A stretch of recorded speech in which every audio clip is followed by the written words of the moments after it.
The fool figure seems to combine madness, wisdom, and folly. In Nietzsche's Thus Spoke Zarathustra, Zarathustra visits a crowded marketplace where a tightrope walker is about to perform.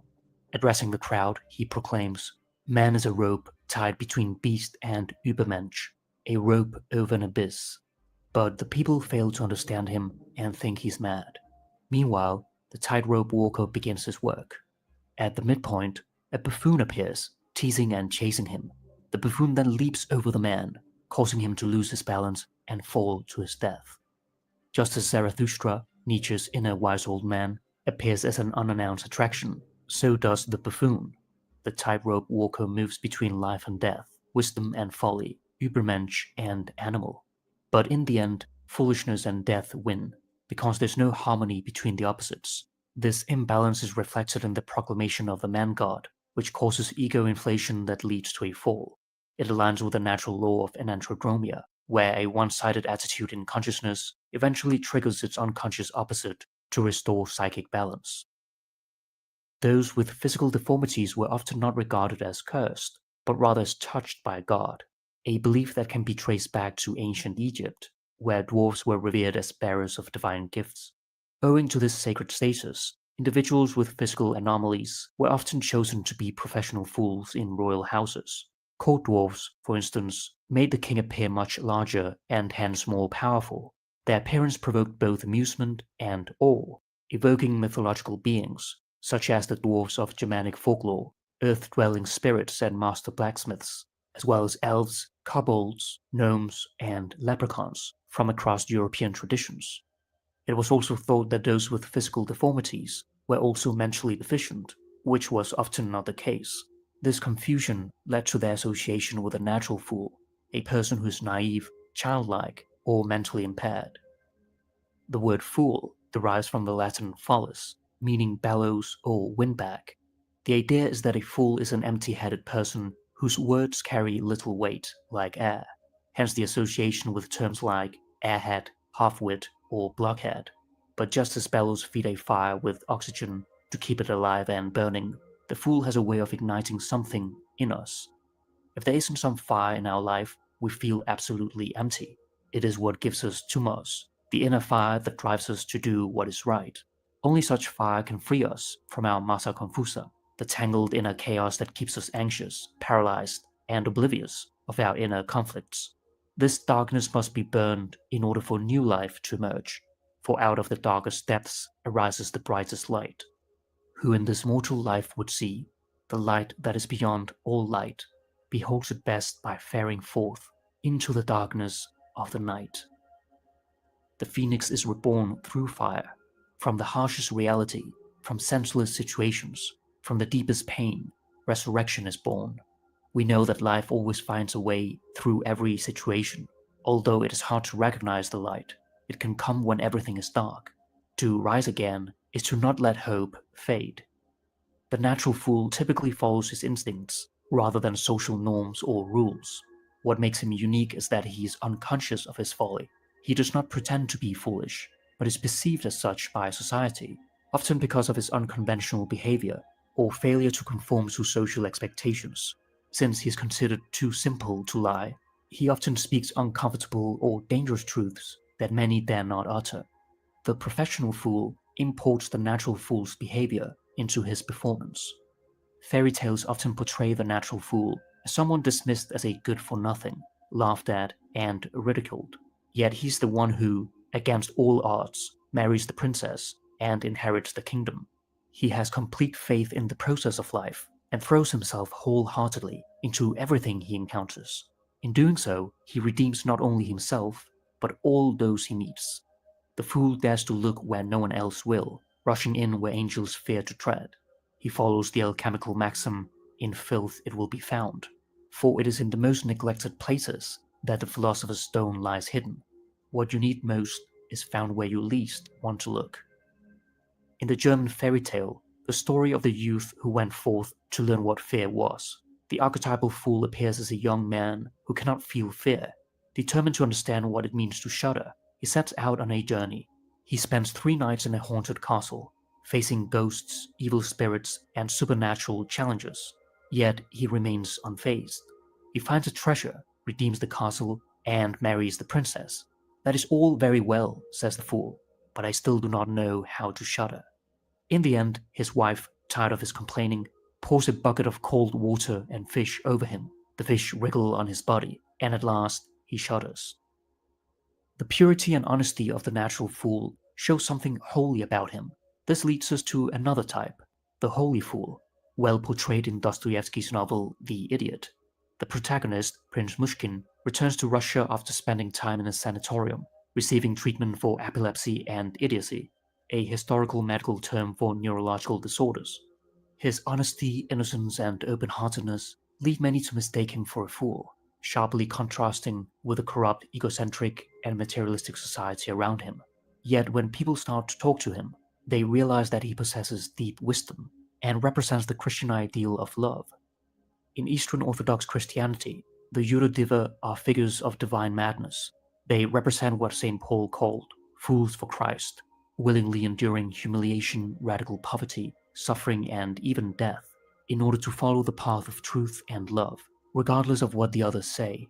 Rejecting worldly possessions in favor of a spiritual and ascetic life, the holy fool becomes unstoppable, and thus profoundly threatening to the powers and authorities of this world.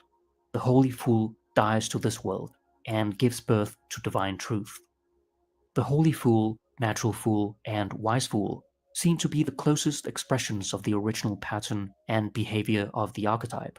The fool as precursor to salvation, transformation, and individuation, the soul's journey towards wholeness, in which the ego aligns itself with the self. Jung writes, "There is a mystical fool in me that proved to be stronger than all my science." Numerous studies, anecdotal accounts, and works, such as Rick Strassman's DMT, The Spirit Molecule, have documented consistent encounters with entities during DMT experiences. Among these are beings that appear as clowns, jesters, imps, or elves, often described as childish, mischievous, toy-like, mechanical, or cartoonish. Terence McKenna famously described them as self-transforming machine elves. They embody a combination of archetypes, such as the trickster, the fool, and the eternal child. The entities are often perceived as more real than real, and one frequently receives messages or insights from them. These altered states of consciousness may induce ego death, where the sense of I dissolves and one merges with a larger whole, allowing contact with the archetypes of the collective unconscious. This experience can either lead to enlightenment or to bad trips. There is no shortcut to self-realization. The fool is part of us, part of the unconscious. When we ignore him, we neglect something essential in ourselves. The purpose of the fool's existence seems to be tied to the psychological well-being of a culture. Foolish behavior, in all its forms across the world, is often marked by shocking or astonishing antics. Through this, the fool draws attention to what has been forgotten or cast aside.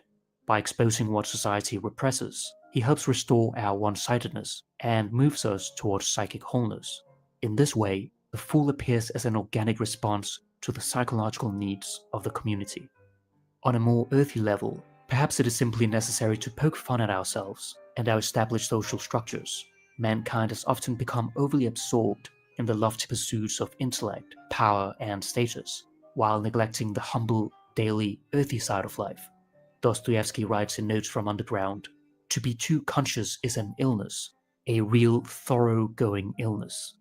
This excessive introspection paralyzes action and breathes self-loathing. When we are too detached from reality, the fool comes to our rescue, grounding us again." The word human comes from the Latin humus, which means earth. To be human is to be humble and down to earth. Within this lies a rich source of nourishment that heals us. This forgotten element must be restored. The fool does not ponder about the meaning or purpose of life, he simply lives it. Don Quixote and Sancho Panza are the classic duo of ego and shadow in Western literature. One is lofty, stuck in the world of imagination, which he mistakes for reality. The other is earthy and grounds him. The two are opposites, yet they need each other, for together they become whole. The Dance of Death was originally shown as a chain of people from all walks of life dancing with death.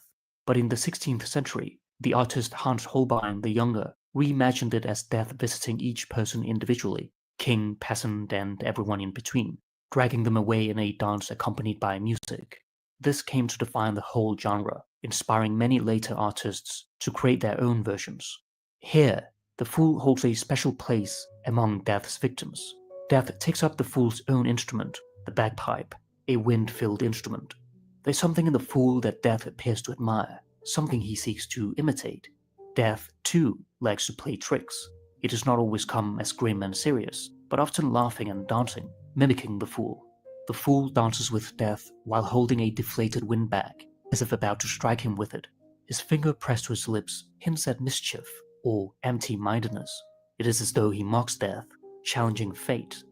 In another version of Holbein's Dance of Death, Death not only leads the dance, but also wears the fool's costume, complete with cap and bells. Death himself becomes the fool. The fool appears half reluctant, half entranced. The relationship of Death and the fool is ambiguous and paradoxical, based both upon their similarities and their opposition. At times, Death plays the fool and sometimes seizes him. They are alternately allies and enemies. Both laugh at human pretensions and the illusion of control over life, bringing down the proud and powerful whenever possible. Just as the fool often outwits wiser men, Death ultimately claims all living beings. Death's unsettling grin mirrors the fool's vacant smile or raucous laughter. Together they embody two universal conditions that many prefer to ignore: mortality and folly. As truth-tellers, they show the hard truths hiding beneath everyday life. In the first of two images by the 16th century painter Zebul Bayham, the fool stands beside a lady, symbolizing attachment to worldly beauty. In the second image, the fool is replaced by Death. The inscription above reads, "Death abolishes all beauty in man." This contrast shows that death and folly are intertwined, perhaps even indistinguishable. The fool's joy in life dares to challenge death's dominion.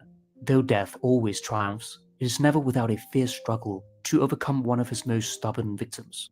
For the fool embodies life, not death.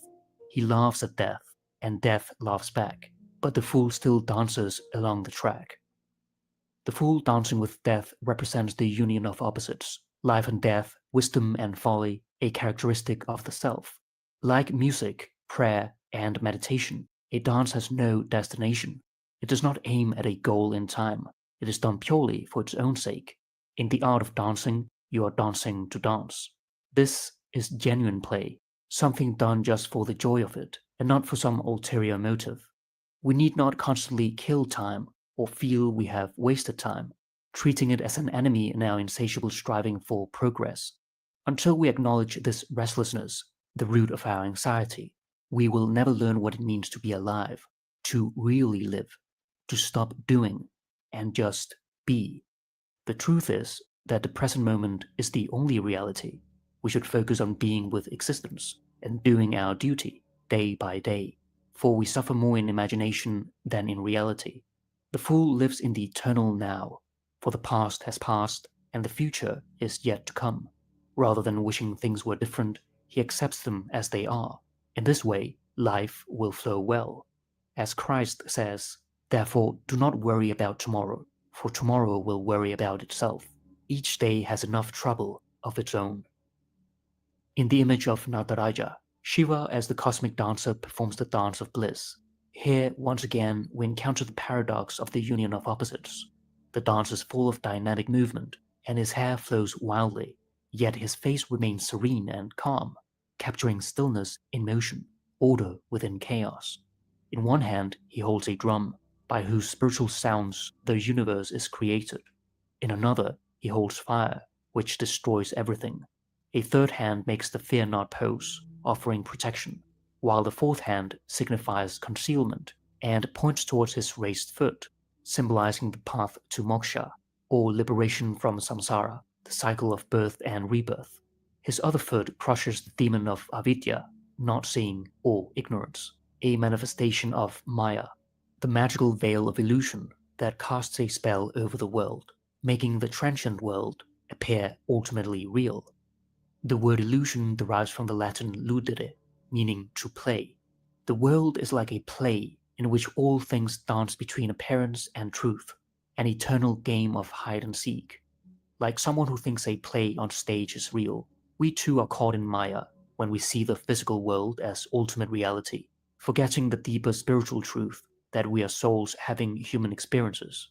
Awakening means seeing through the play, realizing that the actor is God in disguise, and choosing to play along consciously. The fool lives in Lila, a Sanskrit word meaning divine play. In Hinduism, Brahman is the ultimate, infinite, and unchanging reality underlying all existence, beyond form and comprehension. Since God is complete and lacks nothing, there's no purpose or necessity for creation. Instead, the universe arises spontaneously out of joy and freedom. The world becomes the stage on which this divine play unfolds, with life's ups and downs woven into the cosmic drama. This spontaneous, joyful playfulness is embodied in Krishna as the divine child, who's engaged in charming and mischievous acts, enchanting everyone with his flute and performing miracles. His actions have no fixed goals or purposes. They arise purely from Lila. These acts transcend conventional morality, existing beyond good and evil. Nietzsche writes, "Gods delight in making fun.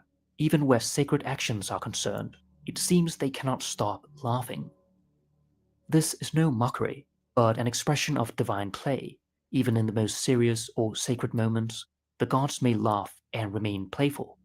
We may find sacredness in everyday human interactions, for each person, in his own way, reflects the divine. Chesterton writes, "And now a great thing in the street seems any human nod, where move in strange democracy the million masks of God." Life is like a game, and we shouldn't take it too seriously. The first rule of the social game is, it is serious, or this game is not a game. Consequently, society tends to resist any suggestion that what we do might not be entirely serious. Alan Watts states, "The standpoint of the fool is that all social institutions are games. He sees the whole world as game playing, and that's why when people take their games seriously and put on stern and pious expressions, the fool gets the giggles, because he knows it's all a game." The art of the fool is paradoxical. He reveals that life is a game of play, masks, and illusions. Yet he keeps the show going. He unveils just enough not to ruin the game. Conscious of playing within the illusion, he still plays along. Why this is remains a mystery. This is the great cosmic joke. A game is not merely a trivial pastime, for it is, in essence, life itself. Just like the artist becomes wholly absorbed in the art of creation, or the actor loses himself in the unfolding of a role, so too do we become immersed in the drama of existence. The play of the Supreme Self is like a passing illusion, as if God dreamt reality into being, and like a great actor, makes you forget it's all a show, persuading you that it's real, and keeping you on the edge of your seat. It is natural for people to take life seriously at times, but when the fool sees someone acting too serious, thinking himself extremely important, he can't help but laugh. He knows that the more serious one is, the bigger the surprise and the louder the laughter. When he realizes it wasn't serious after all, then he shouts, "The joke's on you," implying that you never even realized you were the target of the joke all along. Lovecraft writes, "I cannot help seeing beyond the tinsel of humor and recognizing the pitiful basis of jest. The world is indeed comic, but the joke is on mankind." In one of his most enigmatic sayings, Heraclitus wrote, "Ion is a child at play, playing a game with stones. The kingdom belongs to a child." The term ion originally meant vital force or life breath, later came to mean lifespan, and eventually evolved into a dynamic or cosmic principle, ion becoming a deity associated with eternal and cyclical time. Human life, in its entirety, is like a child at play, and the divine authority ultimately belongs to this child.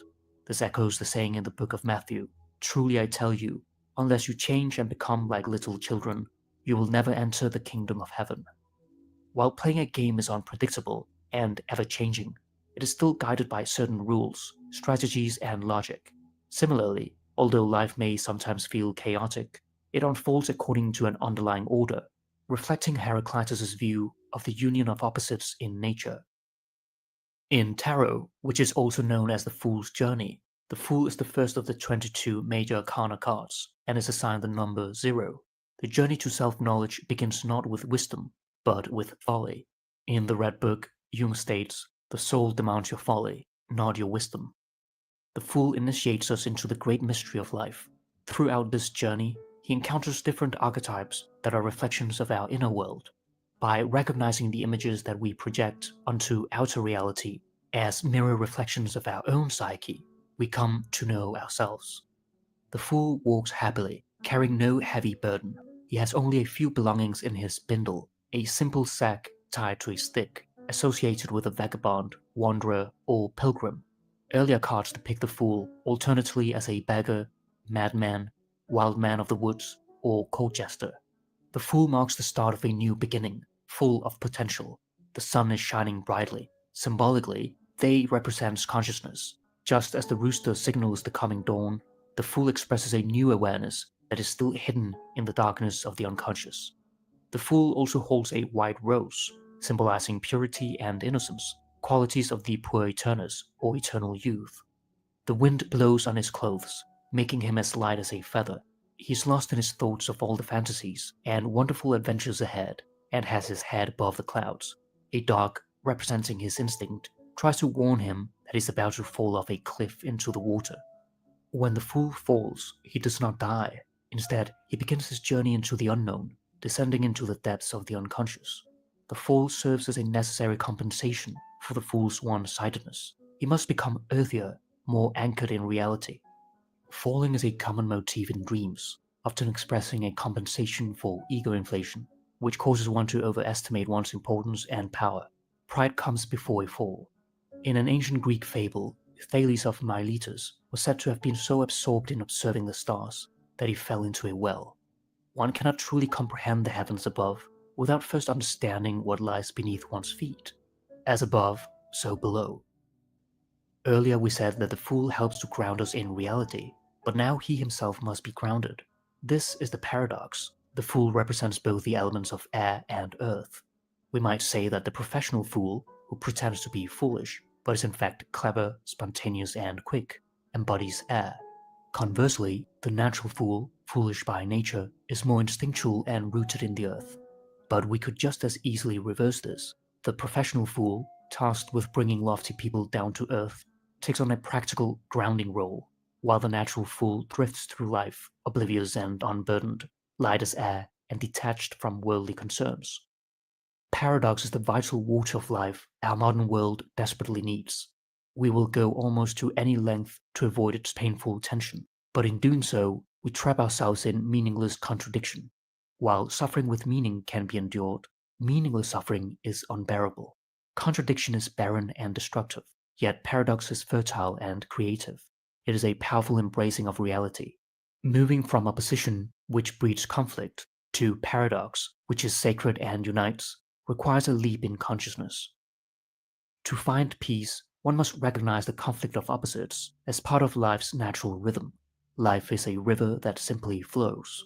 Like waves, we rise and fall. The awakened mind becomes detached, like a non-judgmental observer, understanding that neither happiness nor sadness will last. Like the turning of the wheel of fortune, life moves in cycles. At times you rise, and at others you fall. Suffering begins when we cling to certainty, always seeking clear answers and rejecting opposing views. But when we stop seeing contradiction and start recognizing paradox, something within us begins to heal. When the opposites are united, bliss arises. This is the true transcendent experience. Western traditions tend to emphasize unity, all is one, while Eastern traditions incline towards emptiness. Both are valid. They express the same transcendent truth, seen from different angles. The alchemists called it the unus mundus, the one world. The Gnostics, the pleroma, the fullness of being. It is the reality that unites all opposites, the ultimate sacred marriage. A little more than halfway through his journey, the Fool meets death, shown as a skeleton, what remains when we die and our body decays. Death wears black armor. Black, the absence of light, evokes night, which in nature brings darkness, danger, and fear of the unknown. Likewise, death is perceived as a passage into darkness, the end of visible life. The card bears the number 13, long considered unlucky in Western culture. Yet death also rides a white horse and carries a black banner adorned with a white lotus. In alchemy, the negretto or blackness leads to the albedo or whiteness. Mortification gives way to purification. Darkness transforms into light. In Irish mythology and Arthurian tales, a knight is often confronted by an unknown warrior who demands he lay his neck on the block. If the young man has the courage to obey this fateful command, the mysterious figure casts down his axe and lifts his visor, revealing himself as a savior of shining countenance. If one can withstand the trial of initiation, one is transformed and reborn. Death is not an end, but a transition into another existence. The death of the old self and birth of a new one occur when we overcome a major trial in life and acquire the treasure hard to attain, in the form of a higher level of consciousness. Only that which can destroy itself is truly alive. As the saying goes, if you die before you die, then when you die, you don't die. In the presence of death, there are four figures with different postures, each reflecting a different response to death within ourselves. Lying on the ground is the fallen king, a common motif in alchemy where the king is ritually killed because he has grown old, sick, or impotent. The kingdom, a symbol of the self, cannot flourish under stagnant rule. As the saying goes, the king is dead, long live the king. The old must die for new life to rise. In contrast, the bishop stands before death with his hands clasped in prayer, representing faith, humility, and spiritual acceptance. The young maiden, however, collapses or faints and has her head turned away. She symbolizes grief or denial and is unable to look at death directly. Meanwhile, the child stares with awe and innocence, seemingly unafraid. He represents the Puer-Eternus, pointing towards vitality, renewal, and growth. There's much to learn from the image of the fool dancing with death. It reminds us to remember our mortality and not take our persona too seriously, but instead to seek our true self, to be like the fool who redeems everything he touches and thus becomes the precursor to the savior, to recognize the wisdom that comes from admitting our own folly, to understand that what we most need is hidden where we least want to look, to live in the eternal now and to see that life is lila, a mystery, a divine play, a great cosmic joke, and yet to play along and see the beauty in it. And finally, to embrace paradox over contradiction, life and death, wisdom and folly, play and seriousness. For it is through holding the tension of these opposites on the journey of self-realization that we become aligned with the self, complete the great work, and attain bliss.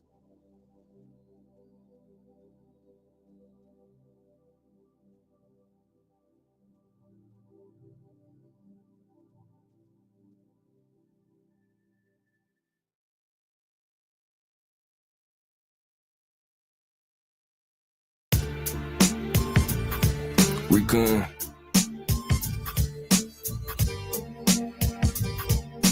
Listen to me. Put you in the sickle for the harvest is right. We ain't down for wickedness, false prophets are lie.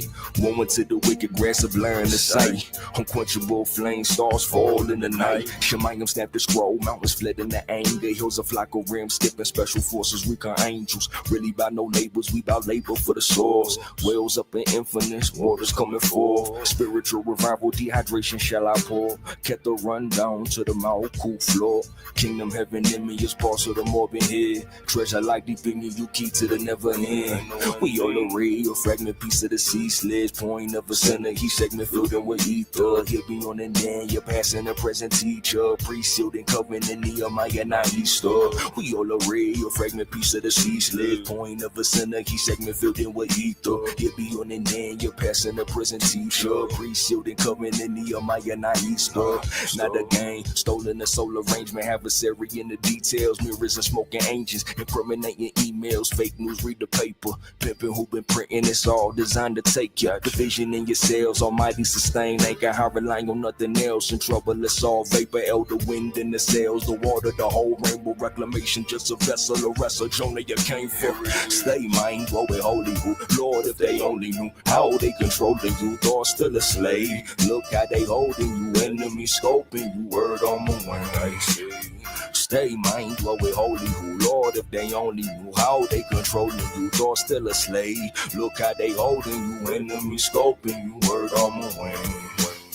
Force tremendous, Bill Adam breath, living dust, mushy for the enemy, burnt down like a Dutch. Once upon a distant, dirty sackcloth in the ashes. Truth don't grow with mischief, prayer get raised about the ashes. Save me from the mire, I would fell if not your pasture. Had you not an anchor, if you save me, I'll be thrown. Thorn to the thief, leech, mind to the corn. Stone in the sling, sing signs in the storm. Rock foundation, time echo with the north. Recon over game, wings fly with the force. All purpose type material to camouflage your course. Tiger stripe, orange, red drip from the source.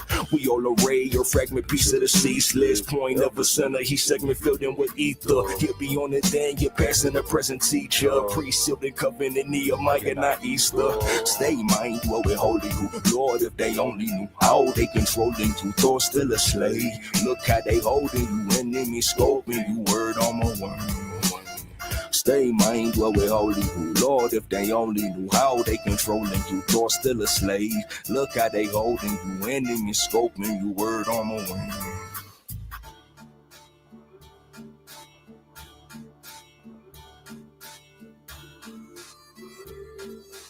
Listen to me. Listen to me. I want to help you. I want to help you live the life you want to love. When we're running around these towns, playing these games with these people we got no business interacting with, all over clout and pride and ego and bullshit, this is what happens, no? That's cosmic justice, right? You live by the gun, you die by the gun. Is it even repeating this shit and talking about it without bringing the real clarity and the real story of what we could be doing and being a part of, rather than what it always becomes? And then the untimely death, and then arguing over who did what, when, why, and how, when there's a bigger picture here? You get where I'm going with that? Boy, yes, I agree with you. We come up in an environment where all we know is chaos and confusion and destruction. Once we have success and peace, we don't know how to sit in that success and that peace and truly enjoy that, right? And be fulfilled. So we wind up gravitating back to, the destructive people, places, and things and environments. So this is an addiction, right? So when you got folks coming up in the community who are getting money and they got a cause, they're leaders. They got to show leadership. Part of the art of war leadership is self-mastery. Don't put yourself around people, places, and things and situations that could take you out of your position. Give your enemies a golden bridge to retreat across. I'm speaking common sense, and at our soul, we can all agree on it, whether you like me and want it to come from a cracker or not. Truth is still the truth, so if we're real motherfuckers here, it shouldn't matter who says it and what they look like, right?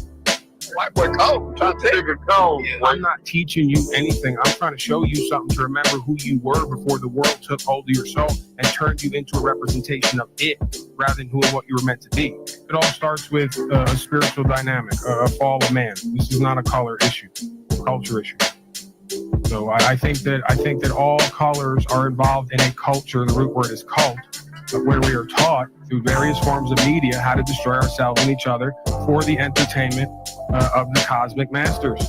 I'm giving this to you, like you said, you went to church and the spirit called me to say something to you for some reason, and rather you be thankful and grateful and look at it and listen to it, you want to overwrite it. So you're free to do that, man. I'm going to plant the seed, though. I'm going to do what the energy calls me and speaks me to do, right? So you're not special, but this is special for you here today, because you just said that I was called to be here. I didn't say that. But on some level, that's what I do, right? God works in mysterious ways. It's going to wrap the truth you don't want to accept in something you're least likely to take it from, to really test your faith and your honor and your will for the truth. You serve the truth or not? The only thing I want to know is, why did you choose to do it today? The real is the real, right? The soul is the soul. What's true and what's right is what's true and what's right. So I think we got to invoke that more in these sectors, slip it in some way, somehow, presuming we're going to do majority of the time drama, gossip, hip hop culture, whatever the case may be, right?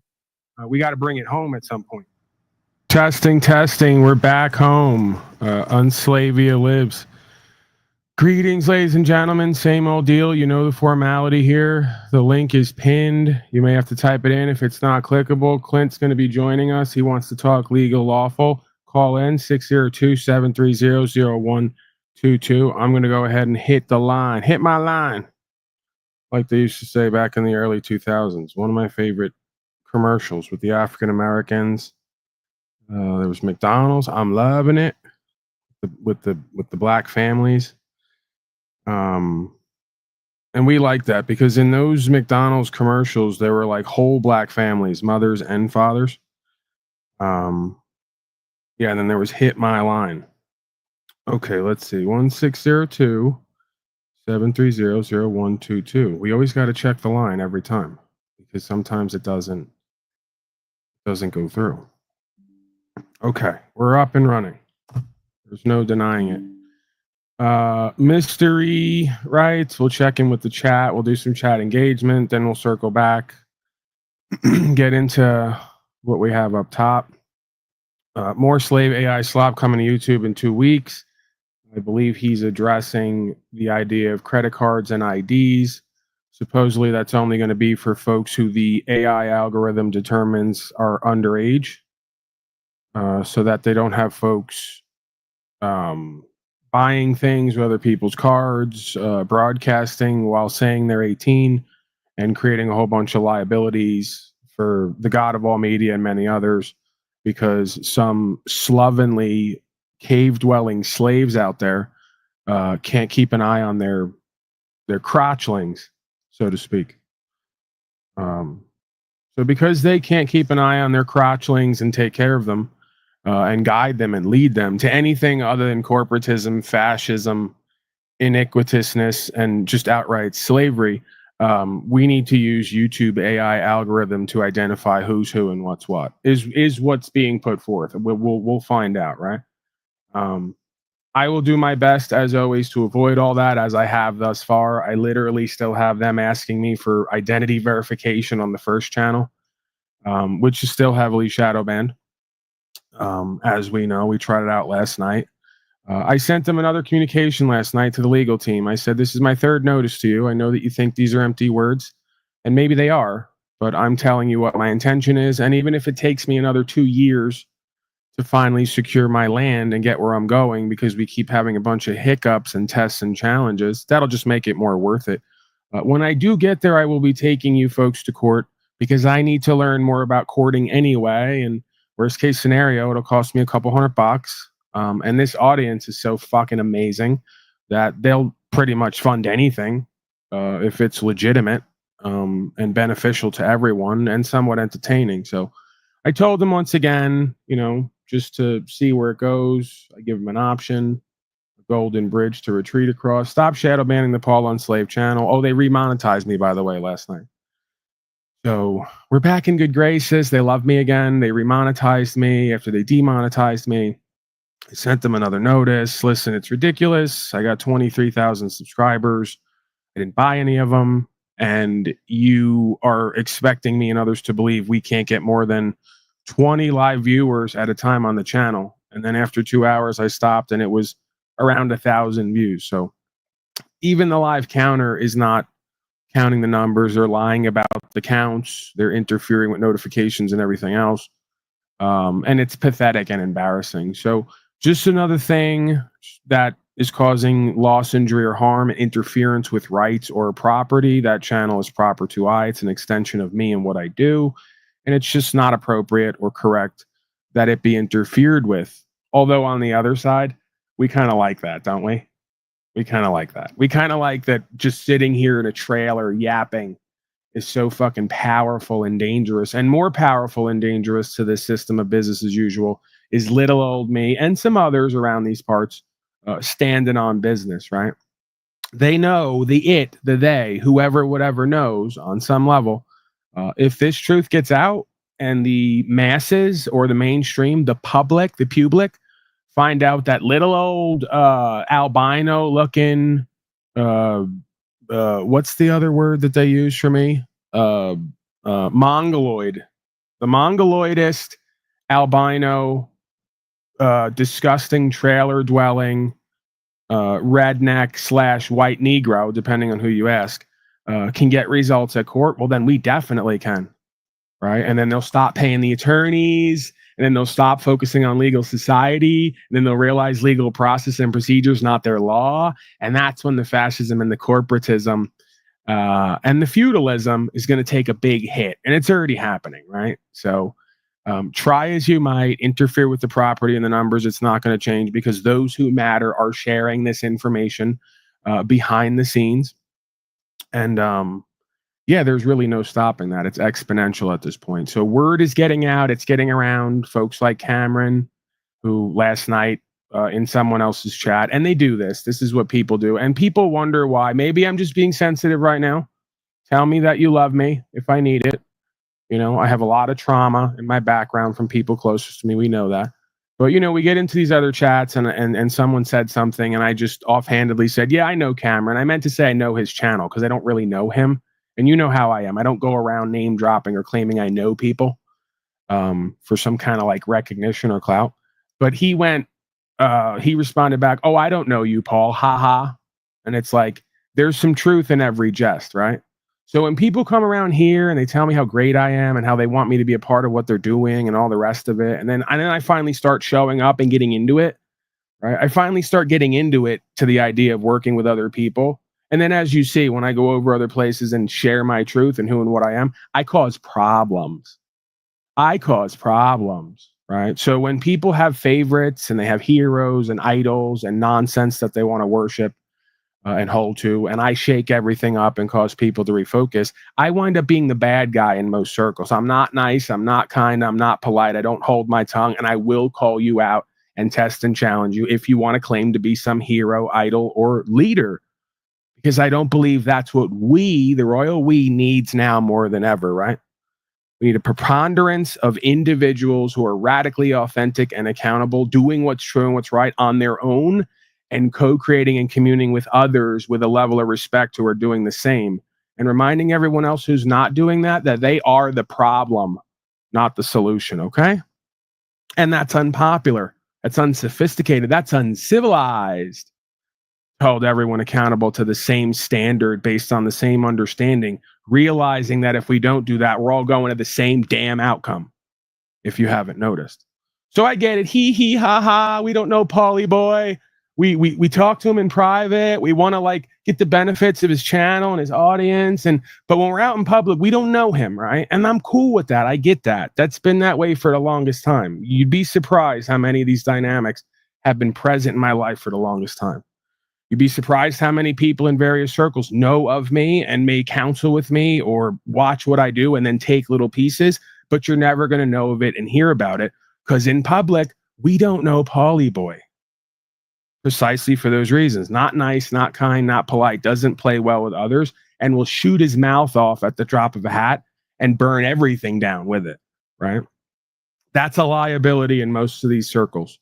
And hey, listen, if you ask me, the reason for that is because you folks still care more about your bullshit, what you think reputation is, and how bullshit people receive you, and what you think the benefits are going to be with snuggling up to a whole bunch of other people to try to pretend to be nice, kind, and polite, instead of being authentic and real and going on a real journey, right?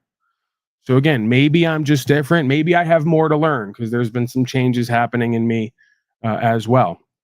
I'm getting somewhat more savory or sweet over time, some might say, right? So God's working on me to bring me maybe closer to where a lot of these folks are. God's working on these people to bring them closer to where I've been, if that makes sense. So it's working on all of us some way, somehow. But yeah, man, I mean, that dynamic is kind of like, in a way, cowardly, because the reality of it is I'm one of a few who will stand on business over and over again and come here and talk it in a way unapologetically that triggers everybody and reminds everybody, right? So the reality of what it should be, what it needs to be through loyalty and co-creativity and standing on business is you don't deny me in public. It's very Peter Jesus-esque, right? Let's just say. How many folks will, again, say how great what I'm doing is or how it's powerful, how I go the road less traveled with no guarantees, right? No legal code, no legal process, just being a man and shooting with common sense. That's inspiring. That's powerful. It's rough around the edges. It turns on till we get out in public with the civilized, sophisticated folks. And then we deny that we know you. I get it, but I don't get it. right? So we don't get any points for that. Motherfuckers don't look to everyone with respect when we do that. They look to us with respect when we stay solid, right? And so again, for other folks who come forth, it's not your fault. You shouldn't have to bear the brunt of what other people have helped to create in me. But if you wonder why I'm not that interested and I don't go too deep with people, especially right off the bat, it takes me a long time to develop an interest to invest and to co-create fully, right? And to really surrender, because I see how people are. They'll say and do whatever they got to say and do to get you on board. And instead of keeping it real and walking from a genuine perspective, stuff seems to get in the way, right? So that's what most of these content creators on here, I don't respect most of them. I don't like most of them, because regardless of who they are or what they show you, I've experienced over and over again that when shit gets hot, they're out the door. When they have to choose between the truth and their career, they're out the door. When they have to choose between the truth and their network and their friends and family and all the rest of it, they're out the door. So there's going to be very few folks who can weather the storm and go to the end of this and give everything up to be given everything back. That's why it's a godly test and simulation. And that's why I don't like or respect most people. And let's be clear, I don't like or respect a lot of this stuff that lives within me that I'm calling out, because all criticism is self-criticism on some level. I just try to keep some kind of relativity and consistency moving forward. I try, you know? So if I fuck with you, I fuck with you. It's not I fuck with you here and not there. And when we see us over here, I don't know you. And I don't play those games. If I fuck with you, I fuck with you. If I don't, I don't. If I fuck with you, it's for some real shit, right? It's for some reasons. There's some reasons behind it, you know? So I'll leave it at that. Questions, comments, concerns. If you got any ideas, maybe they're ideas for me. Paulie boy, this is how you could be a better person or get a better outcome in your life. And then we won't have to hear you essentially doing your glorified complaining. I'm open to that as well. Get me right. This is the Get Me Right segment with Paul Unslaved and the audience. Why not? Sup, my nigga? Sup, Dirt Dongle? How are you?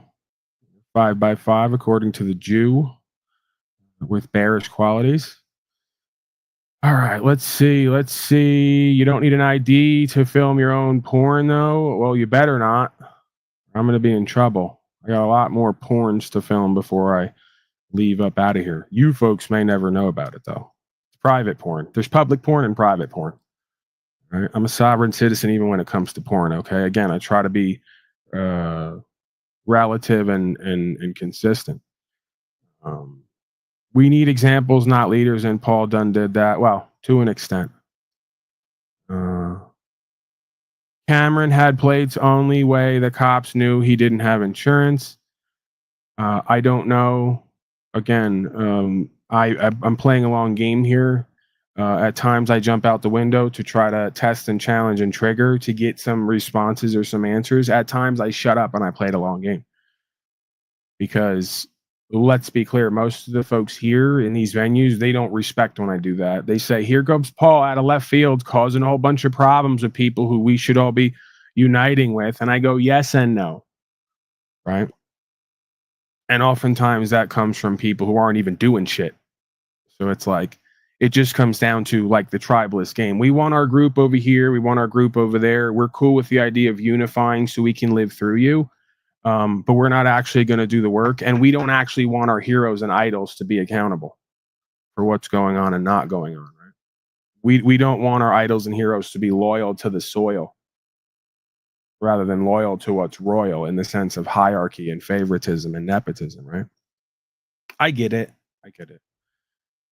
I don't mind playing the bad guy, though. As a matter of fact, because I'm such a great self-sabotager, I actually kind of enjoy it.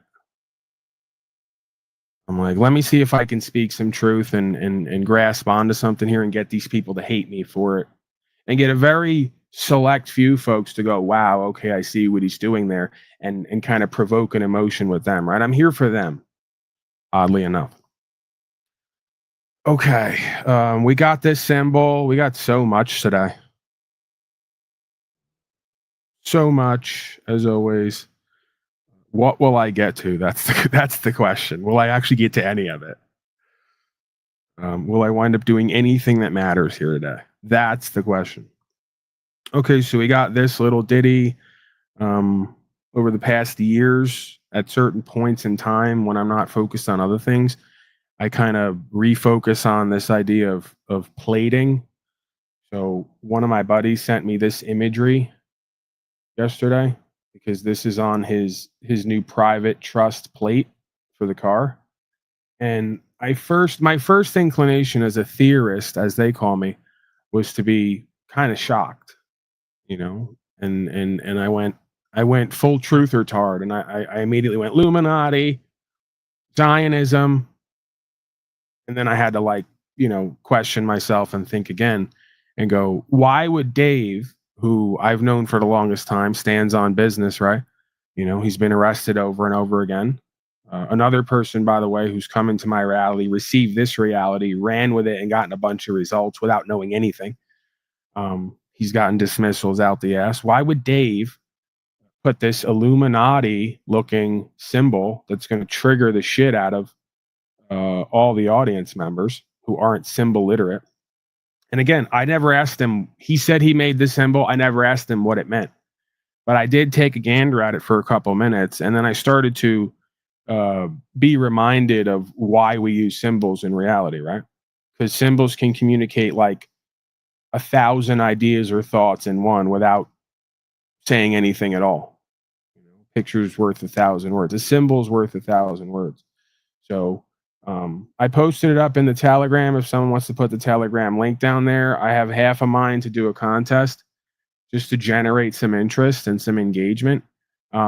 And the biggest part of me wants to just break down right now what I saw by looking at this symbol and what it means to me and why David would use it and why I've decided potentially to run with this symbol, because he says he's been using it for over a year. He's had cops all around him and they haven't stopped him yet, because there's something to this, potentially, this archetypal subconscious symbolism and how it speaks to different people at different times in different ways without saying anything at all. Maybe we'll do that at the end. Should we do it at the end or do it tomorrow? Do it right now. From the audience. Let's hear from the audience. Audience, one, if you want me to just break it down right now and not try to incite the audience into engagement, entice them. Two, if you want to do a contest where everyone gets to look at the symbol where I post it and then use your symbol literacy, use the sort of intuitional archetypal aspect of self to deduce what you believe that symbol means objectively. What was my third option? What was my first option? They're all now typing numbers. I don't even remember what my option was. Snafu Snaps is here.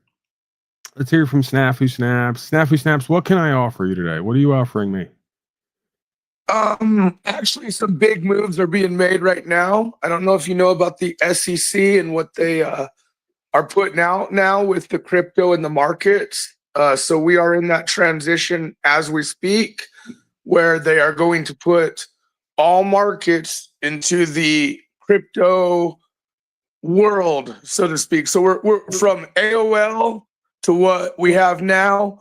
We're going to start witnessing with the markets now. I did put a description link, but you can look at through the SEC and what they've released. But we are headed towards the digital optics of you have talked about, you know, and why you've decided to use these tools to advantage, non-advantage. We are there, folks. So big news on that one. Huge news. That's what I had, Daddy. I think the majority of these things... You're feeding back. I got to mute you. Your majority of these things in life or in the world are potential tools for self-advancement. They also could be, on the other side, like most things, paradoxically, test to interfere with self-development and self-advancement, right? Then they go, Paul just word salad and talked in circles. No, most things have that quality to them. There's a paradoxical element. It's like saying the Bible could free people, the Bible could enslave people, depending on the consciousness of the user and the experiencer. If you misinterpret it and you are subject to dogma, then the Bible can enslave you. If you interpret the Bible as a story objectively in conscious and awareness and redemption through the Christed Spirit, which we all have access to, then the Bible could free you. The gun, A gun can free you. If someone comes to try to take me and kidnap me and I pull a gun and I use it, it could free me, right? If I use the gun to do tyranny and fascism and statism, it'll enslave me and everyone else. So most things in life are a potential tool for self-advancement. Most things in life are a potential impediment for self-advancement.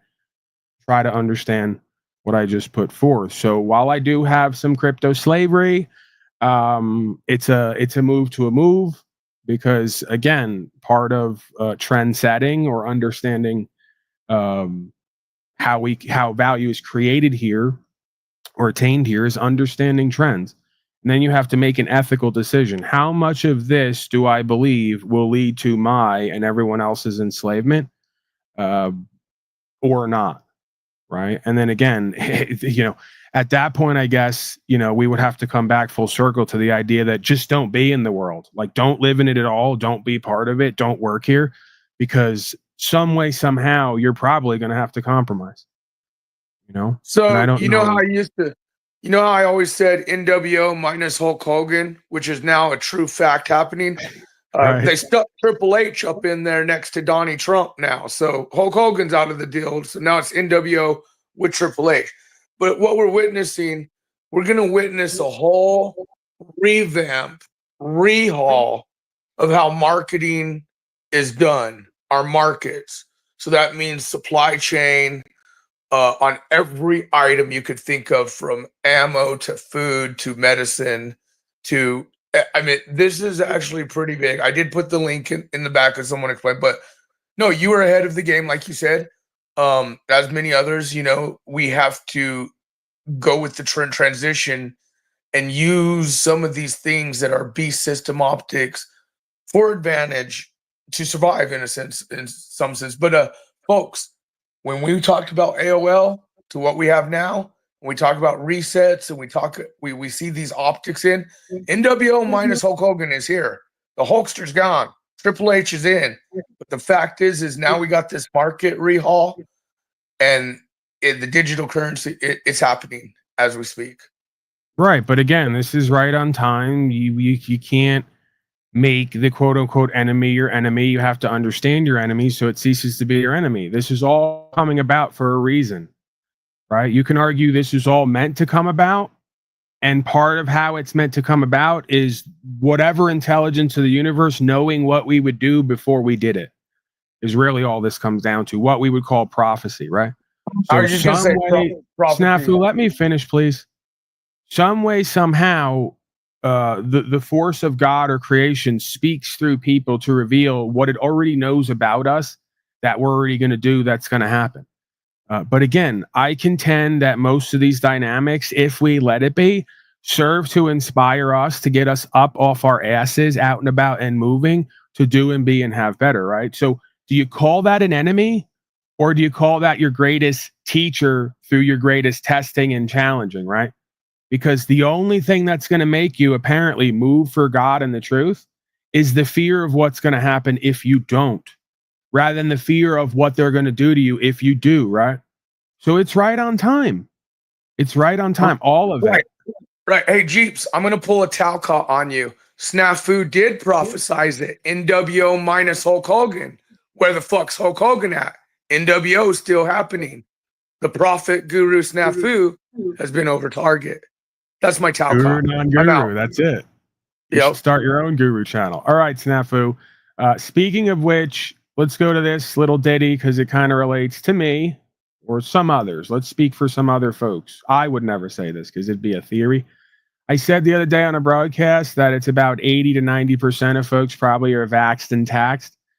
We got the official numbers here. According to the official sources, we're looking at about 70.6 of the world population has received at least one dose of the COVID-19 vaccine.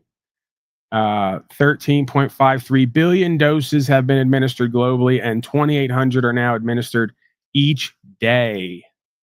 Now, will somebody please check back to scripture? Because again, hell of a coincidence here, by the way, folks. Do you think also, by the way, when we get into the top story there, one of them is the 33rd floor. They're all on Facebook going over how one of the latest shootings is the 33rd floor. And then they go, ooh. And I go, is it possible that your masters here are mocking you because they know you better than you know yourselves? And if you understood them, they would cease to be your enemy once again, because 33rd, I'm pretty sure that goes back to scripture, right? The one out of the, what was the quote? We got to pull this up. The 33 and a third percent, something along those lines. The Bible, the scripture, I seem to remember, I'm far from a biblical scholar, way far from it. I seem to remember there being some outline there where it kind of talks about the idea of 1/3 of Shaitan's angels, or 1/3 of God's people. What is that? What is that logical inconsistency that always remains constant and consistent? So, when we talk about 70 billion, we talk about 70% of however many billion, I'm pretty sure it works out to that number, right? 1/3 or 33% essentially. So there you go. There's usually a light side of things and a dark side reflection, or inverse reflection. So all of us are essentially honorary Masons because we are the 1/3 who, like the owl, seeing in the darkness, have chosen to liberate ourselves as free Masons, free builders doing the great work, right? This is the positive spin on Masonry. I'm not part of a group. I don't have any rings or symbols or outfits. The fact remains the same, because whether you create a group or abandon it, the archetypal conceptualizations and processes of the universe remain the same. This is why I told someone the other night, not only because I want to trigger, because the reality is still the reality. I told some of the Masons last night, with all these clowns I see you all kicking around with, and having you having your lodges kicking around as a power base, you would think someone like me would be made an honorary Mason at this point. Not that it would matter to me, but it's like, I am building something here. They have come, so to speak. It's a family broadcast. Relax, Paulie boy. No, not like that. I've built it. They've come. We're doing the great work. We're moving toward freeing ourselves and building more. So by definition, we're free Masons. And there's about 1/3 of us worldwide who, unspoken, wink and a nod, are fellow travelers on this journey, right? I guess the question is, are we traveling east or west, to use some archetypal Masonic lingo? Okay, let me go over 1/3 of the stars fell from heaven because the stars on Hollywood Boulevard, I don't know. Oh, became the stars on Hollywood Boulevard.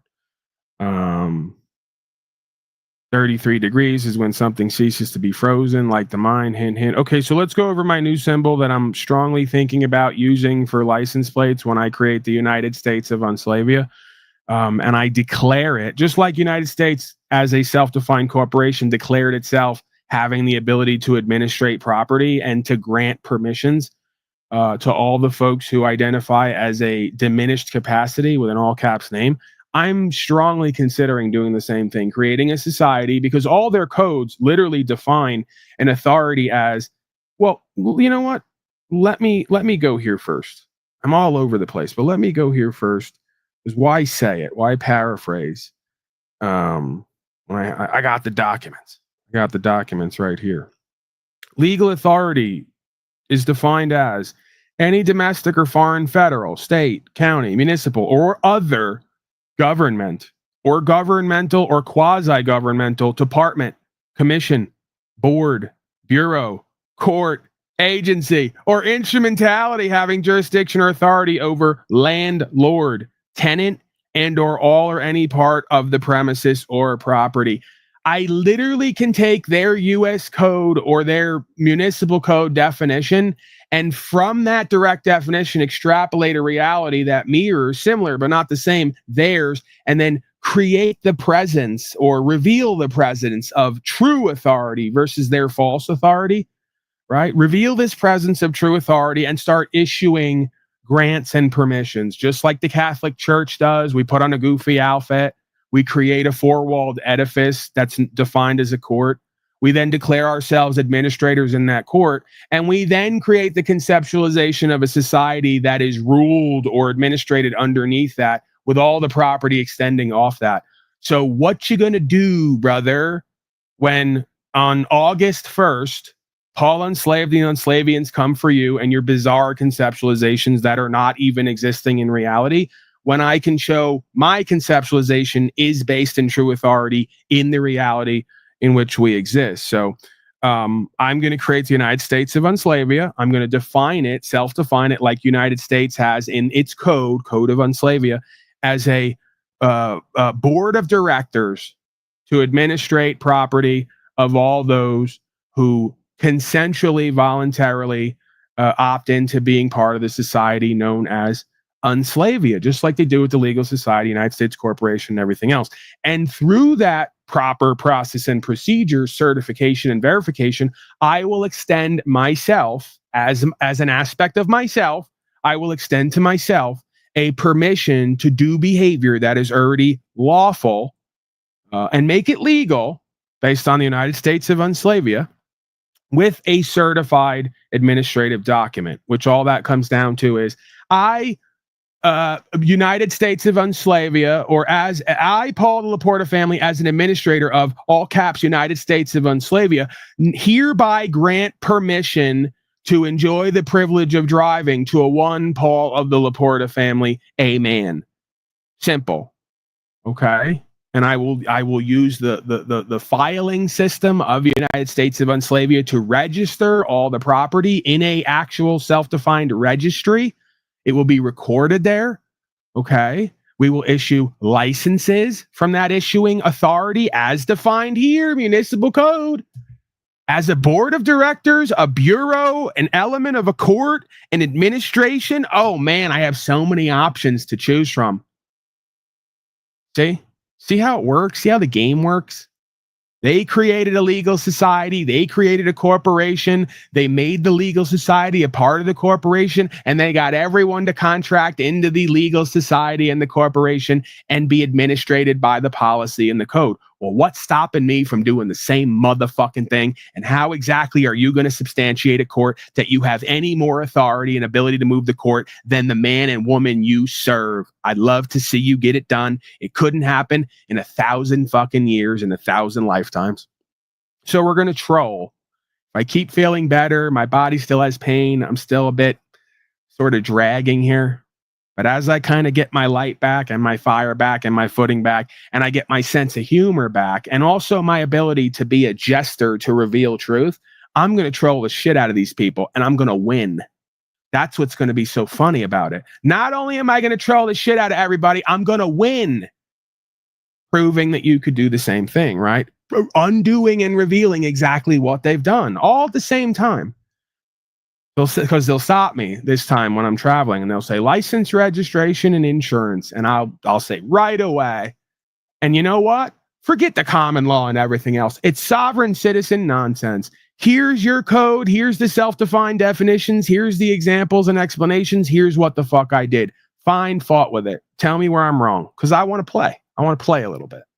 Paulie didn't want to play for the longest time. Now he kind of wants to play a little bit till he doesn't.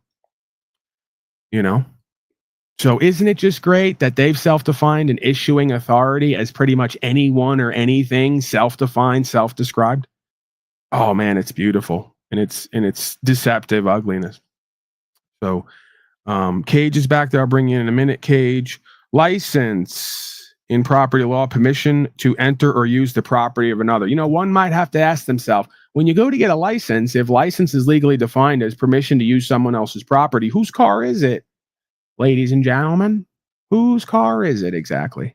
It's not yours, because you had to go get a license to use the property. That's the self-defined definition right there from your legal code. License in property law, permission to enter or use the property of another. Interesting.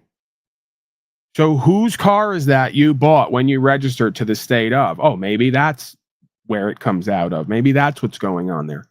You registered the interest of your property to a state of corporate entity, and now the agents of that corporation have essentially become an aspect of the principal. They flipped the script on you. And now they're going to ask you as principal with interest in that property you self-defined and signed the title for and registered in their registry, they're going to require you to get a license to use your own property.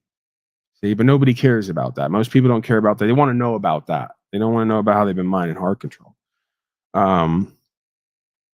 Let's see here. What else do I have? I have a few more of oh man, I can't wait to be recognized as a legal authority based on their own definitions.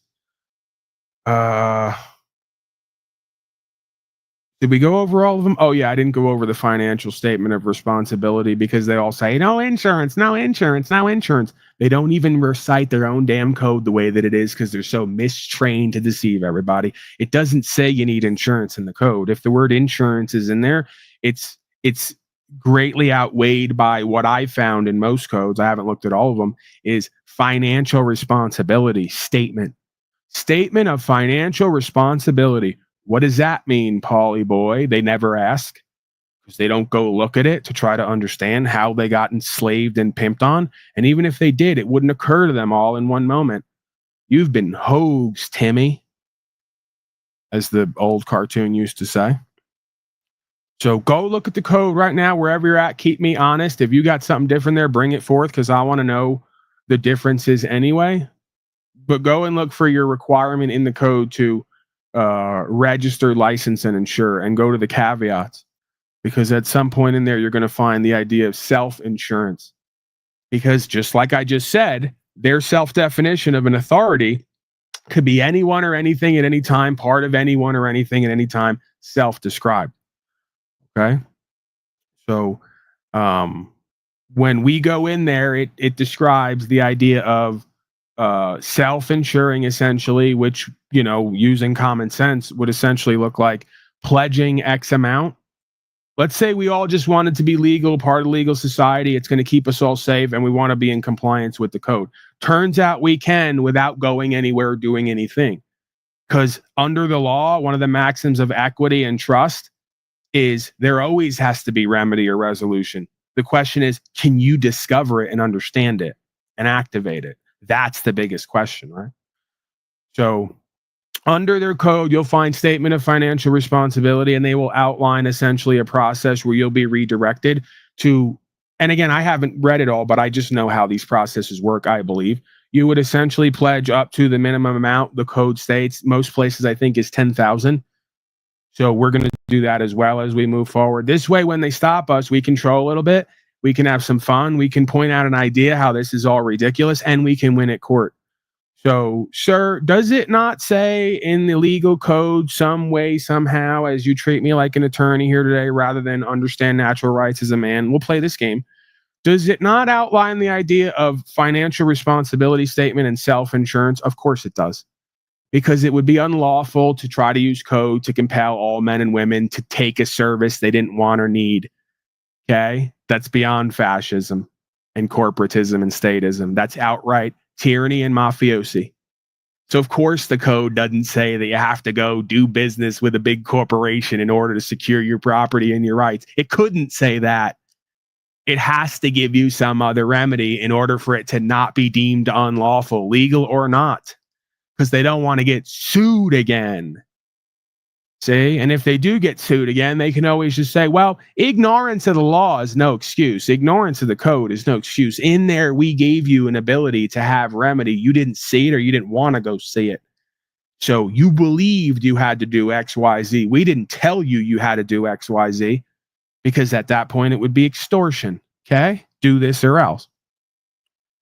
So yeah, newsflash, everybody with 10,000 or more, if they want to be compliant with code because they love the legal system so much and it keeps them and everyone so damn safe, just pledge 10,000 in the event that you cause loss, injury, or harm, and you're deemed to be at fault with conclusive proof, which could never really be done unless everyone's recording everything, which more and more as time goes on, we will have that. But let's just say conclusively you can prove at fault, all lies with me. Well, then I will forfeit up to the minimum coverage amount, and I will pay directly to compensate any man or woman for loss, injury, or harm that I've caused. Done and over. Done and over. And it turns out that if you didn't pay $200 to $400 a month, many of these people, I don't know what it's up to now. I've had people tell me they're paying over $500 a month for certain cards. I don't know if they were telling me that's their car payment with insurance or whatever. So I don't want to say something that's not true. But, you know, what does insurance go for nowadays on a car that's pretty basic off the lot, you know, 40 to 60 grand? What are the cars going for? I'm like an old man here. I haven't left that. I'm like George Bush. I haven't gone to the grocery store. I don't know how scanners work. I don't know how we pay, you know, but let's just say $200 to $400 in insurance. Let's just say 200 on the low end. I'm pretty sure that's the low end. No, is it any less than that? $200 on the low end, 12 months. That's 2,400 over the course of, let's say, 3 years. We're closing in on 8,000, right? So if we just saved up all that insurance money over the course of 3 to 5 years, because I would guess most people don't get into wrecks that require up to $10,000 in compensation once every 5 years. So let's say we saved our insurance money for 5 years. We'd have enough to put aside to pledge in the event of loss, injury, and harm, to show a statement of financial responsibility in the event that there's a direct threat or harm caused to the members of the public. See, we'll play this game. You want to use public safety clauses in the Constitution and other documents to establish this idea of a direct threat or loss, injury, and harm being occurred within public boundaries, so you can create an advisory code in order to keep everybody safe. Okay, we can go along with that and still not forgo our rights, freedom, principles, spiritual faith, oddly enough, and their code proves it with what it defines and outlines, because they know beyond the statute, policy, and code that's given the force of law is the law, and the law has multiple perspectives to it when it's properly understood as far as how this all works and what's going on here. Cage, your thoughts, questions, comments, concerns? Yeah, happy August, everybody. Happy August, right. Yeah, over here, when I first got my first car, right, as a young man, it was $437 a month. That was back then, so I'm sure it's a lot more now. In our monopoly Canadian money, so I don't know. So watch this, Cage. Conviction in their code is defined as an unvacated adjudication of guilt or a determination that a person violated or failed to comply with the law in a court of original jurisdiction or by an authorized administrative tribunal. I wonder if that authorized administrative tribunal is what the majority of courts are now at this time. I wonder if they're not even, as is defined here, a law in a court of original jurisdiction. I wonder if all these courts are not actually American courts with the proper government. I wonder if they're not all just offshoots, subsidiaries of the main corporate takeover, because again, they have to outline what they're doing. And I wonder if that's why we have a dual jurisdiction under US code, right? If we have the law of the land, common sense, natural rights for natural persons, and then United States Corporation and all of its municipalities and subdivisions that use administrative tribunals to regulate corporately defined entities. I wonder if United States of Enslavia can commission its own administrative tribunal and then hold Paul the Laporta family to act as an honorable judge unslavia of the court of Enslavia and issue orders and fines and all the rest of the crap that they do. Oh no, that's crazy, Paulie boy. You're too stupid and poor to do what they all do. You know, the ones who are supposed to serve you. Yeah, you can't do what they do. That's what you think. So if I decide to get some more balls on me and really put a target on me and really fucking troll and test and challenge and go to the next level, we can have a lot of fun here. You know, I can be honorable judge unslavia of the administrative tribunal of the United States of Enslavia and its municipal subdivisions as corporate non-physical entities, of course. And we're all state actors of that state of Enslavia because we're in a state of Enslavia, right? We're in a state of enslavement. So I can issue fines and orders and warrants for all these people and everything they do to drag them into my court and stand before me and to bear witness and testimony to what they believe they're doing and how they believe it's legitimate. Yep, we can do the same thing, folks. But you got to be careful because then at that point, they're going to call you a little terrorist. You know, and call you a little terrorist for... Go ahead, Cage, you're saying? Oh, I was going to say, yeah, right. They think you're an entity. That's why you're being summoned. The summons and that. You're not even an individual when it comes to the court, right? With all the capital letters. But here, I put a really great book, because knowledge is power. In the private, I'd recommend looking into it. It breaks this all down really in a really great way. What's the name of it?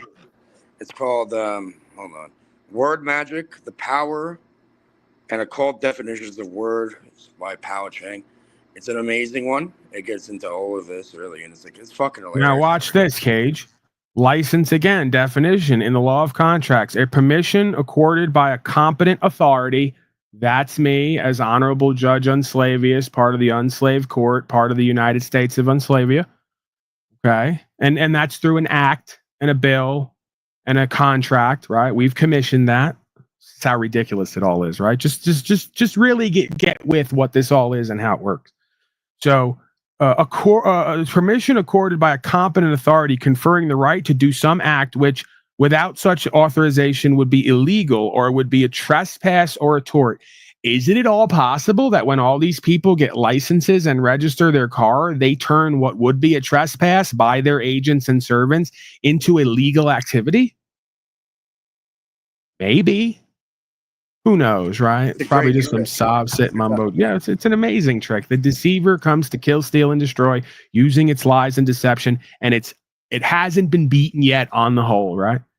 Hasn't been disappointed yet on the whole with the majority. All right, let's go to the list here. We got breaking. We got Exhibit B, Exhibit E. We got what's on the docket here? Well, I have more, but I have to get it together. I already don't have it together, but I'm making it look good, right? I'm making it look easy, but it's all over the place. So I got to formulate this a bit more. A plea of justification to action of trespass that defendant was authorized by the owner of the freehold to commit the trespass complained of. I don't know what that is. I have to look more into that. Okay, let's go breaking slave news. Why not? We were in the algorithm today till we weren't. You can tell when they catch a hold of it, right? In the beginning, it starts going up quick and then it just stops and it levels off, it trails off. So at some point here, we're going to have to sue YouTube and Google because they just don't get it. Or maybe they do get it and they need me to sue them in order to go to the next level with this legal awful situation.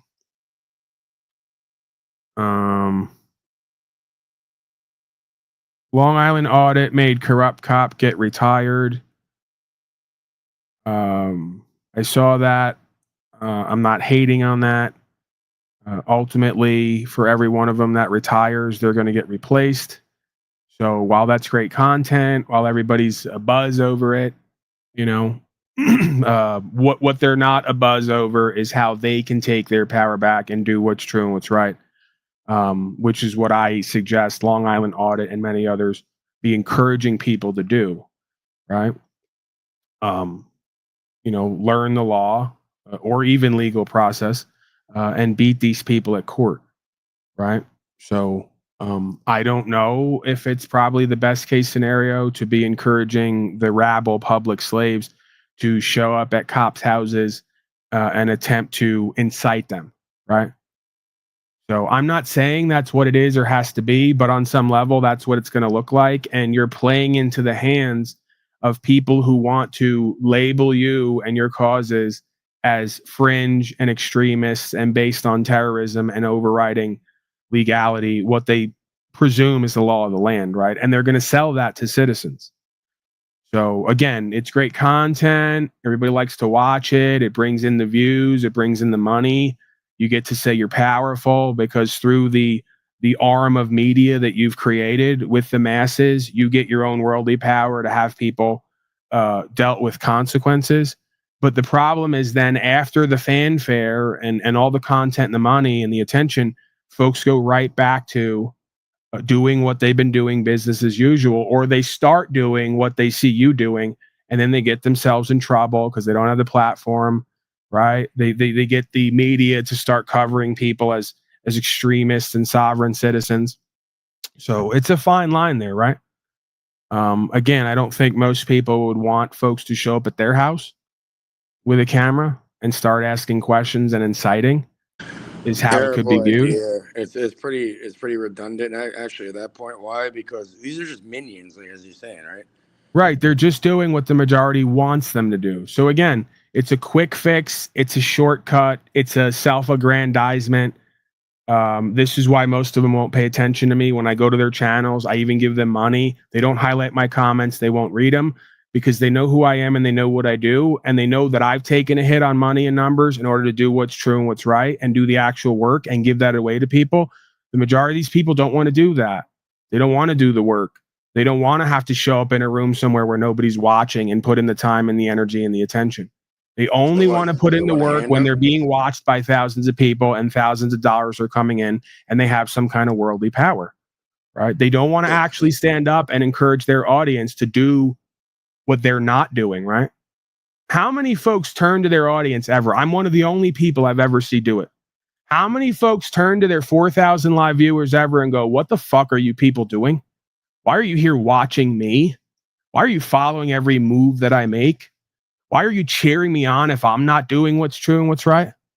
How about you take your own power back and become the change that's needed here so you won't need me and Long Island Audit and all the rest? How many of these folks do you see ever turn to their audience and encourage the audience to be what the fuck we need everyone to be now more than ever? They haven't done it and they're not going to do it because they're afraid if they do, they're going to take a hit on their money and numbers and worldly power. And that's a fucking shame. Okay? And this will go down a long list of critiques and criticisms. They'll just put it in the file of there's Paulie Boy hating again because he's not getting all the money and attention that he wants or could get.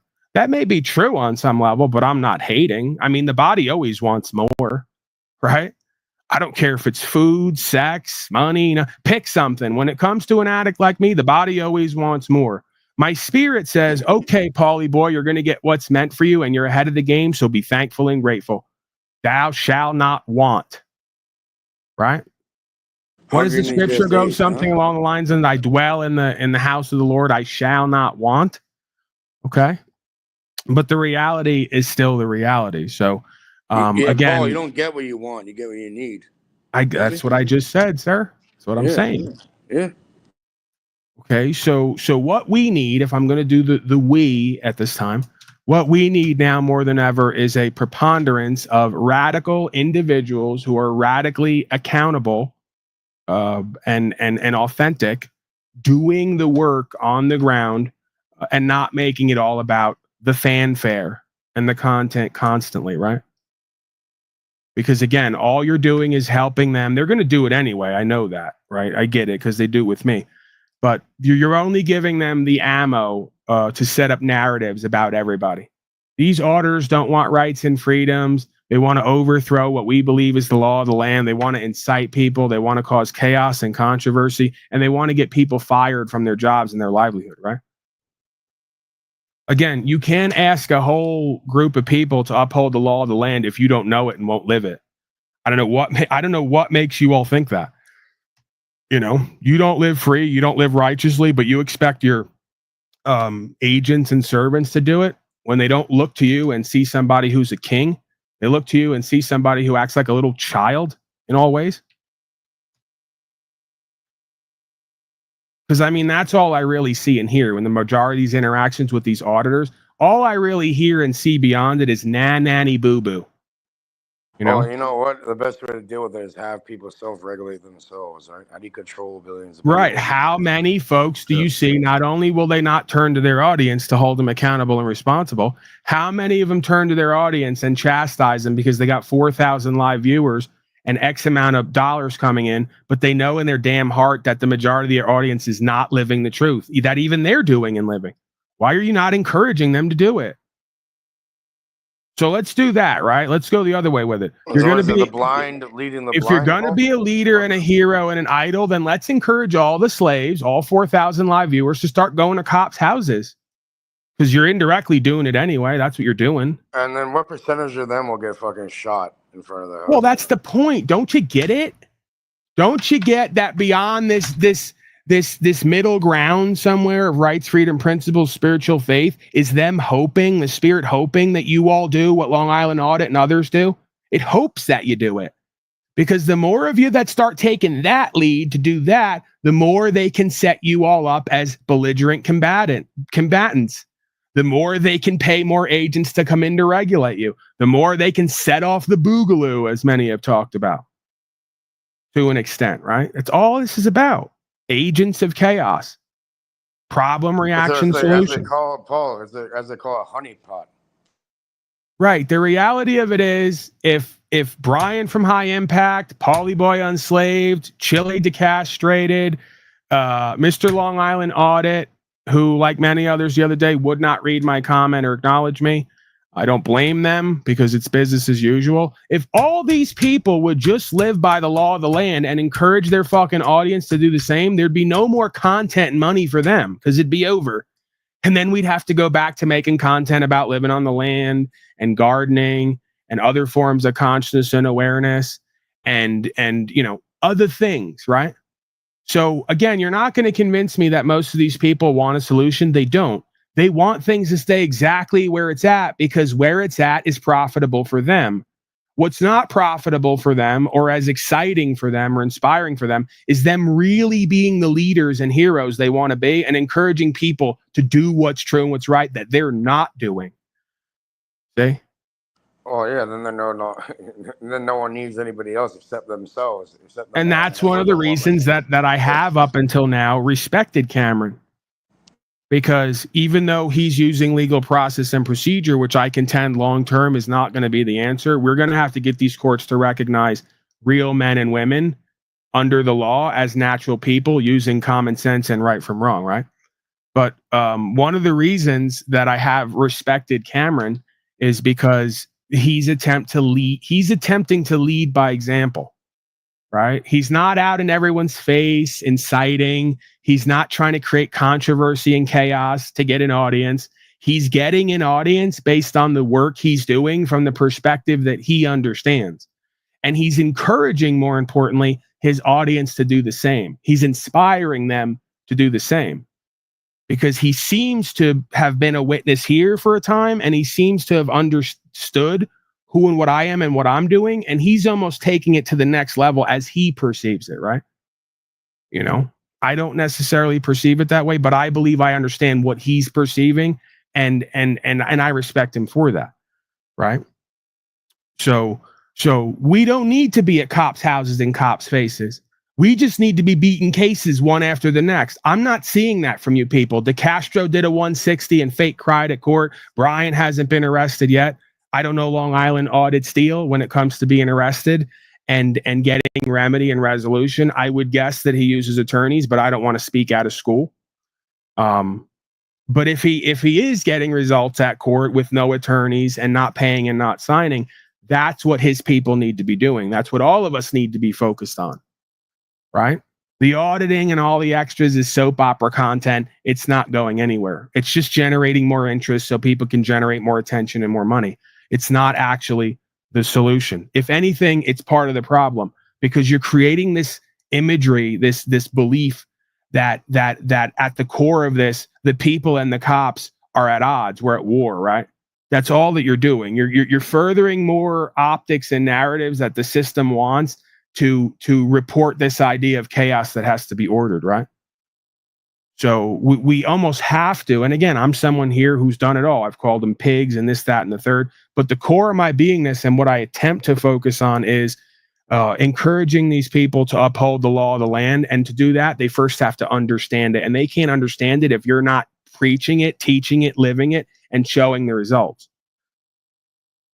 So again, if he is doing that and they are doing that, then all the power to them. I retract all my other statements. Feel free to generate more interest and money for the content because it doesn't matter how you get him there. It matters how you keep him there. And if you're doing the real work and encouraging your audience to do the same, then you're all right by me and salute to you. I haven't seen it. Just because I haven't seen it doesn't mean it doesn't exist, but I check in with all these people from time to time. I don't see that. I see the majority of the same stuff over and over again without the rest of the story being shown and told. But we'll get there. Like just recently, I checked San Joaquin Valley. He was in our chat over the last weeks and months. See, I'm a place folks come and they lurk. They just watch and they listen. They pick up a few pieces of good game here and there, and they bring it back to their people. And I never get credit for it. That's fine. I don't need it. Long as we all get it right. Right? The flesh wants the credit. The spirit understands, Paulie, this ain't about your flesh and you and your reputation. This is about you understanding and giving away and them taking and us getting right. Stick to what you say, Paulie boy, your goal is and where the value and power is, right? So, yeah, I watched San Joaquin just last night, the other day. I checked in with him. He's updated his rap. He's now sounding a lot like San Joaquin Unslaved when it comes to common sense and the common law and the understanding of dual jurisdiction and how this all works out and why we got here, right? Because a lot of these non-tent creators, they always want to focus on the cops and the government. Number 3, when's the last time you've seen your favorite idol, hero, worshiper, content creator turn to their audience that's so beneficial for them and encourage them to do the work? That's all I'm asking, right? Cage, you got any thoughts? You're distracting me there. I got to be honest with you. It might just be my ADHD, but I'm very easily distracted. I'm just listening. I'm not trying to interrupt, man. I'm listening. Oh, you didn't interrupt. I'm not sure who these characters are. I see the flame out of the corner of my eye, and I'm very easily distracted. Yeah, sorry. What did you say? There's a bird that flew past the window here. That's a good explanation of why auditing is so cringe. Right. The reason that most auditing is so cringe is because the auditor's coming at it like a petulant child. Okay. Oh, yeah. It just reoccurred to me. How many content creators do you see turn to their audience in the auditing community and chastise their audience for good reason? Because the reason we see so much sadism, fascism, collectivism, and enslavement is because you got so many fucking cowards in the audience who don't want to live the truth they've been shown. What's the point of us as content creators sacrificing ourselves and our lives to get the damn miraculous result, give it away, and the audience not take it and run with it? You wasted all of our fucking time here. I don't see you folks turn to your audience and say that because you want to be nice, kind, and polite, and you don't want to keep it fucking real. And that's why most of your audiences are incorrigible. You can encourage them to do and be and have better, even if you wanted to, because most of them are cowards and you don't call them on it because you're afraid they'll stop paying you and stop watching you. There's no honor and integrity in that. There's no true leadership in that. You're not going to be respected by others who have integrity and honor and self-respect, presuming you even care. Okay? So all these folks will get my respect and many other real men and women's respect when they finally do what the fuck they've come here to do instead of play games and throw a party. Okay? You want to be a leader, you want to be a hero, you want to inspire, really fucking get to it. Show them who you are and what you got. Show them that it's the solution, be the solution, offer it to the people, and then encourage them to do what the fuck they know they need to do. If you ain't doing that, you're just another corrupt, untrustworthy, dishonorable slave in and of this world who's only in this for benefits and privileges. You don't really give a fuck about what's true and what's right, and you don't really give a fuck about your honor and your legacy. If you like it, I love it. Your thoughts, Cage? We're going to move on here. I think I spoke my piece. I think that I was cogent, concise, coherent. There was some continuity there. There was some critique and criticism, but that's needed in fraternal interactions and situations amongst men, right? Yeah, well done. I was just looking at the comments. There's like an Emmett person. I'm like, okay, that's time spelled backwards. Right? Talking about word magic. Okay, there we go. Time. Joe Cool is my favorite nagger. Mitch in rare form lately. I guess I'd like to say this is him in rare form, but this is Mitch in Mitch form. So I don't know how rare it is. It's just we're on a cycle here. Mitch is on his cycle. What the fuck? Long Island Audit made an app in partnership with a lawyer firm app called Attorney Shield. See, that's what I'm saying. That's what I'm saying. And again, Paulie Boy's not the best businessman, right? He's not. He may know what to do to be a good businessman, like even more than a lot of other people. Oh, I could pimp and mac and pitch and contract like you've never seen before in order to expand. I just don't, because I can't imagine myself being the guy who halfway through the broadcast points to the Attorney Shield app and says, download Attorney Shield and I get a percentage of that. And then at any time when you're out on the street and you don't know who you are or what your rights are, you can get on the app and call a fucking inauthentic corporate mail attorney. I can't see myself doing and being that. And that's why God loves me, I believe. Cage, you're annoying me. It's not your fault. You're just an annoying person. You're not trying to be.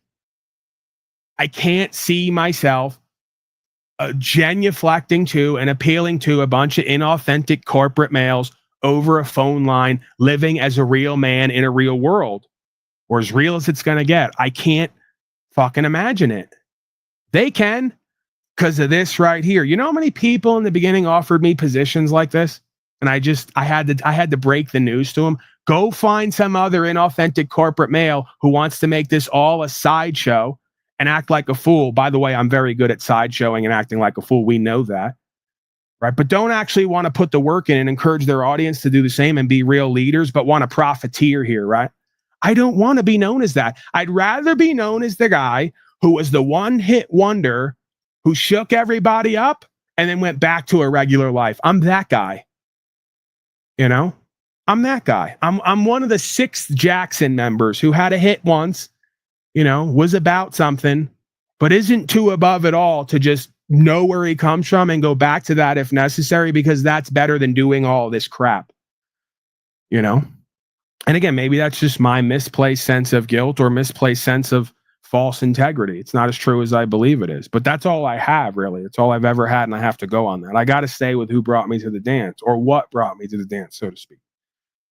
You know, so every one of these people has clothing lines and books and documents and attorneys that you can purchase for a small fee and all the rest of it. That's all this has become. These people want to open up a flea market online. That's all this is. We're going to use rights, freedom, principles, spiritual faith to open up a flea market online and sell people a bunch of crap they don't really need. And we're going to ignore what they do really need because we're not willing to emulate and replicate that. That is a fucking embarrassment, and it's a shame. And you know what? It's par for the course here. In this world and of it, it's par for the fucking course. And you know what's ironic? These same people treat me like I'm anathema, just like they would the Christed being, for keeping it real and keeping it tall and keeping it straightforward and not accepting less for myself and others. Don't even address him. Don't even bring him into the conversation, because he's going to wind up running his mouth and pointing out how we're all falling short. We don't want that here, right? Bad for business. Your thoughts on that, Cage? That was very rude to you. I don't know why I did that. I don't know why that just happened. It's all right. Yeah, you're on point. Everybody's all about their fucking money, but yeah. Yeah. Imagine this idea. Imagine the idea that you'd probably take a hit when it like you'd probably go from $1 million a year or 500,000 a year to 100,000 a year, but you'd have your self-respect and integrity intact. Imagine if people played a long game here where they said, you know what's going to be my selling point in 10 years from now is the fact that I never took deals and engaged in fraudulent contracts and was willing to corrupt myself to make a few extra bucks. It doesn't occur to any of these people. Maybe I'm the idiot, because I've had my own family say to me, Paulie, you were hot. Everybody was looking for you at one point. Why didn't you cash in? Because I didn't come to this to cash in and open a flea market. And I don't want my legacy forever being in some people's minds that he only came on here to open up a flea market and sell a bunch of crap we didn't need. No. 10 years from now, when all these flashes in the pans are no longer doing the work they've never done and the content is always the same, so everyone's bored of it, and they've not given away anything that could actually change anyone else's life, right? They're going to stop buying. They're going to stop showing up. And then you'll be left with that reputation and who and what you are and what you've been. If you like it, I love it. I just don't want it for me.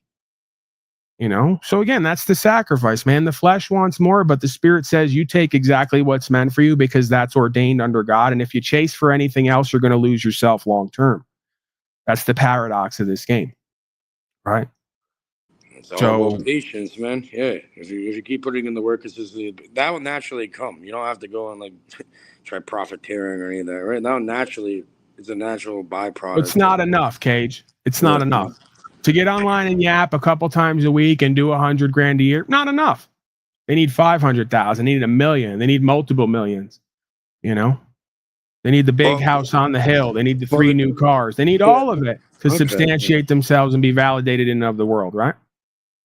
Well, it's kind of retarded over here because, for example, there's Flippa and then like this other guy, 22 Neat or something, right? Those are little names on here. This is literally what happened, all right?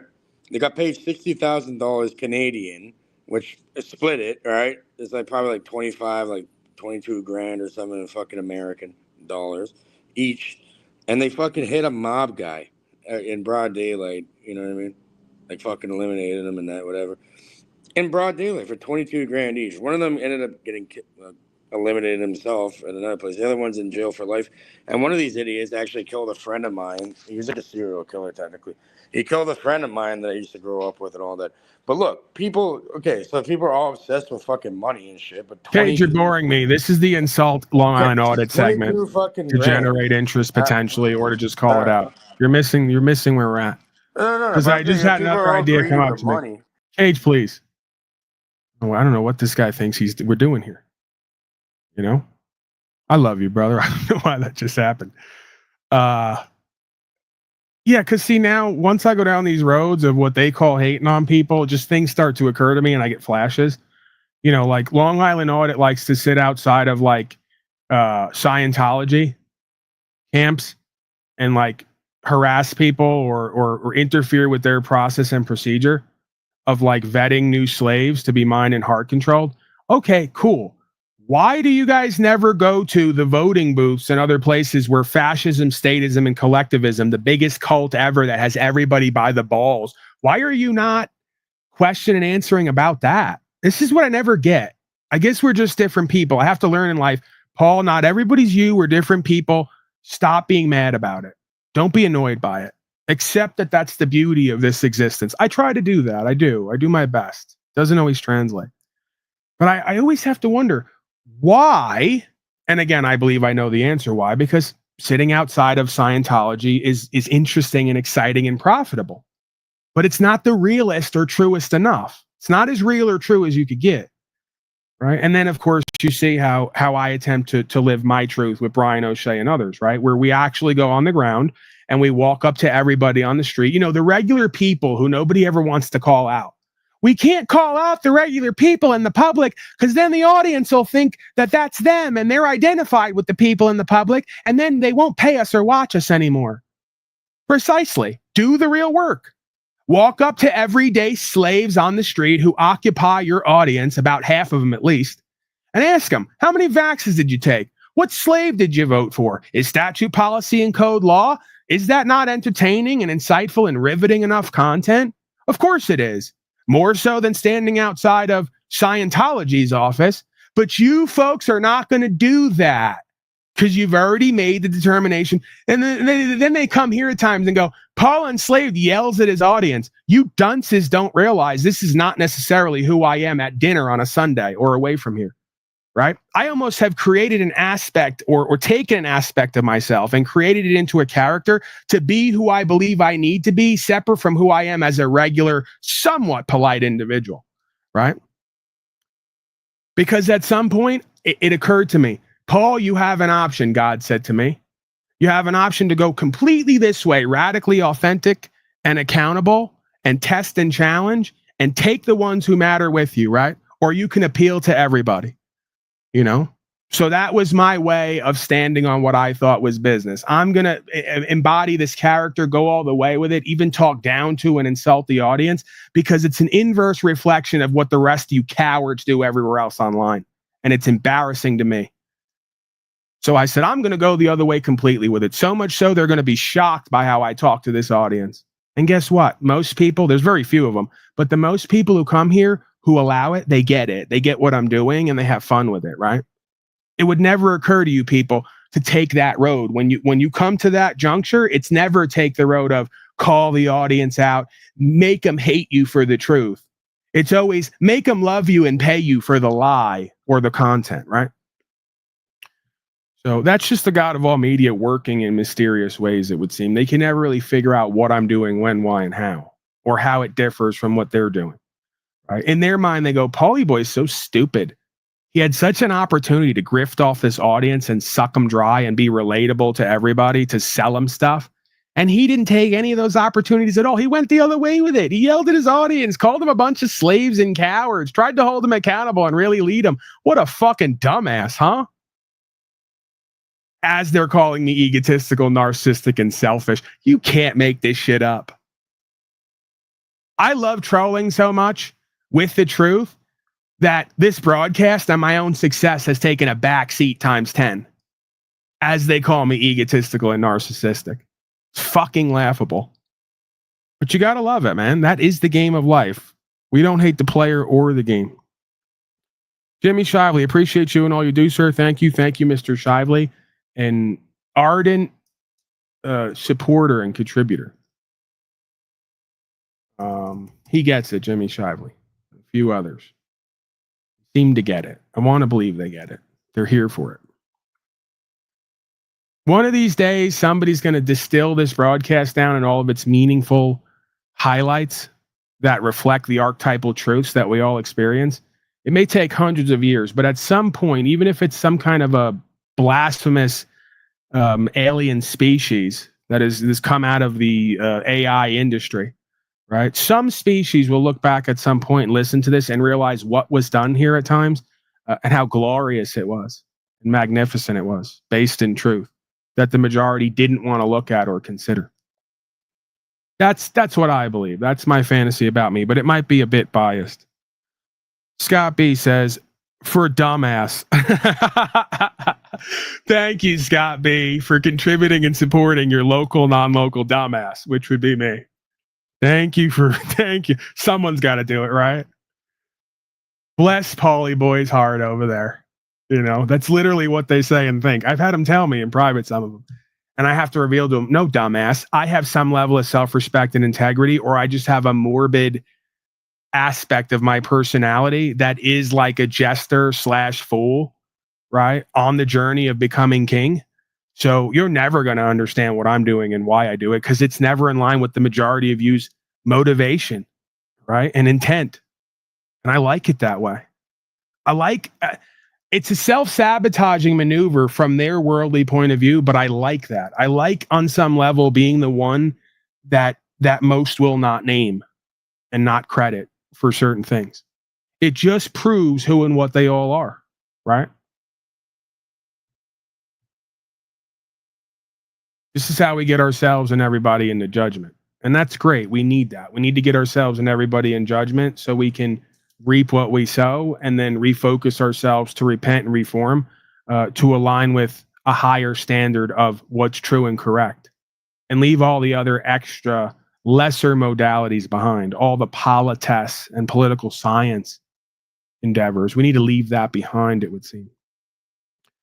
Unless you're going to start the United States of Enslavia and commission a board of directors and then create a court and name yourself as a administrator of that court in order to grant privileges to the persons who are residual residents of United States of Enslavia, right? Unless you're going to do that, then we'll allow it. I have to urinate. We're going to go to the list up there. Cage is still in the back. I love Cage, but just not really an on-air guy oftentimes, it would seem. Maybe that's the beauty of him. That's the juxtaposition between he and I. Thoughts on any of that, Cage, before you move forward? Your own thoughts? Any kind of thoughts? Other people's thoughts? Yeah, let's proceed. Yeah, well done. Thank you. I'm here for you and only you. I'm in service to you eternally. Well done. Preparing for war with China. Let's go some breaking slave news. We're going to run through that. We're going to go some courting sovereign citizenry. Like, share, subscribe, share it out, break through the algorithm. Paulie Boy's the enemy here on YouTube, on Google, when it comes to auditing and frauditing. When it comes to, ironically, on the other side, policing, enforcing statute, policy, and code. When you talk the truth and you live the truth, you piss everyone off. That's the reality of things, right? Yeah, you don't want to fuck up their pockets, right? That doesn't exist. It's going to be taken away from everybody. Yeah, don't fuck with that. Yeah, pod people doing a podcast. How appropriate. Yeah, because, you know, again, we can't, I shouldn't have brought that up. The pod people, the masking, the vaccine, don't bring that up. That's unpopular, by the way. Notice how many content creators just acted like the last 5 years didn't exist, by the way, because YouTube told them, if you talk about it, we're going to take your money. What does Snafu always say? God help me, I'm quoting Snafu. You got to talk like a baby online, right? That's what YouTube decided for everybody. You're going to do baby talk and you're going to fall into what content we want you to push.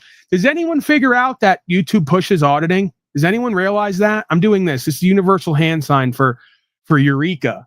Has anyone figured out yet why YouTube is pushing auditing and not other things in its algorithm? It's almost as if YouTube and Google and whoever it stands for wants you to do auditing for some reason without all the extras. Can anybody figure that out? Go sit Just with that. ignore it. Think about it. Just ignore it, man. No. Algorithm doesn't exist. Even to the auditors and frauders and all the rest of them, I'm a conspiracy theorist. I'm an extremist. I'm paranoid, right? I'm putting pieces together that don't exist because they just can't or won't adhere to common sense. So whatever YouTube's pushing, it's pushing for a reason because it has a benefit to do so. But you never ask yourselves why your content is always pushed in the algorithm while some of us are shadow banned, whether we audit or not. Wonder why that is. It's probably because we're crazy and unsafe and the system's just looking out for you all, right? Right. Controlled opposition. Yeah, well, that's my point, Cage. I wanted to let them get there on their own. All right, well, let's go to my symbol. Let's talk about my symbol. It's not my symbol. Dave made this symbol. No. It's on his private trust property. He's been using it for over a year. There's a number there. It says private trust property fee schedule on board. My breakdown for this symbol intuitively is you have the 6 points of perspective. Within that perspective, we are tied into an interconnected matrix. Within that matrix, we are tasked with unifying the masculine and feminine, the upward pointed triangle, the lower pointed triangle, the alpha, and the delta. And through unification of sacred masculine and feminine, we will give birth to the one eye of conscious and awareness. If your eye be single, it be full of light. And we will break through the false hierarchies of power and control symbolized by the stone pyramid. See, because it doesn't matter which perspective that you view the matrix from, we're all viewing the same experience and the same truth, whether we're interpreting it the same or not. That is my breakdown of an archetypal universal symbol of conscious and awareness and the holographic simulation known as reality. How it applies to all of us or applies to none of us, because on some level, what you perceive is what you believe, and what you believe is what you will experience, and what you will experience will define you. Okay. Now, if you have your own, sorry, go ahead. I was going to say, it all starts within the mind, right? So when you think what you say and say what you do, then you have a real change in power in this reality, right? It takes action, thought, emotion, and action. So you simply think what you say, and then, you say what you do, and then you make shit move. Yeah. Real motion. You also piss other people off by lying all the time. Is real. Jason, hit the link, call in. There's no sense in sitting in a chat box and not bringing the controversy to the being in order to create a new conversation about what's true and what's right, or to bring the content. So again, I'm here. I'm running my mouth. It's an open forum. You can respond if you wish to do so and you feel the need to do so. That's part of what I'm doing here at times, believe it or not. I'm going the other way with it. I'm being chaotic and controversial and resistant to an extent. I'm attempting to try to keep that objectively truthful as much as possible. I'm sure I fall short from that at times because I am a bestial creature on some level, animal-like in its own way. But please feel free to come up and bring forth all the lies that I've told that you've verified, because the only way you could know I'm lying is if you verified another truth. If you want to bring forth verified truth, I'm here for it. If you're not going to do that, there's no point in telling me how I lie so much. Again, a presumption and assumption is not a lie. You can always rebut it. If you don't rebut it, then potentially it stands true. That's how your government runs your life. That's how your public servants run your life. So yes, we're doing courting here. I'm the honorable judge Unslavius. At times, I will make presumptions and assumptions based on what I see or don't see. And if that's not rebutted, then it may stand true for some places, some people, sometime. And that's just the way that this whole thing works. So I'm not actively up here lying. As a matter of fact, in the rant I just gave, I stopped at certain points and gave a caveat and made it clear that I don't have direct information and firsthand knowledge. I'm just talking to a certain extent based on what I see or what I feel or lack thereof. If there's some inconsistencies and some inaccuracies there, that's where you and others come in to rebut the presumption or the assumption. Right? So if you're not going to do that, and then what I say stands true for some people, some places, sometimes, I don't know what to tell you about that. If I didn't do that on some level, we probably wouldn't have a broadcast. If I only talked about things that I could verify 100% firsthand without any deviation or any element of doubt, I would just have to sit here silently. That would be the broadcast. Okay?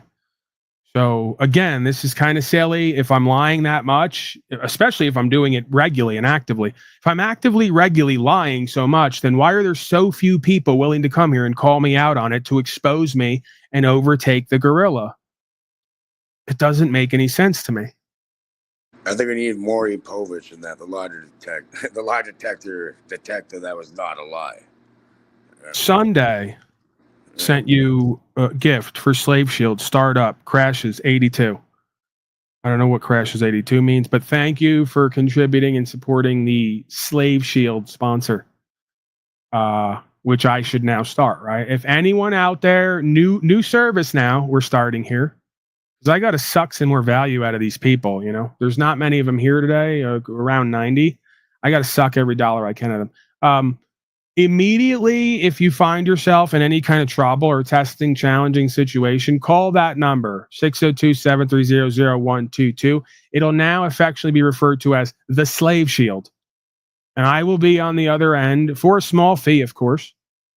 And I will counsel you, and if necessary, critique and criticize you in order for you to get right and live your life better. You're saying you're the life coach now? Okay. Oh, I'm all things. While being no thing at all. We need a 1-800 number. 1-800 free a slave or something. Free slave. Something like that. Dick wants to know, Paul, when are you going to fix everything and make us happy? I'm working on it, Dick. I'm working on it. I can't get it done for me, so I don't know how I'm going to get it done for the rest of you, but I'm working on it. I am actually, right now, I haven't told anyone, because I am so modest and humble with humility. I am actually in the process of fixing all things for all people, all places at this time, for a small fee, of course. I mean, a man's got to make a living. But again, it's kind of hard for me to fix all things for all people, all places, and all times if I don't have the proper funding. So contribute and support now. Invest your time, energy, attention, and funding now. And hashtag trust us.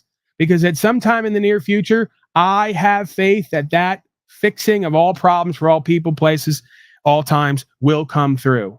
See, this is what's so laughable. Your content creators, your idols, your heroes, the folks you worship are just like your government, and I love it. They come on here, they bullshit you, they have selective memory, they have selective focus, they leave everything else out, they do political science games and politics, they do it all to generate revenue. Also, they can pretend that they're going to tell you what to do to make your life better, but never come with the goods, and you never see the results. And they wonder why I think it's an absolute fucking embarrassment and beyond shameful. But I love it because that's the way of this world and this simulation. It wouldn't be what it is here if that wasn't the case. So they cry, they bitch, they complain about government and the corporations, and then they go to acting and living like exactly the government and corporations they keep bitching and complaining about, wondering how they keep feeding the beast and remanifesting it. You know? But then when I do it, this is the irony of it. When I open a court here and LARP as a judge, and use presumption and assumption to get people to rebut and stand for what's true and what's right, and learn how to move a court and do courting, Paulie Boy's the enemy. He's evil. He's doing exactly what government does and administration. Interesting how that works. You know, they can see it in one place, but they can't see it the other place. That's how you know that whoever, whatever is effective at what they're doing. Because they can look at me and see what I'm doing and say, we don't like that. That's not good for all of us, when it actually potentially is, because they're going to learn from it and be better, right?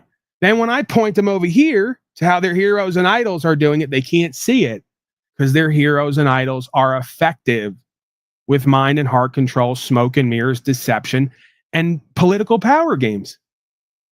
Because it's just that easy, right? When we get right down to it, the truth that most people don't want to accept, you know, L. Ron Hubbard's secret to power, as he once exclaimed in an elevator, as I understand, you know how dumb the average guy is? Half of them are even dumber than that. What about Jack Parsons? And yeah, it's like the old thing, right? If you can't beat them, join them type of mentality. Yeah, maybe That's something it. like that. Yeah. They Gotta be on survey the scene. They go, what would happen if I really went with my gut and my spirit went all the way with it? Oh, I'll wind up like Paulie Boy. What will happen if I leave some stuff out, have selective focus and memory, and build up this fanfare and this platform? Oh, I'll get rich and I'll be successful in and of the world. Yeah, I know. I get it. And then where will that leave everybody with slavery and genocide and self-government? Well, who gives a fuck, really, right? Like all of them told me from the beginning, when I get them all alone in private, listen, Paul, I got a family. Listen, Paul, I got a house and bills. Listen, Paul, I got this, that, and the third. All these people, places, and things that own me. So I can't have my own integrity and my own will or allow God's will to work through me. I can't do that. I have too many responsibilities and accountabilities and pretty and nice things in and of the world. And that's, they can't figure out. That conversation is when they and I depart, right? Yeah, and when the rug gets pulled on everybody, which is going to happen very soon, it's going to be kind of hilarious, right? Because you've it'll only be hilarious to me, as selfish as I am. Now I'm revealing, right, how selfish I am as well. It'll only be hilarious while being shameful if I get my shit together from now till then and be in the middle of the forest in the mountains with no taxed land, growing my own shit and watching you people all burn and go to hell, right? It'll only be somewhat funny, right? Just like it is for them. You know, Paul Enslaved is real funny. He's a character when he stands on what's true and what's right and gets thrown in a box. I'm going to laugh about it, but in a way, I'm going to be laughing with like tears and shit. You know what I mean? Yeah. It's like, oh, fuck. Like, but it's so fucking obvious. People just play themselves over and over and over and over and over. It's fucking retarded. And it's like kind of redundant, right? Because you might as well just bang your head off the fucking wall. That's how good this brainwashing manipulation has been bred into people. Yeah, there's no point even saying anything because, well, there is. They still say it either way, but yeah, you might as well bang your fucking head off the wall. It doesn't matter. They could tell you. I guarantee, they can go out and outright tell you what the game is being played on to you is and everybody else around you and your entire lineage and family. And they will not, they will not fucking care. You know what I mean? I want to hear from Mitchell, Cage. What? I've decided in this moment, I want Mitchell. This is a place where all loser, failures, addicts, homeless people, we love these people.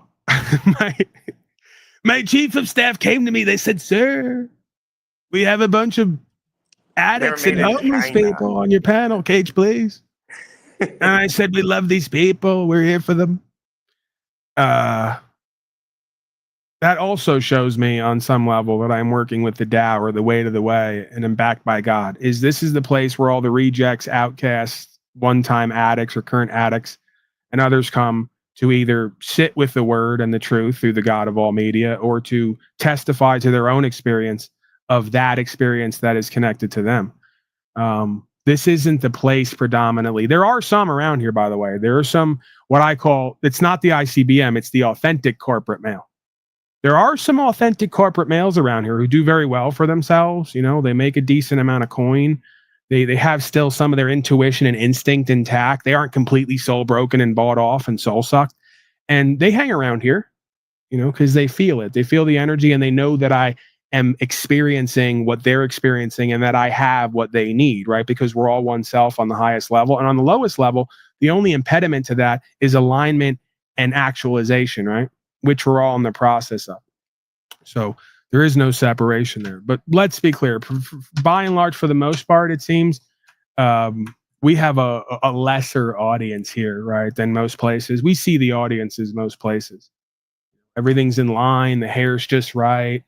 You know, everything is prim and proper and pressed. And they got everything in place other than the core essentials, right? All the external outward symbols of power and success are all in place, except for the indwelling core beingness, right? Oddly enough. Clint F says, called Carl twice. He texted back and in all caps. Yeah, well, you know, I don't know. You guys thought I was an asshole, huh? You guys thought I was an avoidant, huh? You guys thought I wasn't a good daddy who didn't love you. I answer everyone back. There has not been one person who's emailed me, texted me, or messaged me or something to me that I got, if I got it, that I haven't responded back, you know, or tried to give him whatever I have. So sorry. And I'm not mad about it. I'm not going to like coddle you about it. Carl's a man. I'm a man. He does whatever he wants to do and he gets results. If you want his results, you're going to have to be a man and do what the fuck he does. The same goes for me, right? On some level, I may just be more egotistical, like they all say that I am, or narcissistic. I answer back because I believe I'm supposed to, and I want to be part of your experience and part of your help. Because that's all I believe I'm called to do. I don't have much else to do in this creation. Like if I don't answer back and help people and do my best, it's back to construction for Paulie Boy for $80 a day, doing menial kind of go for work. So I kind of stay humble with humility and go, God chose me to do something here. And it relates at times to legal and lawful, conscious and awareness, drugs and addiction. I better answer these fucking people and give them whatever they need. Because if not, there's no place for me in a community or society other than to just be another run-of-the-mill slave. So not working toward my purpose. Okay, sorry, Paul. Hey, you're killing me, or man. a sense of a purpose, right? Right. A drive to keep going. Okay. I mean, yeah. Right. Like because on some level, that's who I am. That's what I am. That am is. If I don't have that, I really don't have anything. So there is a part of me, the human, I guess the fleshly part of me that says I don't want to be bothered with anyone. I don't want to talk to anybody. I may not have an answer for you, and you're making me feel uncomfortable because you're texting me like I can answer your problems. That's the self-doubt in me. That's the self-sabotager, right? Because the reality of it is they wouldn't be calling me if they didn't already verify that I have what they need. And that's based on a universal principle. So I have to run with that, right? And oddly enough, most of what I have that they need is me reminding them that they already have what they need. So I'm not even really teaching or giving anything. I'm just reminding them of who and what they are and what their goal and their purpose and meaning here is according to them. That's the truest leader and life coach, is the one who's not really leading in life coaching. They're encouraging others to lead and live life. Go ahead, Mitchell, your thoughts. Give me your questions, comments, concerns, or thoughts on whatever I put forth. You had something going in the chat there. I'm going to urinate. Go ahead. Take over. Well, actually, I was kind of indirectly going at Cam with, I don't remember exactly when it was, a few months ago maybe. He threatened to like quit his activism and take down all of his videos and service to truth if people didn't pay his mortgage, which was $2,000 a month. So that shit kind of gets to me. There's a price to being a good man, I guess. I've seen people do some pretty sleazy shit for $20. So what can I say? I mean, well, my question is, where do I get a mortgage for $2,000 a month? Because over here, I'm paying like $2,300. I don't have any first knowledge of that. If I see that and hear that, it will change my perspective on him, and as well that it should. And it's not because I'm not part of this dynamic. I'm not exempt from it, so I can talk about it. This is why when they ask, why does Paulie Boy have 10 grand in his Cash App and whatever in the bank and whatever in assets, but lives in a trailer or a tent? Because I don't want to wind up being the guy online telling the audience, you better give me $2,000 a month or I'm not going to do what God formed me to do. Are you fucking sick in the head? You really are. You shouldn't have said that, Mitchell, because now the alliance between me and Cameron has now lasted officially 2 weeks. It's all over. Well, as a joke, I asked OTW, how much would it cost you to be like an address and shit on a live stream? He said 5 G's. I offered him 5 G's. They just don't get it. These people just don't get it. He has to wear makeup and everything and wear the wig. He's gonna get like a wig and dress up in a sundress or something for the. It is hot out here. It's the summer. Yeah, but for 5 G's, they'll do that apparently. How retarded is that? Are you fucking kidding me? This is why I've told them all, and they say to me, well, they won't say it directly because they don't want to really come out in the open, but they say it indirectly, and I know it. Paulie, we're not going to live in a trailer or a tent. We're not going to show this audience a lesser modality. We're big pimping out here, homie. We need big houses, big cars, pretty and nice shit. What, you a rapper or something? What is this? What are we doing? I thought the whole point of fuck you money was to be able to say fuck you and do whatever the fuck you want to do. And if your bills outweigh what you have coming in, then you can't tell everyone and everything to go fuck themselves. This is why you live within your means. I can leave here today and go off for the next 5 years. I don't need nothing from nobody. because I didn't squander everything I am and have, and I didn't put myself into contracts beyond my own means so I can have all the symbols of power and value in the world that I can't actually afford. Because guess what? Newsflash, I am the truest value and power as I am that I am presence. Get a load of that. And that's not a cliche. That's the reality of it. When you give that up in order for the ways and the things of the world, that's not a good place to be. Right? So again, they wonder why I live the way that I live, precisely so I don't become exactly what you just said, because I'm just like everybody else. If I had an apartment and I was renting and I had to pay $2,000 a month and I saw that dough going out and not coming in, I'd be desperate and worried. So the whole point in life is to put yourself in position where that never happens again. So you can focus on being who and what you're meant to be, that you need to be, instead of focusing on who and what you want to be to get what you need or want, right? Or what the people want you to be to get what you need and want, right? Yeah, there's always ways around it. If there's a will, there's a way. You don't have to get trapped like that. There's ways around that. Mitchell, do you want Cage up here in the back? I'm giving you the ability to make this decision right now. I don't want to have to do it. I'm tired of being the bad guy. I don't think you're the bad guy. I think what he does is intentional. If it's not, man, he's really I don't think it's intentional. I think he's a little bit retarded. All right, that might be. Yeah. I'll give him. It's not his fault. I love him. Good kid. He means well. I'll give him the benefit of the doubt. All right, they're yelling out from the cheap seats, back. They want to. They're just doing this. They're all collectively. The audience is doing this. Back. They're in the nosebleeds. All right, just hang out, cool off. All right, hang out and cool off. We'll bring you back. Cage is on to something. Oh yeah, he sure is. I wonder how many grams.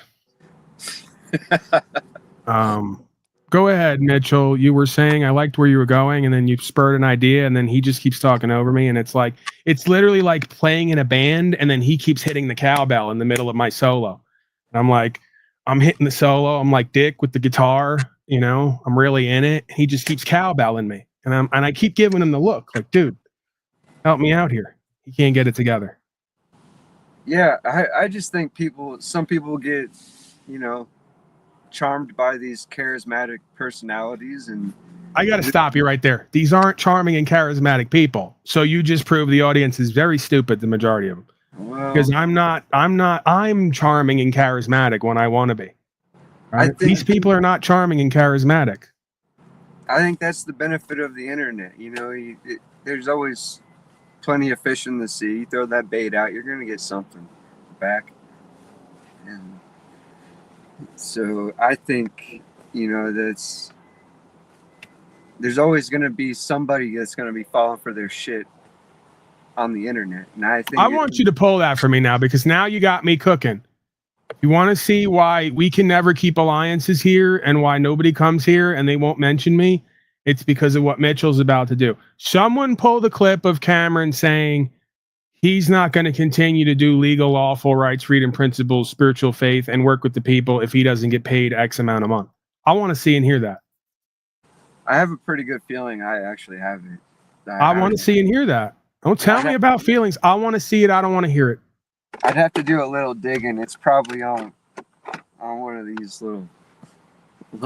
This is what's been concerning me from the beginning of my time here, is that you have so many audience members and co-creators and content creators who want to work with people who explicitly say they're in this mostly for the money and false power and don't want to deal with me because I'm in it for the truth and the service.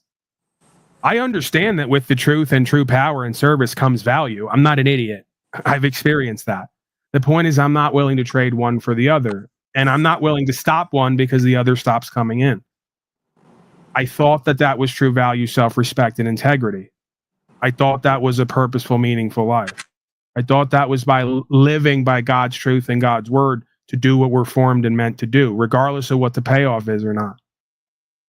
Hell, I did this expecting to go to jail. Not only did I do this not expecting to get money or be famous, I expected to have to go to jail behind this with nobody and nothing, right? I'm so ahead of the game on all levels. I can't help but be thankful and grateful. Why are others not the same? And why are they not protecting this endeavor the way they should? That's my question constantly, right?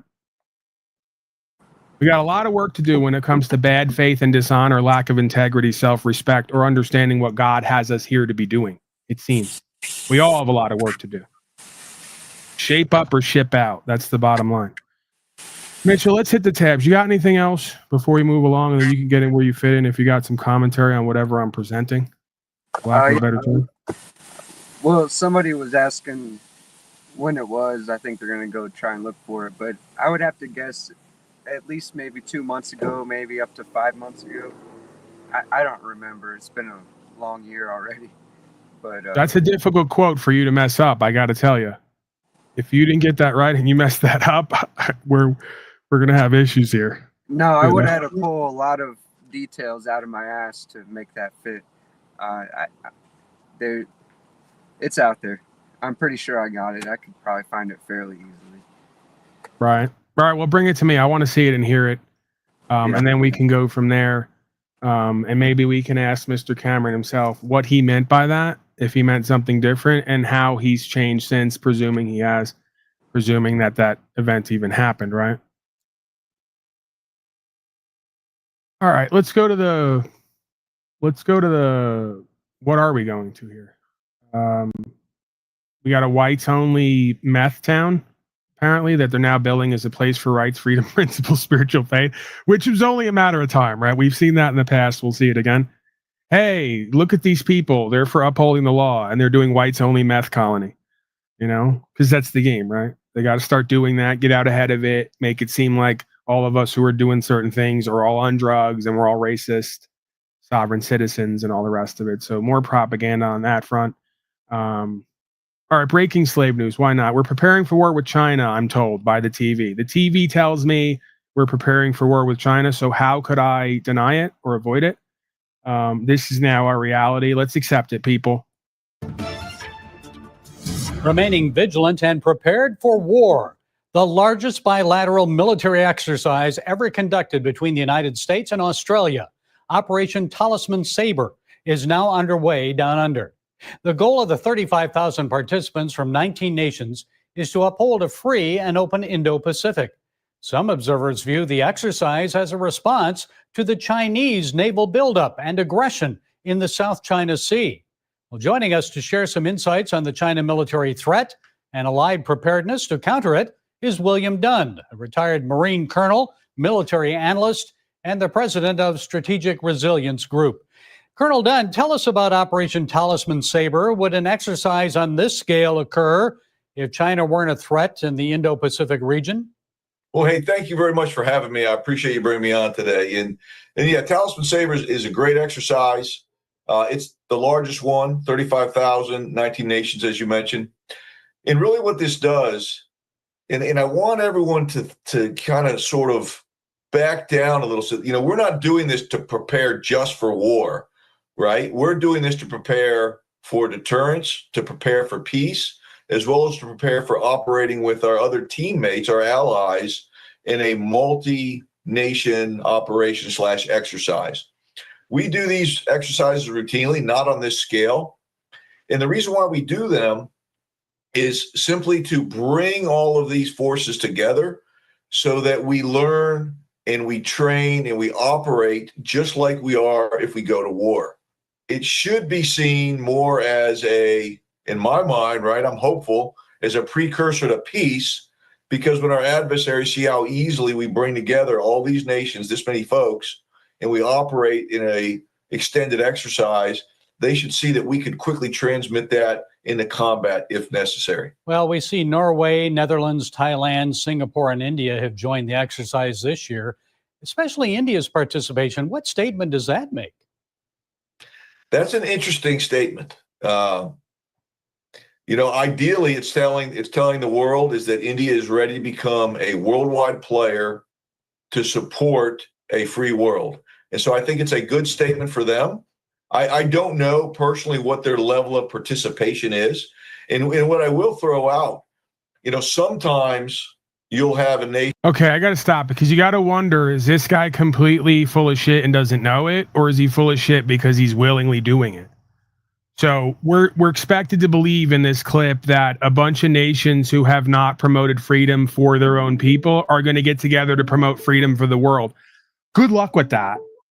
It's a lot like your content creator, auditor for auditors promoting freedom and rights.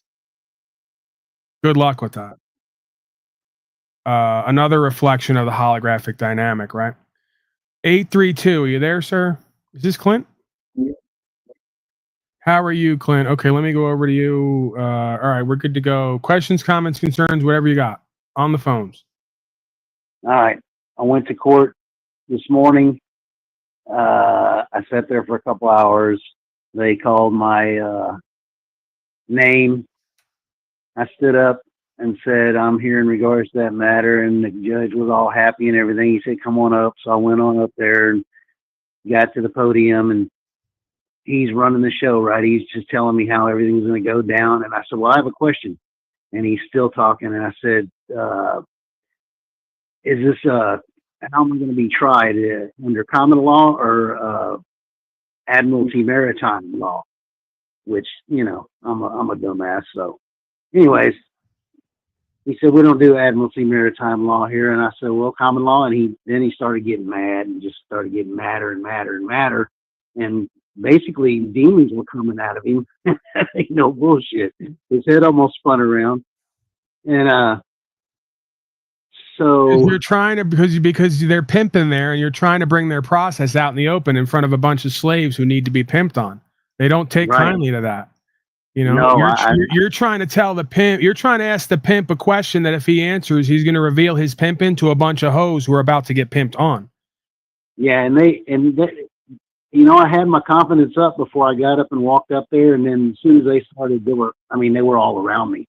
And the bailiff was right, sir. And just to be clear, I never tell anybody to bring up admiralty law or any of this. So just to be clear, you're running your own program. I don't tell anyone to do this, and I don't do it for precisely those reasons. A, you're making no sense to them. It's not what you think it is. B, if it is what you think it is, they know what you're talking about, and they don't want to talk about it in public. I agree. Either way, you ain't going to get nowhere with that. But okay, we live and we learn. Go ahead. All right. So, like I said, they pretty much surrounded me, and the demons started coming on me, man. And I said, so, you know, they didn't. I said they denied me all any kind of the videos. I asked for the videos via mail, and they sent me back a letter, said because of this code, whatever, we can't, blah blah blah. And then they started talking about. The DA started saying, well, he needs to have a witness and all this shit. And I'm just standing there going, close to the phone. He needs to have a what? The DA was talking about I needed a witness for when I go to court again on the 11th, which I don't know if that's going to happen or not, because I said, I told him, you know, I didn't get any discovery and I don't know about none of that. And I said, can I get a copy of the what's it called? Original charge sheet, right? And when I said that, he got even madder and was starting to yell at me. And I said, you know, you don't need to yell at me. I'm just asking questions. And next thing you know, the clerk's standing there saying, here, you need to sign these papers. And I said, I ain't signing no papers. And she said, well, what's your phone number? What's your email address? I said, well, y'all have all that already. I said, y'all sent me emails to be here and all this sort of thing. I said, I don't remember my email address, and I did, and I said, I ain't giving you none of that, and I'm not signing these papers. And the next thing I know, the bailiff is saying, look, man, I'm trying to help you. I said, I'm not signing them papers. And so he just handed them to me and said, have a nice day. And I walked out with them. Right. And that was it. Okay. That was it. So then, you say that was it. Is there do you believe they're wanting you to present at a further hearing? Did they dismiss it? Where are they at with it? No, they didn't dismiss it. So they probably do want me to on the 11th. And, you know, I'm not sure where to go with that, but I'm going to figure something out. And if I end up having to go to jail, that's the way it is. But hopefully I don't. And, you know, I know hope is hollow as fear, but You have to make that determination, because if you didn't sign anything and you didn't waive your rights and you didn't make a contract with them or agree to present, then it would be improper for them to expect you to present. And so someone there seems to be confused. They need a witness in order to substantiate their charges. You don't need a witness to prove what you haven't done. Yeah, but at that point, they had my head spinning and I couldn't think straight. Right. But and they that's did why say, you use 3 to 5 lines on paper and don't argue with them, because they're going to take the set and setting and their energy and use and it I to did shake that. you up. I did that. I used those 3 to 5 lines that I heard somebody talk about, and I sent those to them a month and a half ago or so, maybe 2 months ago. But they did say, she said that when they wanted me to sign the papers, she said, I need your phone number and email. I said, y'all have all that ready. And then she said, oh no, that was the bondsman. The bondsman has those. And I said, I didn't put it on, and I didn't. You know, when they let me out, they just let me out on, I guess, on my own recognizance or whatever. But they posted a bond, not me. So I said, I didn't post a bond. And then I asked them I said, what about my bid bond? Can I see that? That pissed them off worse. So you didn't sign any papers and you didn't post bond, but they're claiming you did? No, when they let me out, they told me, if you don't sign, you ain't getting out. So I signed papers and I wrote without prejudice on most of them. Maybe Why do you a couple guys all of them believe didn't. this crap? Why does everyone What? believe that they're not going to let you out when the administrator gave the order because you didn't sign their fraudulent contract? Well, it wasn't whether I believed it or not, Paul. I didn't know any better at the time, and I'm an old son of a bitch, and sleeping on that concrete for 23 hours or however long it was, I was hurting pretty bad. But you know, if it happened to me, I won't sign. Okay, I guess I get it. Everyone has their own threshold for pain and willingness to continue with common sense, but it's just very simple. Could you please go get somebody in a managerial position who's been here from the beginning of time? I'm not going to listen to, Shaniqua at discharge, whoever, whatever it is. I'm gonna ask them for somebody who has a position where they're actually going to be fair and equitable and care about how the place is run. Because you'll oftentimes find a convenient disparity between who's ever handling the stuff day to day versus who's overseeing. And who's overseeing will always kind of pretend they didn't know. Oh, we didn't know. Oh, Shaquita's doing that down there at gate 3. Oh, we didn't know that. Silly Shaquita, Yeah, you don't have to sign any of that, right? That's always the game. That's the same thing the mafia does. Mafia sends Louis the wrench to break your kneecaps and tell you got to pay. If you go ask the Don, Louis did that? Oh, man, I can't keep these guys under control. Hey, listen, you just pay me a quarter, pay me half. I'll ask Louis to kind of stay off your back, That's the game. The game is plausible deniability and ability to play good cop, bad cop, right? And also to just get most people to comply, because most people are not going to go ask the Don why Louis the wrench broke their kneecaps. They're just not gonna. They're just gonna bend the knee and pay. I get it. Yep. So yeah, if you go ask the Don why Louis the wrench is breaking kneecaps, Don's gonna have to tell you he shouldn't be doing that. We have a code. Code of mafiosi says don't hurt women and children or civilians. He shouldn't have been doing that. You knew he was doing that, and you knew it was profitable for you, right? Yeah. So that's the fucking power game. Yeah. So I guess I need to find out somehow, if this is going to just go away, or are they going to expect me back there on the 11th and then put a warrant? Or I used to just not go, but then you have it over your head and then you never really know how it ends. Right. I've since changed my position that while we don't belong in these courts, there's power in those courts potentially, and we got to be in those courts to get recognized at those courts. So I've changed my position over time from, hey, I didn't sign, I didn't agree, so I won't be there. They put out the warrant and eventually it goes away. I don't know how that process works. And I don't think they want us to know how it works. But I prefer actually going in there and whooping them with at their own game, so to speak, to win without fighting and to get the dismissals. Because not only is that better for all of us, it's better for my career as well. See, I'm just like them, right? On some level. I don't sell out, but I understand what's marketable. Me getting cases and not showing up, they can always say, Paulie's got a bunch of warrants out for him. He's lying. If I keep showing up and challenging jurisdiction in quotes or doing special presentment and being clear they never attain jurisdiction and I keep getting dismissals, you can't deny that.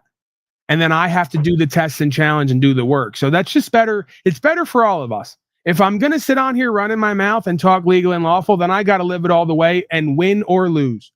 I can't just not show up, because then all the people who are inspired here and support are going to doubt me. And all the people who shit on me are going to take what I'm doing and say, see, he's scared. He doesn't know what he needs to know. He can't get results at court. He's running from them. Right. And on some level, my greatest teachers through testing and challenging would be right. Because I decided at some point, I don't have to show up. I could still get results. But it just doesn't hit the same way as showing up and not complying and not cooperating, but also not being in contempt and getting the damn result, proving we can be recognized at their court and have power and value and we can move court. So after my last dismissal, and I played it all the way through, and I got the dismissal and the prosecutor wouldn't even talk and wouldn't even come on camera, I got the power now.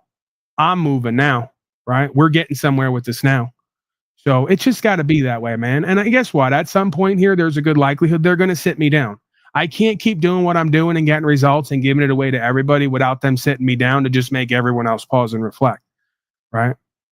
They probably don't want it. They kind of like it and respect it because it's like something different and something new, something they know we all need.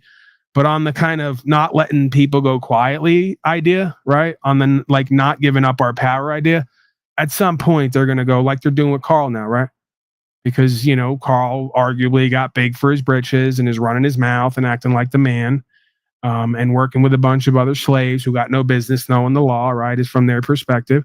So we got to sit him down for 6 months every so often to remind him and his viewers, hey, bro, this is what you're doing. This is what you're a part of. And this is how it may go. That's all they have. The only tool they have ever had and have left is fear. And the more that we keep just practicing moving past that, they don't have any more tools in the toolbox. So it would make sense that they're going to cling to that tool at some points with all they have, right? All they have is fear, so they got to get me and everyone else to feel fear. And the only way they can do that is by sitting us down, right? And then I guess ironically, you come to realize, I don't know, I haven't done it yet, but it seems to me the more I'm tested and challenged, the more I'm bonded to my faith. Because in moments like that, I don't have anything else. So if you put me in the box for 6 months with nothing but God and faith and away from the world, it only makes sense I come out stronger in my faith connected to God than be overly fearful, right? So yeah, but you don't want to go to the box, and neither do I. Yeah, nobody wants to, but we understand that most prophets or most activists do their best work coming from the box or being in the box, because in the box there's no more world and there's only you and God and the truth and what you're going to do to get through, right? So as much as we don't like the box and we don't want the box is the proverbial cocoon for the snail to turn into the butterfly, right? Or the grub, the maggot, whatever you want to call it, the caterpillar, whatever that's considered, you know? So we don't want the box, we don't like it, but the box is there archetypally, objectively, to turn the caterpillar into the butterfly if you let it be, right? Yeah. So on some level, don't kid yourself. Shaitan says to itself, how are we going to play Pauly Boy? It's hard to play Pauly Boy because even if we put him in the box, he's only going to cocoon up and get closer to God and faith and come out better than ever, right? This is where we're now at the point of you got to kill him. It's the only thing they have left in and of this world. They can't put me in the box anymore and they can't use fear. So they have no more power. The only thing left potentially for them is to whack me and then make it look a certain way. So everyone else watching goes, hey, stay away from that. Don't do that because you're going to wind up like that. The same thing they did to the Christed being, right? Because again, the Christed being with a spirit of faith, a Holy Spirit, you couldn't punish him. You couldn't humiliate him. You couldn't put him in the box and fill him full of fear. Every attempt you made at trying to break his spirit only inspired him more to get closer to God, right? So at that point, it becomes an executive decision. We're going to whack this motherfucker and take him out of here so we don't have to listen to him and watch him anymore, and nobody else can listen and watch him. And his legacy will be that he did what was true and what's right and died for it. Now show that to the rest of the slaves. Try to get to their spirit, you know? And I'm not saying I necessarily believe that, right? At one point, I did believe that was possible. It probably still is possible, but I've no longer accepted that as my fate, right? At one point, on some level, I accepted that as my fate. And oddly enough, the system and everything else kind of showed me that it doesn't have to go that way. It doesn't have to be that way, you know? Well, Go ahead.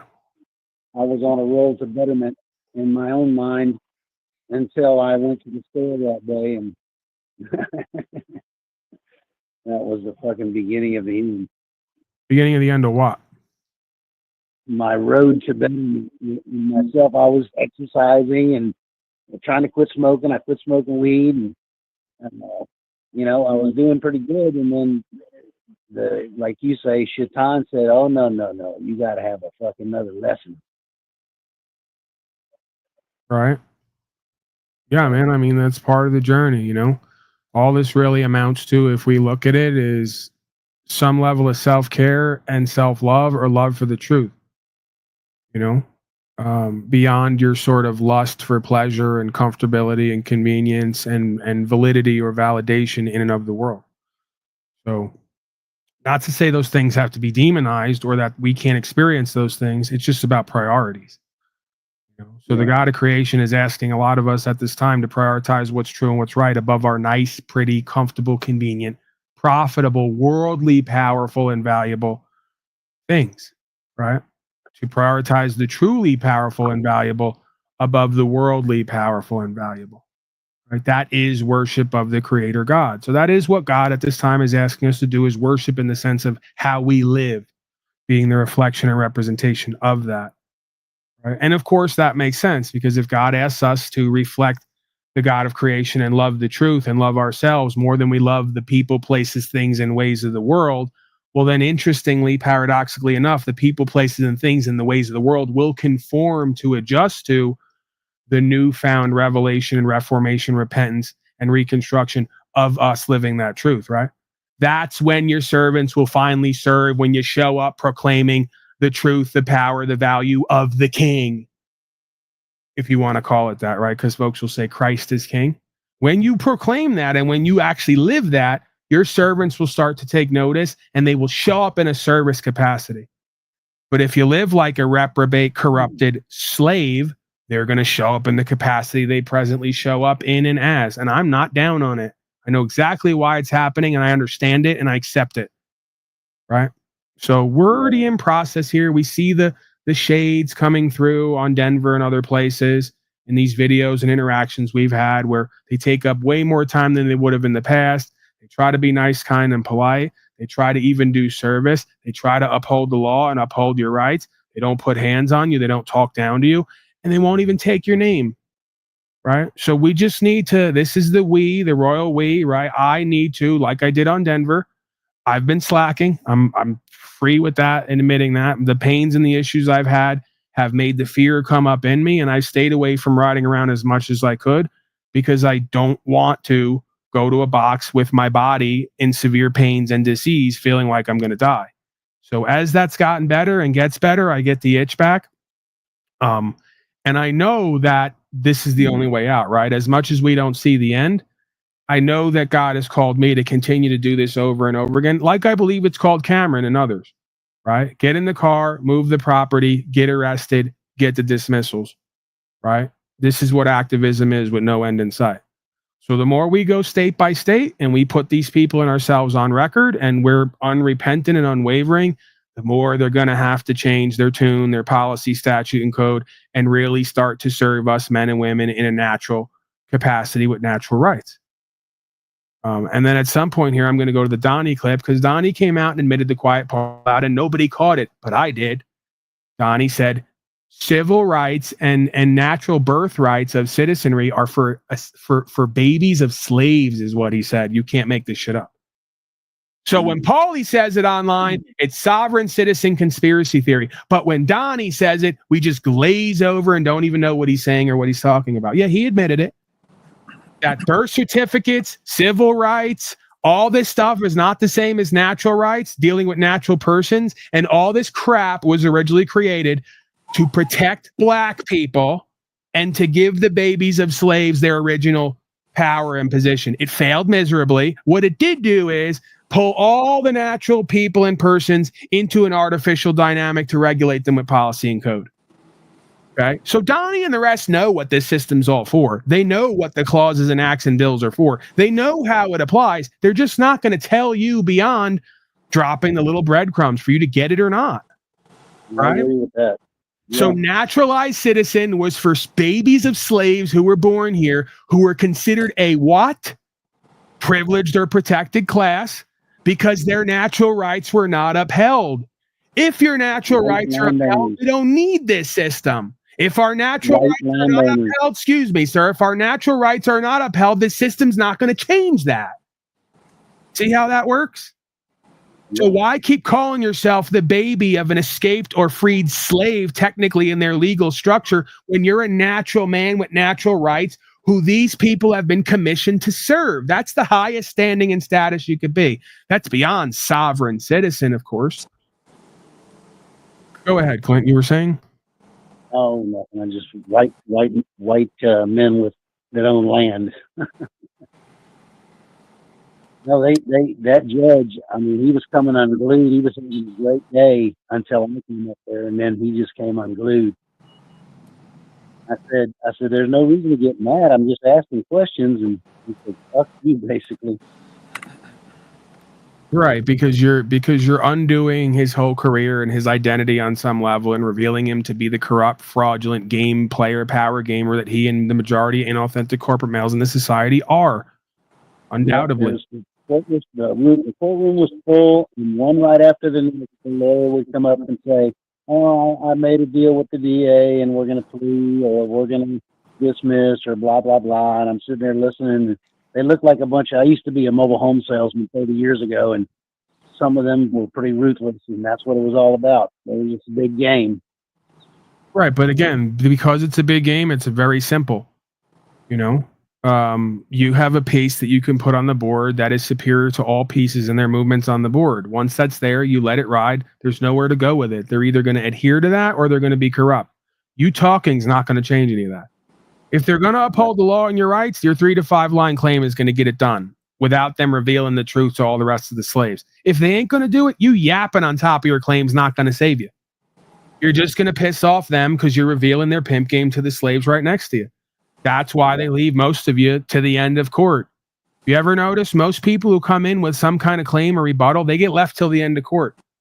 That's done for a reason. You got to understand their game, and on some level, you got to cop to it. They're here to govern the slaves who refuse to govern themselves. Not even can't govern themselves, refuse to.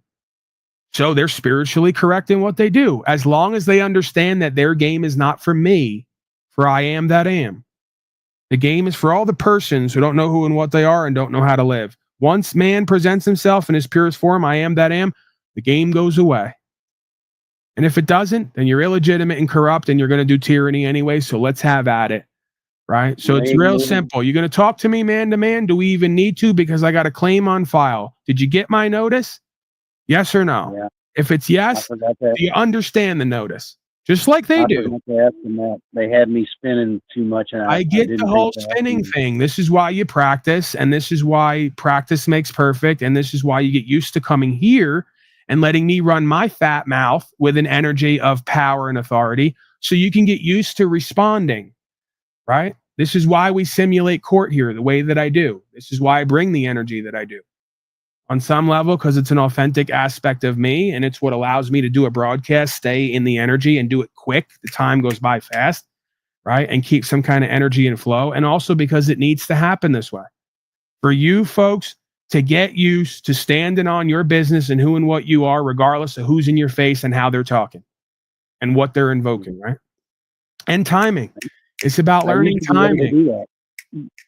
You know, timing is... See, you're failing it right now. You're horrible at timing.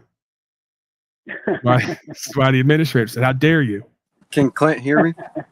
Yeah, no, I don't think he can. You can't hear him, right, Clint? You can't hear Mitchell when he's on the panel. Hello, test. No, I can't hear him. All right. No, he can't. He can't hear.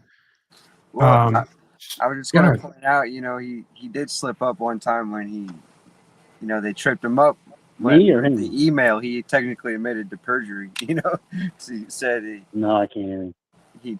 Or no, told him- he's asking. He said someone slipped up one time. You're admitting to perjury. He did. Clint did. Mitchell.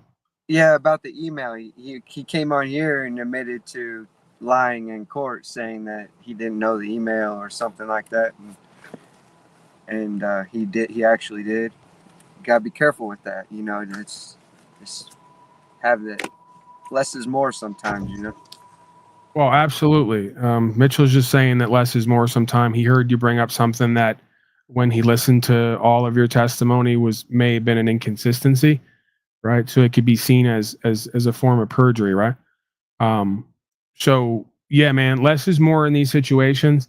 You put the 3 to 5 line claim down there, or the establishment, what folks will call how do they call it? Affidavit of status, right? Is one of the ways that they call it. They have all these different names of it just doesn't matter what you call it. It's simple. You're invoking. Yeah, you're invoking the idea there's a man or woman at court. You're invoking the idea a man or woman has to come forward in order to move court. You're invoking the idea if they don't, it's improper process of procedure. And therefore, if they move on you and attempt to hold you to a legal society's responsibilities without a proper claimant or complainant even making a complaint, complaining about you, that there's nothing actionable there, right? So we don't need to talk admiralty and this and that and fringe flag and are you under your oath here today? You're just going to annoy them. Just like you would with me. This is why I come the way that I do here. Because I go, listen, just stick to the facts. Just stick to what you understand or what you know, or what you're going to do and be. Don't go into all the extras. No, that's what I did. That's what I did today was what I knew from, not you, just what I picked up here and there, basically. I just, I didn't know what to go in there with, and I used what I had picked up from here and there, and it got me what it got me, but I guess it wasn't much. I got, like I said, I told you this the last time I talked to you that at the end of the last arraignment, which was on the 5th of May, the court assistant handed me a little pink Post-it note that had the address of the federal courthouse on it that's in the same town. And I said, is this where I'm supposed to go next time? And she said, yes. And sure enough, I started thinking about it, and I called that court and I said, am I scheduled to be there? And they said no. Yeah, so, because they're telling you what to do without telling you what to do. They have a code to their society. Their society is non-physical. I believe, are inhabited by Shaitan. The part of them that's still human wants to see you win, but it's not going to help you. So it's going to give you what you need wrapped in what you don't understand or don't want. It's a riddle, right? Way I took it, she's basically saying, go ahead. I want to hear how you took it. The way I took it was that she gave me that to make me miss my next court date there. No. This is the paranoid conspiracy theorist. I get it because I have it in me. Right. It lives in me, so I'm going to bring it out to expose it for its insecure nature. That's not what I believe she's doing. She's reminding you this is where your remedy is, bucko. If you're going to put 3 to 5 line claims on record, but don't file into our case because it's ours, file your own case, move it at federal court, and it will put a hold on this one because it's superior jurisdiction. She's giving you the out and the answer. You're probably right. And I thought of that. I thought that might be the case, but the other side of me took over and said, no, they wanted me to bitching you. They're just that. It's just that easy, like I do here, to get the bitch in everybody to show itself. Instead of you act like a fucking man. She's literally saying, bitch boy, act like a man. You got your 3 to 5 line claim. This is cut and dry. There's no one on the other side. Bring it to federal court and whoop these people. Hercules. She wants you to be a man. They all want us to be a man. And we don't know how to get it done. All we know is inauthentic corporate maleism and bitchism. That's why we're at where we're at. That's why the courts don't respect us.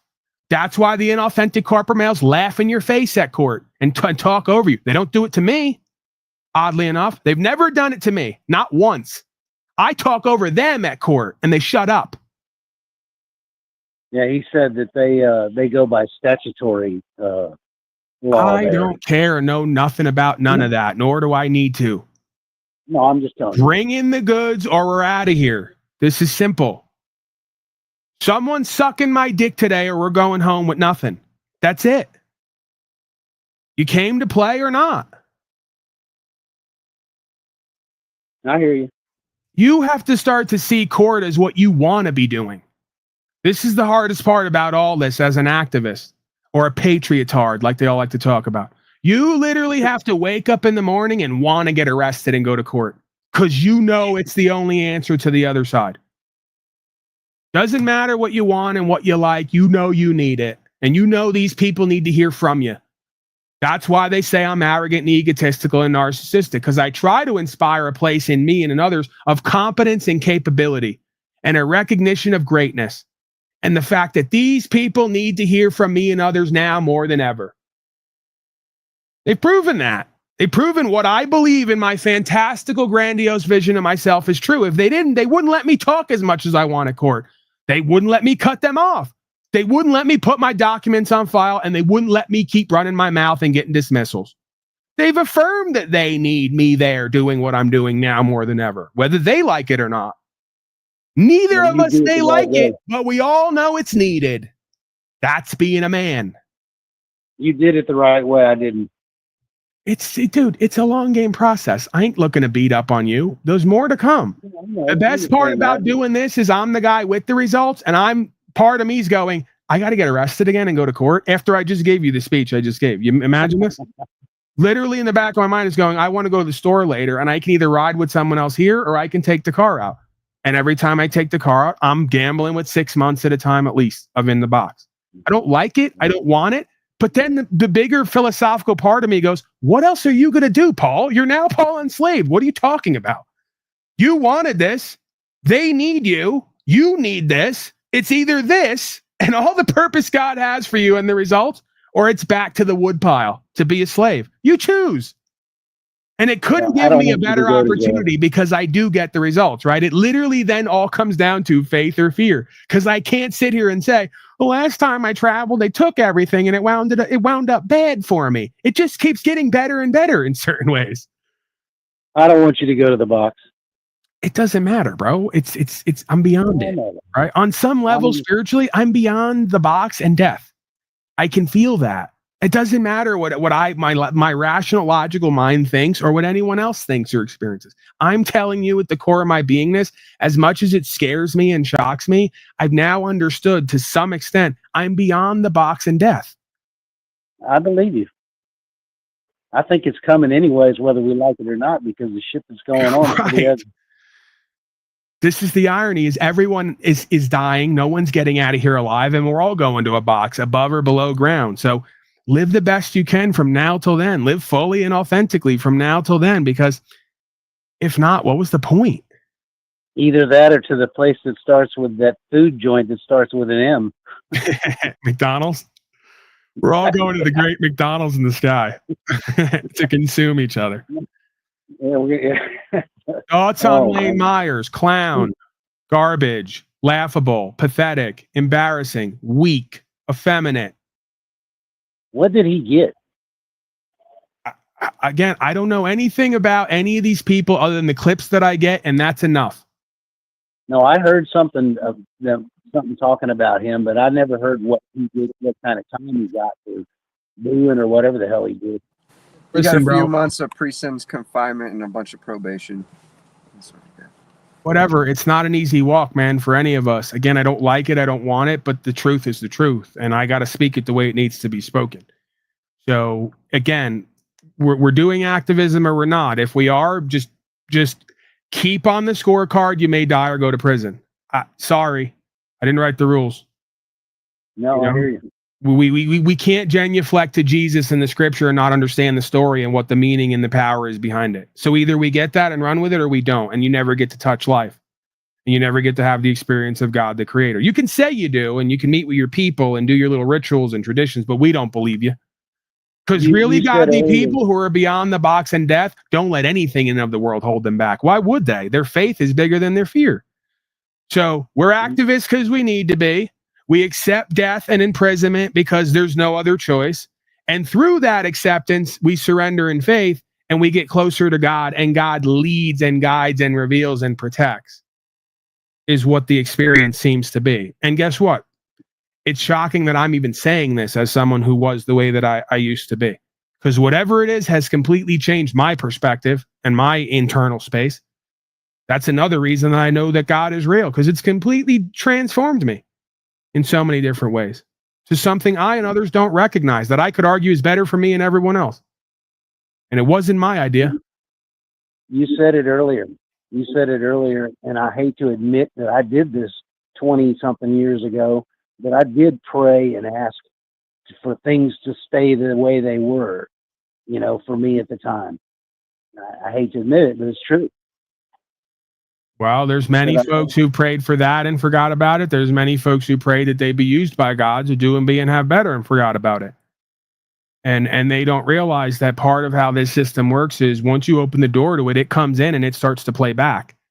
Right? Yeah. So we've seen it with many folks who come here. They come here, they listen, they think they're going to play the sidelines, but it starts working on them.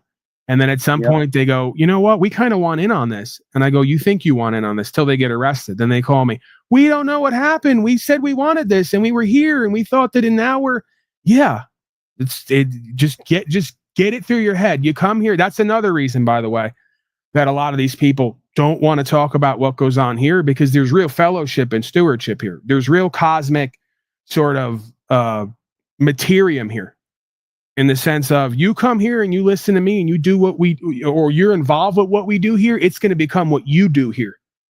And they don't want that. They don't like that. There's so many examples of that I've seen. People who come here, they never thought about it. They never wanted to be part of it. They started listening and it started to work on them and become part of who they are. And next thing you know, they're wanting the interaction. And next thing you know, they're manifesting the arrest. And then next thing you know, they're getting the court time, right? Yeah. So that's what it needs to be, man. There is no leadership and inspiration if the audience is not directly involved and participating with and a part of the journey to whatever the result is God has for all of us. That is the church. That is the fellowship. That is the community that folks all like to talk about online. That I've coined the term non-munity, because that's what most of these places are. It's laughable and it needs to change. And that's what we're doing here. We're forcing a change on so many levels, so many people, places, things, and times in our own way. So where are you at with it, Clint? What's the bottom line here? I want to give you whatever you believe that I have for you that you need. Well, being a selfish old son of a bitch that doesn't want to go to a box, I'm thinking I need to figure out a way to start getting a claim going on them in the federal court. Like you said, she probably gave me that paper to get me to fucking go there and do that. Sure. I mean, like you said, she may have given you the wrong place so that you show up at the wrong place and you missed your court date because on some level you're not meant to be there. I mean, there's a bunch of different things it could be, right? Right. I mean, does anyone really know if they have to show up in court until they don't and see what happens? I mean, isn't that life? Fuck around and find out. Yeah. Folks fuck around in so many other areas of their life that really doesn't have any consequence, but won't fuck around where it matters to find out. So yeah, man. I would give them correspondence. I'd file the case. It'll put a hold on the initial case, and even if it doesn't, you should be able to get a. Well, what are you charged with again, and what are you looking at as far as their rubrics of time? 2,000 fine, 6 months in a box. What is this for? For going to the store, getting pulled over. My window was broke. It wouldn't roll down.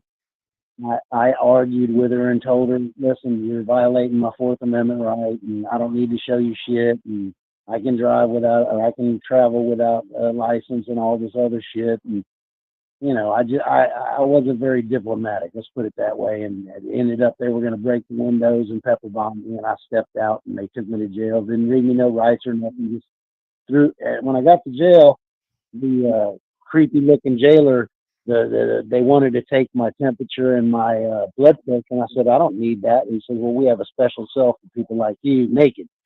And they put me in a box naked, 20-something hours, and Well, yeah, That's they what it was. presume that you have really large genitalia because you're trying to act like that, so they want to put you in a cell where everyone can view it freely. Well, they gave me a blanket / sheet, right? But yeah, they got to see my unusually large genitalia. I mean, yeah, man. Again, easier said than done, but you got to find a good humor and be philosophical about this shit and try to work with it because, again, that's all they have is try to break your soul, fill you with fear, demoralize you, dehumanize you, humiliate you. If you get used to that, right? Like my parents and teachers have been doing that to me all my life, so I'm used to it by now. Right? They can't get to me. I've been to jail before. 25 years ago, I had a DUI or DWI case going on, and they gave me 2 years probation, and I was smoking weed every day and drinking water before I went to the probation officer, and she said, one day you got to go turn yourself in, blah, blah, blah.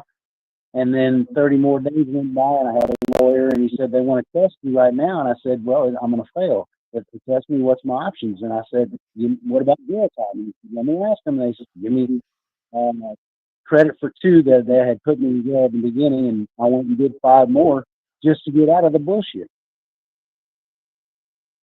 And that was fucked up there, man. 24 hours, packed ass holding cell with a bunch of screaming crazy motherfuckers.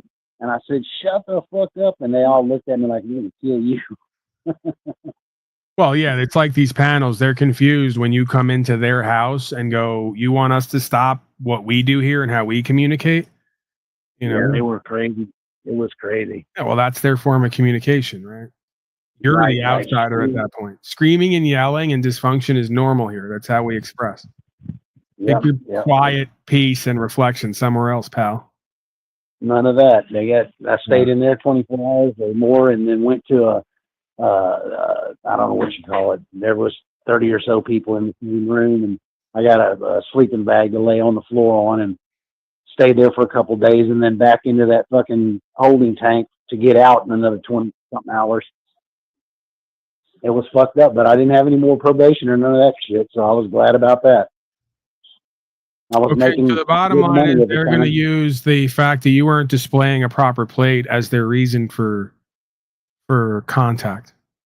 No, I had a plate. I just didn't have insurance, or I hadn't registered it, and I didn't register it before I started listening to you. I said fuck that a long time ago, and then I started listening to you and learning this stuff about how it's all bullshit. And I said, well, fuck it, I'm just going to keep on riding. Of course, insurance went up through the fucking roof. They doubled my insurance on me out of the blue, and I called them up and said, listen, I ain't paying for that shit no more. Why is it so high? And they told me, well, you have to tell us who you got insurance through before we can cancel your insurance. And I said, fuck that, I pay you. I don't got to tell you nothing. Imagine this logic. Yeah. Hey, if you're going to stop accepting our service, you're going to have to tell us where you're going to get that service somewhere else, or we're going to keep serving you involuntarily. Right. Yeah, great. That's so I pledge 10,000, whatever the minimum coverage amount is. I promise to pay, because everything here is a promise to pay. Your money is not money. It's all promissory notes. So there's nothing stopping you, because we're all created equal, from using the same remedy they've used.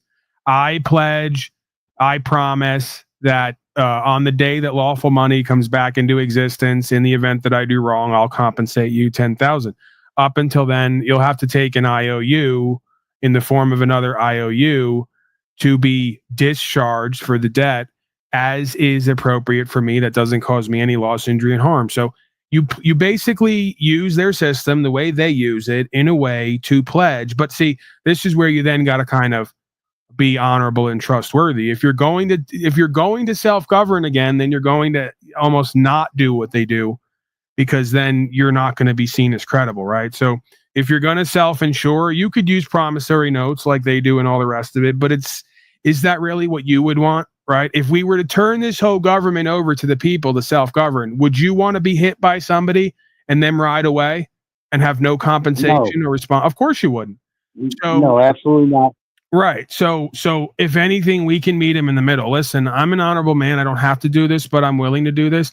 I'll go on record and I'll make a claim that if I cause loss, injury, and harm to anybody else, I will pay them monthly to compensate them for the harm that I've caused. Because again, isn't that the spirit of the code or the law, why these people are all here according to them?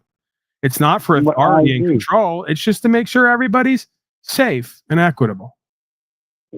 Here's the crazy thing is that shortly after they boxed me up, I got a letter from the same county, but a different precinct that said they were charging me with failure to identify. And so I looked up the code and read their code, and it said failure to identify is after you've already been lawfully arrested. And so the next thing I know, I sent them a notice that said, I believe I have the right to travel. And the Ninth Amendment secures that right. And the next thing you know, they send me another letter that says they dismissed that charge. So that proves right there they unlawfully arrested me. In my mind, again, this is the aspect of when you do this, you're going to start to see weird stuff happen. The weird stuff happening, from my perspective, is the experience of God revealing more to you. So what you just said made no sense. It doesn't have to, because I chalk it up to whatever this universal simulation game is. So let me tell you one more time. You get one charge, another place where you weren't even arrested and don't have anything sends you a charge for something you didn't do. You write something back to them and get it right, but it's a separate matter. So you write back to them and they dismiss it, proving you have and are everything you need to deal with these people, and that the majority of what they're claiming is a fraud, and they know it. Yeah. It just comes down to, do you know it? Yeah, that's why the administrator today said, step to the right right now, or I'm going to charge you with contempt. And according to USC 12203, I think it is, that's a felony for them to do that, but I could be wrong about that. Again, I'm not saying you can't win with statute, policy, and code. I'm sure you can. I've even, again, toyed with the idea of moving forward from that perspective, because I did horse before the cart, right? Instead of cart before the horse, or however you want to put it. So if we stand on the original and get results, then fine, go off and play with code and apply it, whatever else. The problem I have is when everyone starts with code and won't go to common sense and just speak plainly. Hey, you're doing wrong to me. You're causing me loss, injury, or harm. You're interfering with my natural rights and the administration of my property. I don't need any code or anything else to substantiate how none of this makes sense to me. And it can't make sense because it's not legitimate. Part of my problem is... my point is, you can win with code, but it's dangerous, because to me, in my world, when you cite code, it means you believe code and code makers are your authority. You've taken God and the truth out of the equation. Well, I was just looking for a way out of it, basically. I know, that's my point, dude. That is bad faith, corrupt, and dishonorable, when you're just looking for a way out instead of accept your way in. And why it's happening. I'm not trying to be mean to you. I'm just saying, when you give me the logic of the flesh, as if it makes sense, I'm going to point you back to where you're undoing yourself. Right? That's everybody's logic. I just want to get out of this. You're not getting out. You're here. I'm going to do it. I know I'm not. I'm trapping you all in the hell realm with me to learn what you need to learn, live it and do it and be it. You're not getting out of this. That saying that I've heard a lot. You're not getting out. How about that? I'm being as selfish as I can be. You're not leaving here. You're not getting out. There is no way out. If there is a way out, it's the way through. You want to get to heaven, you got to die first. That's the part nobody wants to accept. They all want to go to heaven, but they don't want to go to hell to get there or have to die in order to have it revealed. You can mute me, I'm not muting you. There's no need to mute you. I know. I'm so loud and obnoxious. I can just talk over you and drown you out. I have the best microphone on the market for it. That's true. Well, what I said was that saying that I've heard a lot of lately is, once you know, you can't unknow. And it's so true. It hurts to know all this shit. It's the red or blue pill, man. Once you've been given the pill that you can't go back to sleep and have to accept the code and the matrix, The story doesn't end in the Matrix with Neo realizing he's the one and then going, I just want a way out. We should rewrite the Matrix, just like Braveheart. My movie would be Slaveheart. There would be the Fatrix, right? The fake tricks. The fake tricks, right? It's perfect. It's tricks like pimping.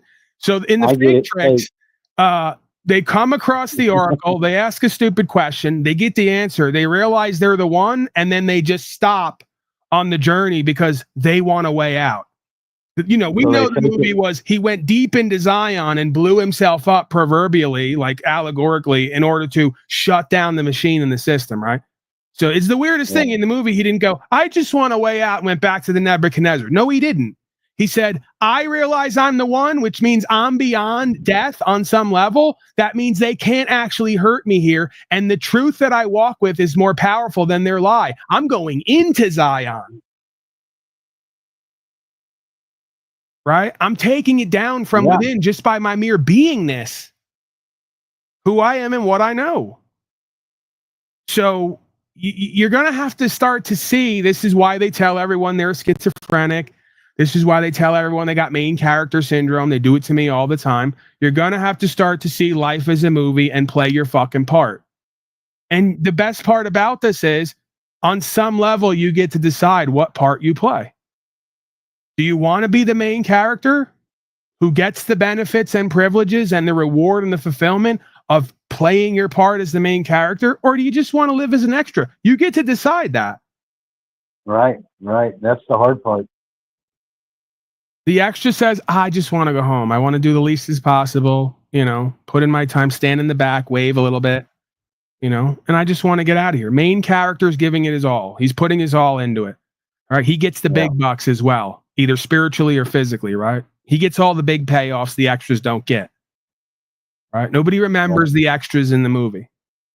You know, so you may have to become narcissistic and egotistical like me and really want a place in the world, even if you're not of it, and be recognized as a steward or fellowship with greatness. You may really have to start to want to be great or pursue greatness, which most of the world's going to tell you is egotistical and narcissistic. Just be a loser, failure, accept less for yourself, go along to get along, and do what everyone else does. Then you'll be humble enough for us to accept you and love you, don't you know? Right? See the game they play? Yeah.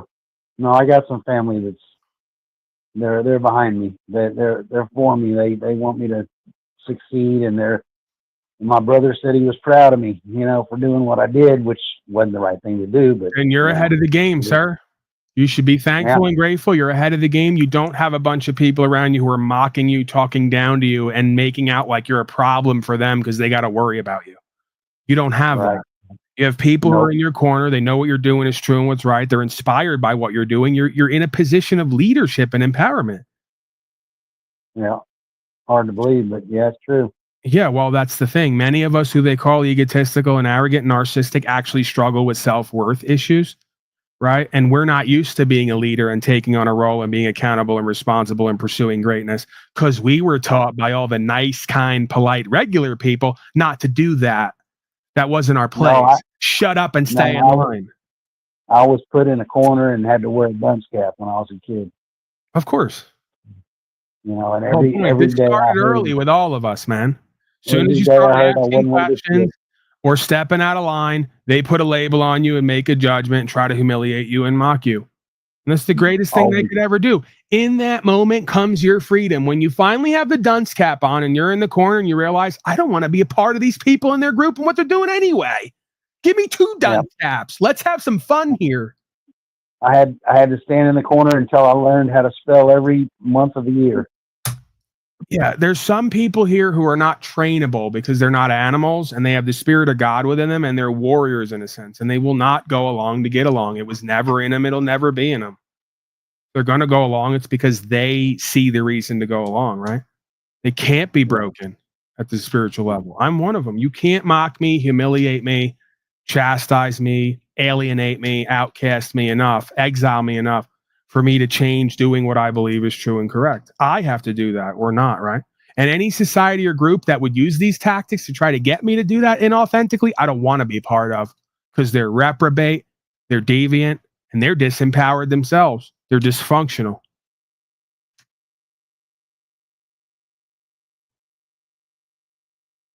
It's so empowering and liberating and inspiring to finally be free of these group dynamics of dysfunctional people who want to claim to be nice, kind, polite, sophisticated, and civilized while threatening you to be a part of the group or outcasting you and exiling you if you won't go along with the corruption. Yeah.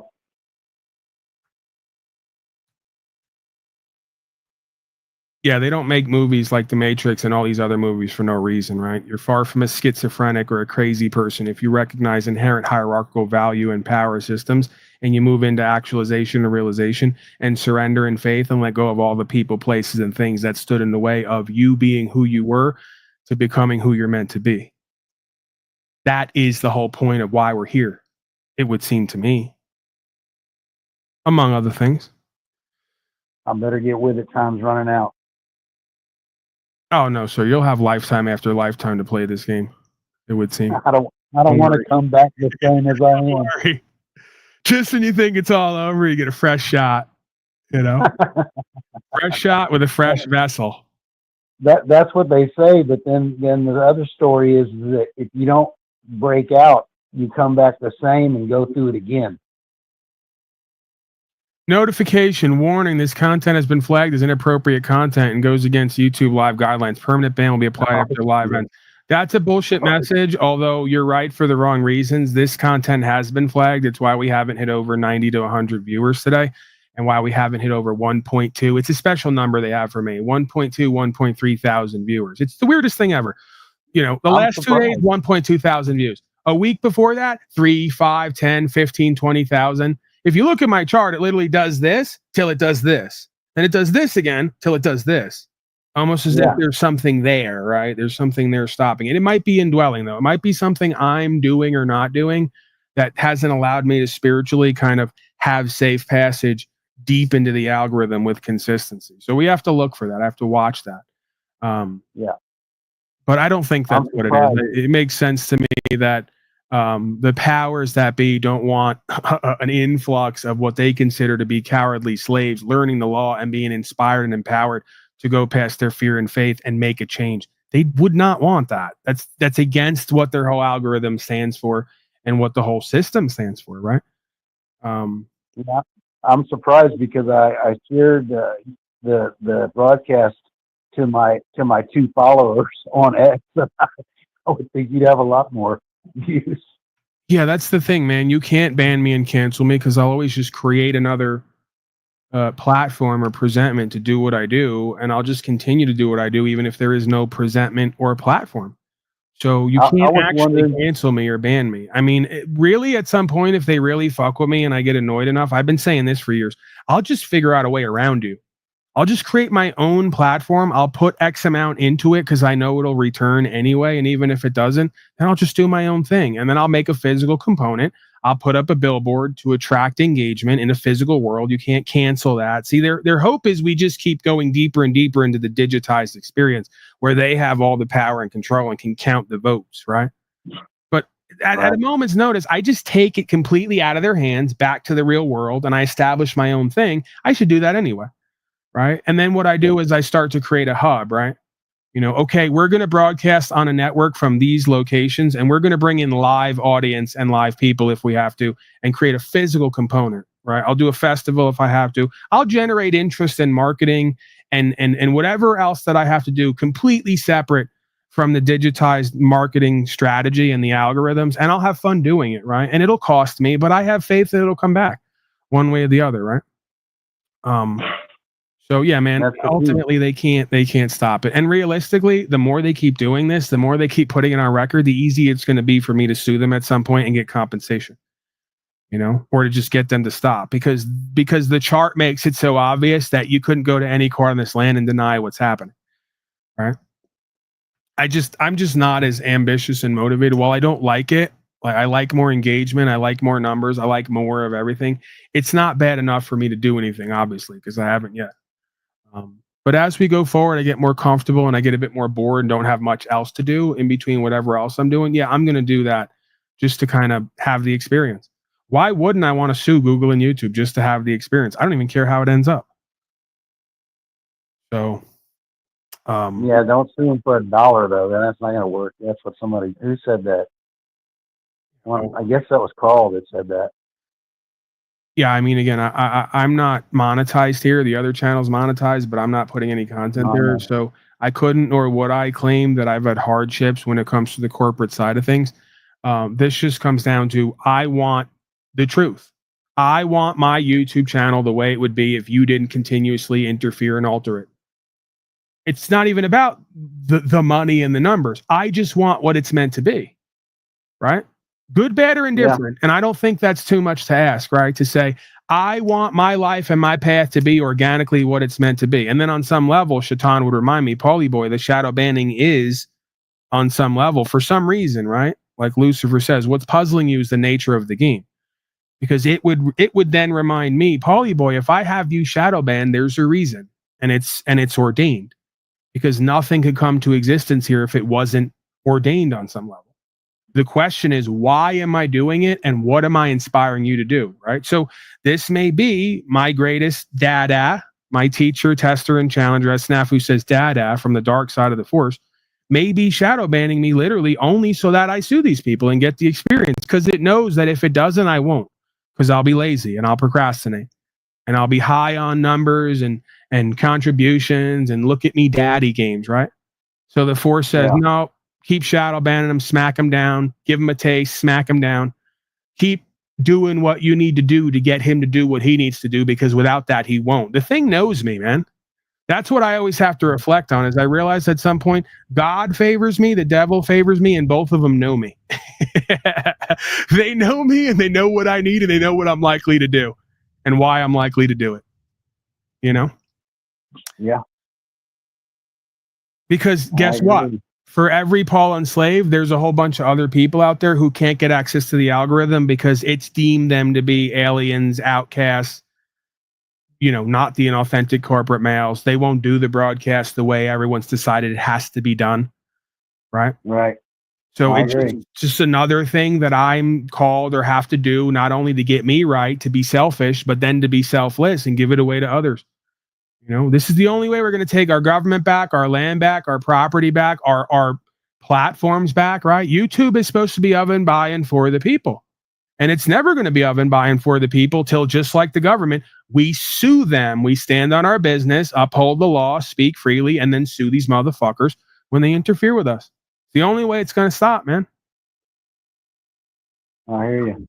So now I have to transmute the energy. I have to thank Shaitan today for once again keeping me out of the algorithm. Thank you for shadow banning me, not because I like it, because I don't like it. And I understand that all the things I don't like compel me and inspire me to do and be and have better. So thank you, greatest teacher and tester, Luciferian, Shaitan, whoever, whatever you are. I see you and I respect what you do. And I know that it's for my highest good if I let it be. But you are a son of a bitch. You do irk me. Like so many people, places, and things in life, you irk me, but hey, I surrender it all, right? It's got to be that way. All right, we're already at 3.5 hours. Time flies when you're having fun. As the old cliche Carl's goes. gonna call in a minute. Carl's going to call Satan. Satan is a straight up bitch. That's you, toilet bowler. Carl's gonna call in a minute. But he's yeah, he's too prideful and he wants to cop out, right? If Shaitan is a bitch, well, guess what that makes everybody else who keeps submitting and bending the knee. Yeah. In the pimp world, that means you're getting pimped by a bitch, which is a thing. It does happen, right? It's not officially recognized, but it does happen. Bitches can pimp too, right? And if you're being pimped by a bitch, what does that make you at the end of the day? You know, so you could say that, but if Shaitan was so much of a bitch, then you would be able to stand on business all day, every day, and outshine that motherfucker with true light versus false light. So if you can't, then you're being pimped by a bitch. You're the hoe for a bitch. It's the bottom line.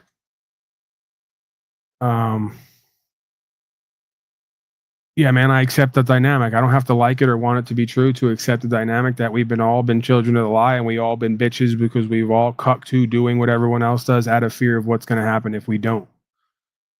You know, that's how Shaitan thrives, man. Evil triumphs because good men and women do little to nothing. And that's so evident when you get in the courtrooms and look at all those lawyers walking around there with their stupid smiles on their faces. And it's just, oh man, that's sickening. All right, final words, Clint. Final questions, comments, concerns. The call link is there. The tap in link is there for the StreamYard panel. We're going to start to move in that direction. Yeah, well, I just wanted to say this one last thing. I shared something to you or sent it to you on your email of a guy on TikTok, and it's something that you're not into and don't really agree with, but the guy is giving it away, and he's walking people through it from step by step, not asking for nothing, and it's pretty interesting. You know, I've been watching him, and Clint, you got to wonder why all of a sudden, out of nowhere, there's a whole bunch of people who just literally are showing up on the scene, and they have all the legal policy, statute, and code and process, and they're taking everyone through it all of a sudden, and they're not even asking anything for it. Can you guys start to ask some questions? No, it's not that at all. Well, then why did you say I didn't like it? I'm not going to like it. Well, no, it's not that you don't like it. It's something that you don't agree with, basically. What do I not agree with about it? Tell me about me so I can understand. The redemption thing. The what?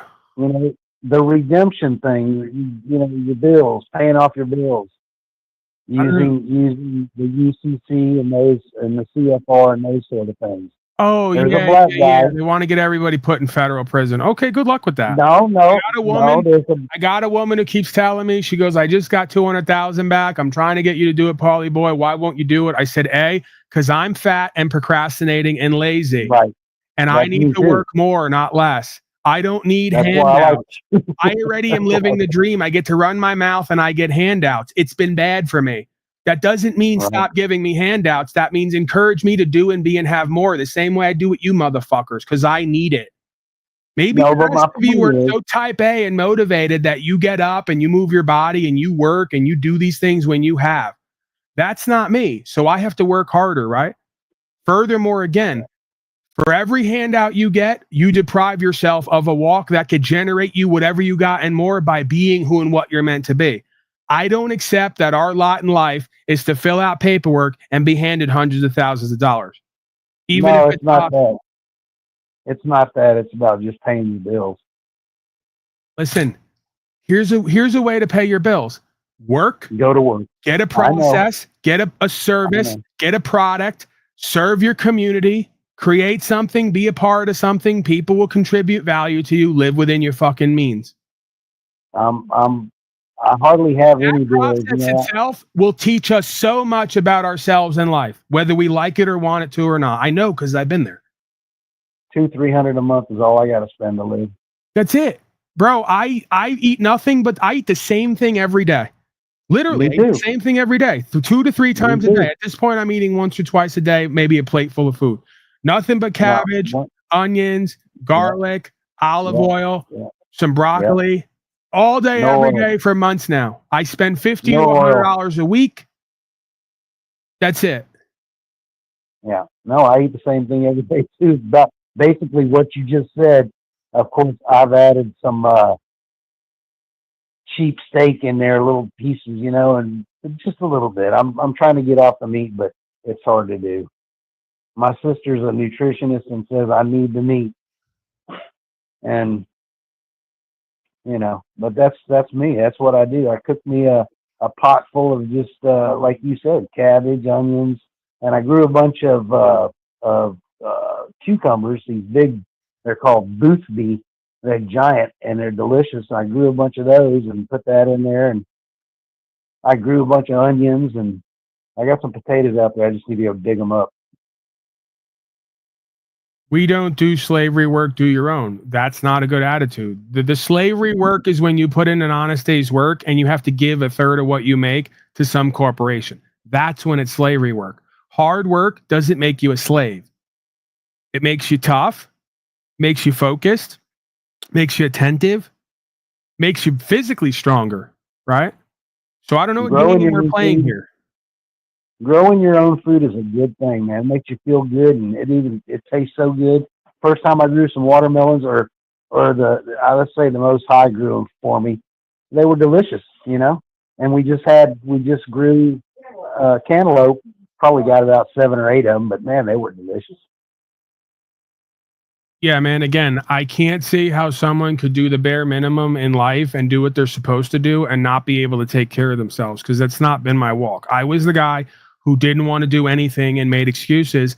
And then as soon as I just did what I was supposed to, everything else came together. So I'd love to be Mr. Talcott and others here and tell you, stop working. It's all bad. It's all slavery. We don't need it and we don't want it. And there's something better we're going to like over. That hasn't been my result. My result was literally, I spent 26 years going from job to job, never trying, fucking up wherever I went, never being able to keep a position, using drugs, making excuses, being a low-life slacker, druggie, right? And then at some point, I was with a woman and she left me and I had an apartment to pay for. And I finally decided for the first time in my life at 27 years old, I'm going to work hard. I'm going to do what I need to do. I'm going to be able to care for myself and have everything I need. And I literally did that for a year or two and then got inspired to start this. Everything has worked so far. Everything came together. That's why when folks come to me and they go, Paulie, your situation's not everybody else's. I go, no, I'm way worse. You weren't a heroin addict. You weren't obese and didn't want to get off the couch in a depression. You weren't this, that, and the third. You're somewhat motivated and inspired and ambitious and have energy. So I suspect if you just tried and did the bare minimum with a pure heart and then used your creative aspect of self to like use the job and other stuff as a move, you'll be somewhat successful. God has a plan for you and will reveal what's meant for you. But most people don't do that. They either sit in the position like Goblin last night calling me drunk at 12 o'clock. I had to talk to him for an hour and a half. Goblin, you're online complaining about what you don't have and what you need. How much time, energy, attention have you put into working and doing and being what you're meant to be to generate value and power in your life? And the answer is usually little to none at all. And the moment they decide to do it, you watch just miraculous things start to happen in people's lives. Yep, it did. It happened for me. I was 36 years old and I had hair down to my middle of my back and I cut it off and I went and got a job selling mobile homes, and the very first year I made 50 grand. I couldn't believe it. Had a new car. 50 grand back then is how much today? Oh, I don't know, a bunch. More than it is today, that's for sure. Right. The key is you got to believe in yourself and you got to set goals for yourself and you got to dream a little bit. Don't imagine they'll all come true, and you can't be too good to do the basics. There's a middle ground in everything. You got to be willing to show up and mop the floor for little to no pay because you need to be somewhere and need something to do. I did it for a year. I literally swept and mopped the floor in the middle of nowhere for $70 a day, 12-hour days. I was making less than minimum wage. Do you think I sat there while I was sweeping the floor complaining about how little I got and how there was so much more out there for me? If there's so much more out there for you, get in alignment with it, do it, be it, and create it. If not, shut the fuck up and do what's expected of you that needs to be done. Humble yourself before God and creation and life on life's terms. Then God and creation and life on life's terms will start to work with you. But until you humble yourself, you're not going to get what's meant for you, because God's not going to bestow riches and meaning and purpose on a selfish, greedy, childish motherfucker who doesn't want to do what they need to do. It's not going to happen. Yeah, it was kind of weird the way it happened for me, because when I started selling them, I believed it in my heart that I was doing a good thing for these people. But after a year or two went by, I started seeing how they were getting fucked over, by the company. And then it all soured on me and I quit and, There you go. And this is everybody's story arc. I got inspired to do something. I made a whole bunch of money I didn't expect. I thought it was good. I had revealed to me through my experiences places where who I was working for fell short. And instead of me replacing them and doing 10 times more business and honorable business and having people love me and getting good deals, I fucking quit because I'm a loser. No, I quit, but I'm not saying what you wound up doing. I'm saying what most people will tell me and say. I've heard it 1,000 times. I believe you. I hear you. You get what I'm saying? But continue, please. Tell me what wound up happening. Yeah, I do. I hear you. Oh, well, what you talking to me? What wound up happening? What ended up happening was a friend of mine told me, man, you need to quit this place. Why are you still working here? They're bullshit and all this stuff. And so I quit, and then a friend of mine said, let's start moving them. So we started moving them, and he dropped out, and I got hooked up with this guy that knew what he was doing because I didn't have a fucking clue. And next thing you know, I'm dragging down 10 grand a month, easy. There you go. So you did do what I wound up saying. Perfect. Yeah. So you replaced the loser failure who was not doing honorable good business, and you became the good faith, honorable person to do good business and outcompete them. That's the joy of free trade and capitalism. All the products, people, services, and things you don't like that you think are shit, you're free to overwrite and replace, including government, by the way, ladies and gentlemen. I know they're shocked. Mitchell, can you get back to what are you doing? Mitchell's upside down now. He must need my love and Mitchell, do you need my love and attention? You don't have to do this to get it. You know that. What is that? What is this? he's on the side of the car now. Like everything was fine. He's being very passive aggressive. It is. You notice that, yeah. TB doesn't get by TB. He gets it. He notices these things. Very passive aggressive. No one's talking to me. No one's listening to me. I'm not a part of this. Let me go sideways on everybody. Really shake things up. Like, whoa. Yeah, there you go. But yeah, man, this is the idea of inspiration and co-creation on a free world or free land. Is you got a bunch of complaining, whining, weak-ass, cowardly, inactive slaves bitching about what they don't have and what's not there, but not taking any of their time, energy, attention to outcompete whatever is there. I don't care if it's the corporation, the government, anything. And you just proved in one simulation exactly my point. It doesn't, you get inspired to do the basics. Once you do the basics, you expect more from yourself and others. Once you expect more from yourself and others and can't get there because the program and the process isn't right, well, then you create a program and a process that's right. I did that. Legal lawful. Hi, that's the product and service. Hi, I have little to no overhead. Because I believe in me and what I do and get results, I've outcompeted others who have overhead. I'm successful in my own right. The sales thing really worked for me because, like I said, I actually believed it. I believed wholeheartedly that I was doing good for these people, and they could feel it, you know, and that's why it worked so good for me. And then when I found out it was a scam and some of these people get ripped off kind of bad, I was like, no, I can't do this no more. Right, but that's the archetypal revival, so to speak, in the sense of we all have community, we all have society, legal or otherwise, and we're all part of that, right? And if we're not going to be part of that, we're going to have to replicate that where we are and what we are a part of. So we are the change in progress, right? We are the opportunity for the change, but we're going to have to be that and do the work, and that's where most folks check out, right?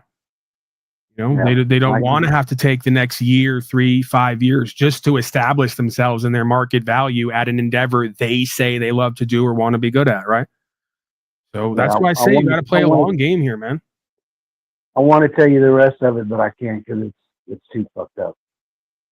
Did you blow somebody to get out of trouble like you wanted to do with court? No. Like I really want to get out of this RV deal. I blew Maury from Maury's Wigs to get out of that. No, I think that I had a sister that I'd never met in my life, and I met her when I was 28 years old, and I met my real mother, and in 2004 that sister got murdered.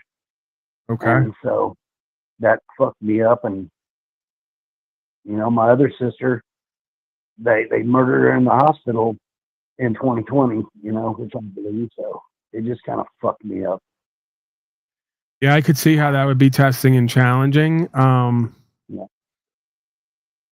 Yeah, I don't even know, you know, what to say regarding that. I mean, yeah, I guess like anything else, you got to kind of try to surrender in faith that there's a grand program or plan here, or use that pain to inspire you to, you know, do and be and have better, man. It's always the same motive. You were saying, TB? Oh, nothing. No, nothing. It was fun. All right. Questions, comments, concerns, final words, even. What do you guys got? I think we should wrap up. I got to thank Julian Barbary.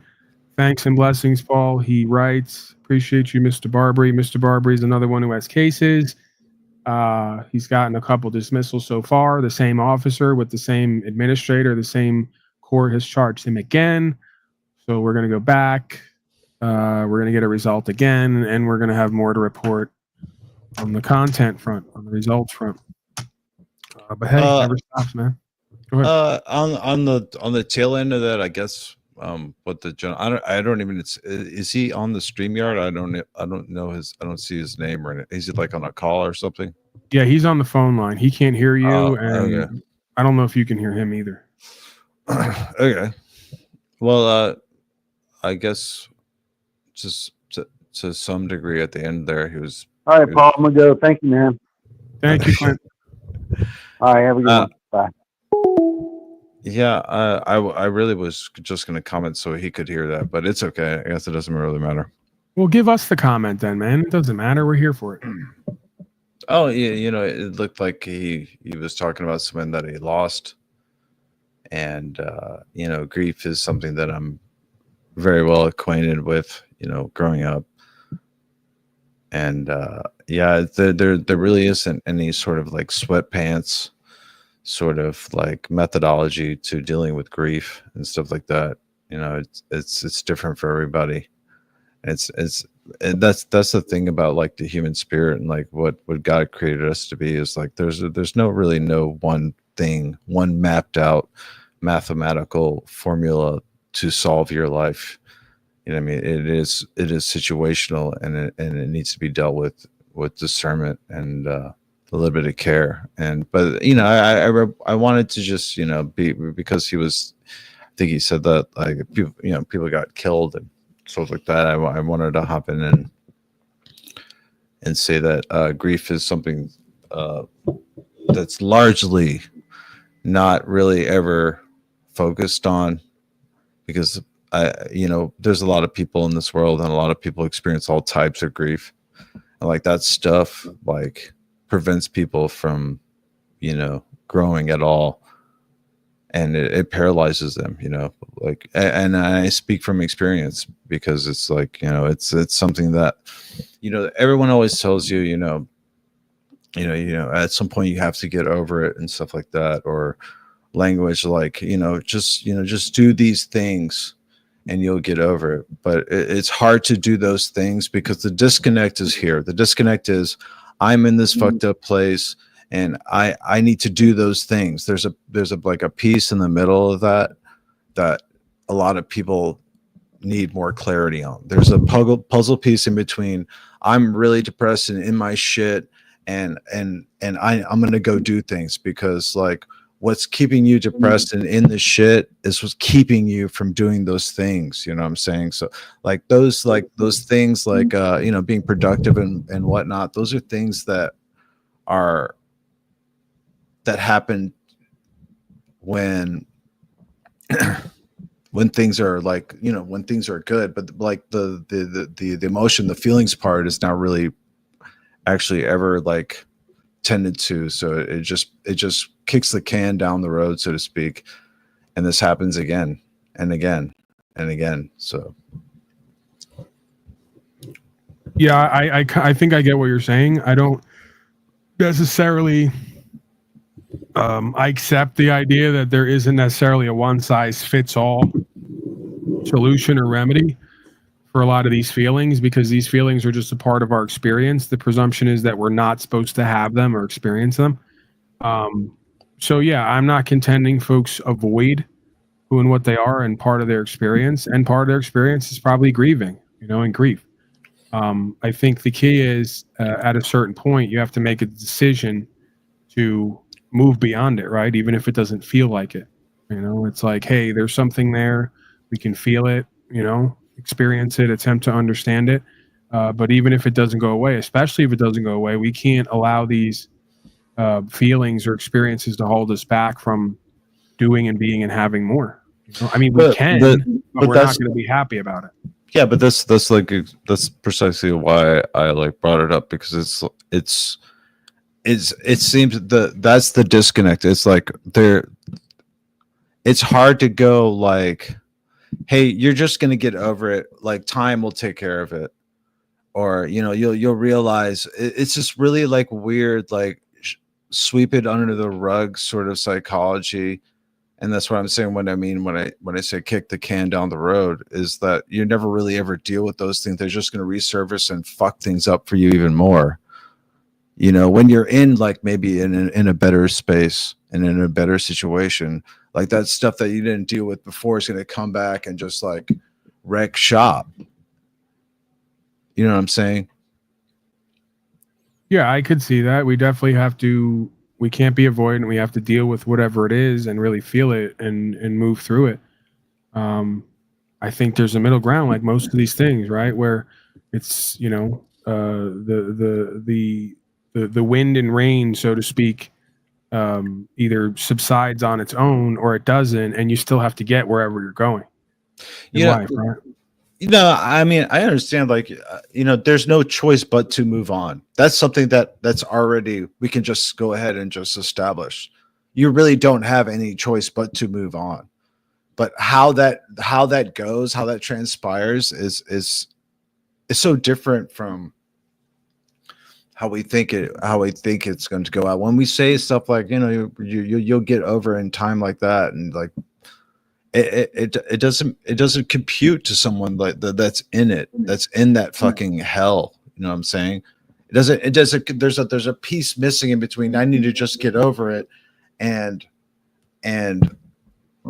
there's this better side on the other end. Right. The piece missing to me, and I think to all people who can bear witness and testimony to it, is the acceptance that there is a higher order program, process, plan playing out here, and that we are just human. And the faith component allows us to, even if we've not completely gotten through the storm, to be more comfortable with the uncomfortable, right? And accept that we're going to get something out of this by the end of it. You know, I think faith is the missing piece for the middle ground experience of having grief that is normal and natural and a part of the body's way of processing, and also understanding or accepting that there's more to life than becoming the emotion, right? I think a lot of people are the way they are because of like really like insanely like it, like if you look back on it, it seems so insanely infinitesimal and petty. But like a lot of people, the way they are and the way their head is trapped is stuff that they've experienced as children and that never got dealt with, and nobody ever cared. Nobody cares to look at that sort of reality of the human experience, as the psychology of it all. That seems to be what's glossed over, and meanwhile we're wondering why people are carrying around like toxic behaviors and they harbor resentments that they don't even know exist. You know what I mean? Like it's there's so much, not to like give people excuses or like sort of absolve accountability. But if we want to look, if we're looking to solve problems, we need to get into the headspace as well. And I agree with the material conditions that we live in, that we are much.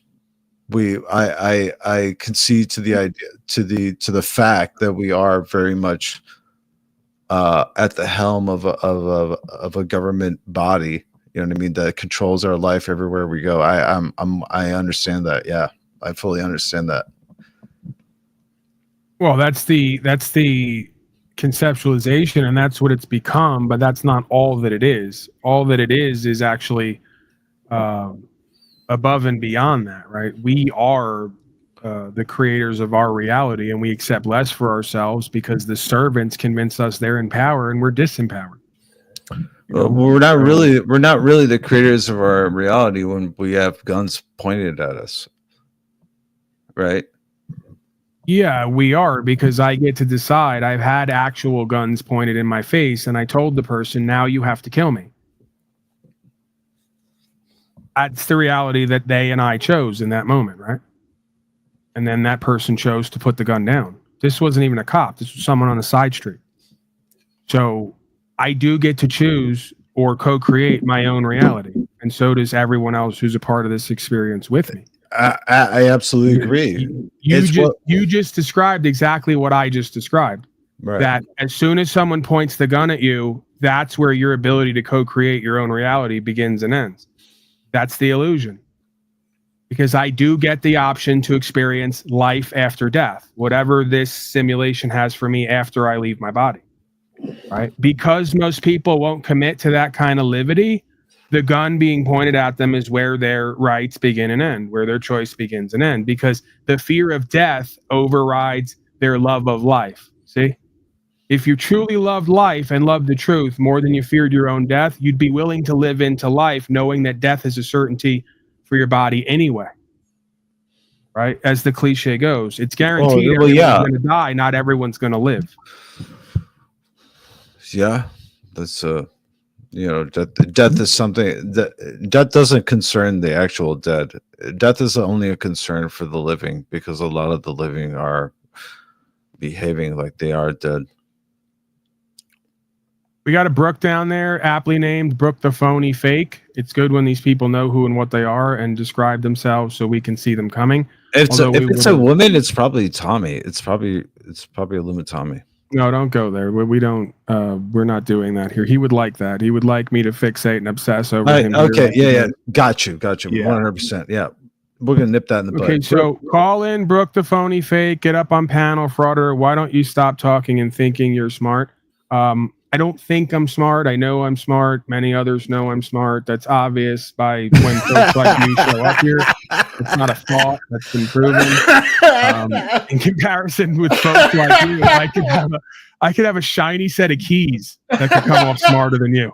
There's a amazing GIF going around like Twitter or whatever, where this like it's almost like this light bulb, like flashlight, but it's just like a rainbow, and there's like a retard that's just like goes right at it and just stares at it, and it's just like absolutely in love with it and controlled by it. Yeah, I love these dynamics. I love when people like this come in here and they just lie over the truth that I and others know, right? Because it just goes nowhere, and really all it is it's born out of their insecurity that someone like me, could possibly be smarter than them.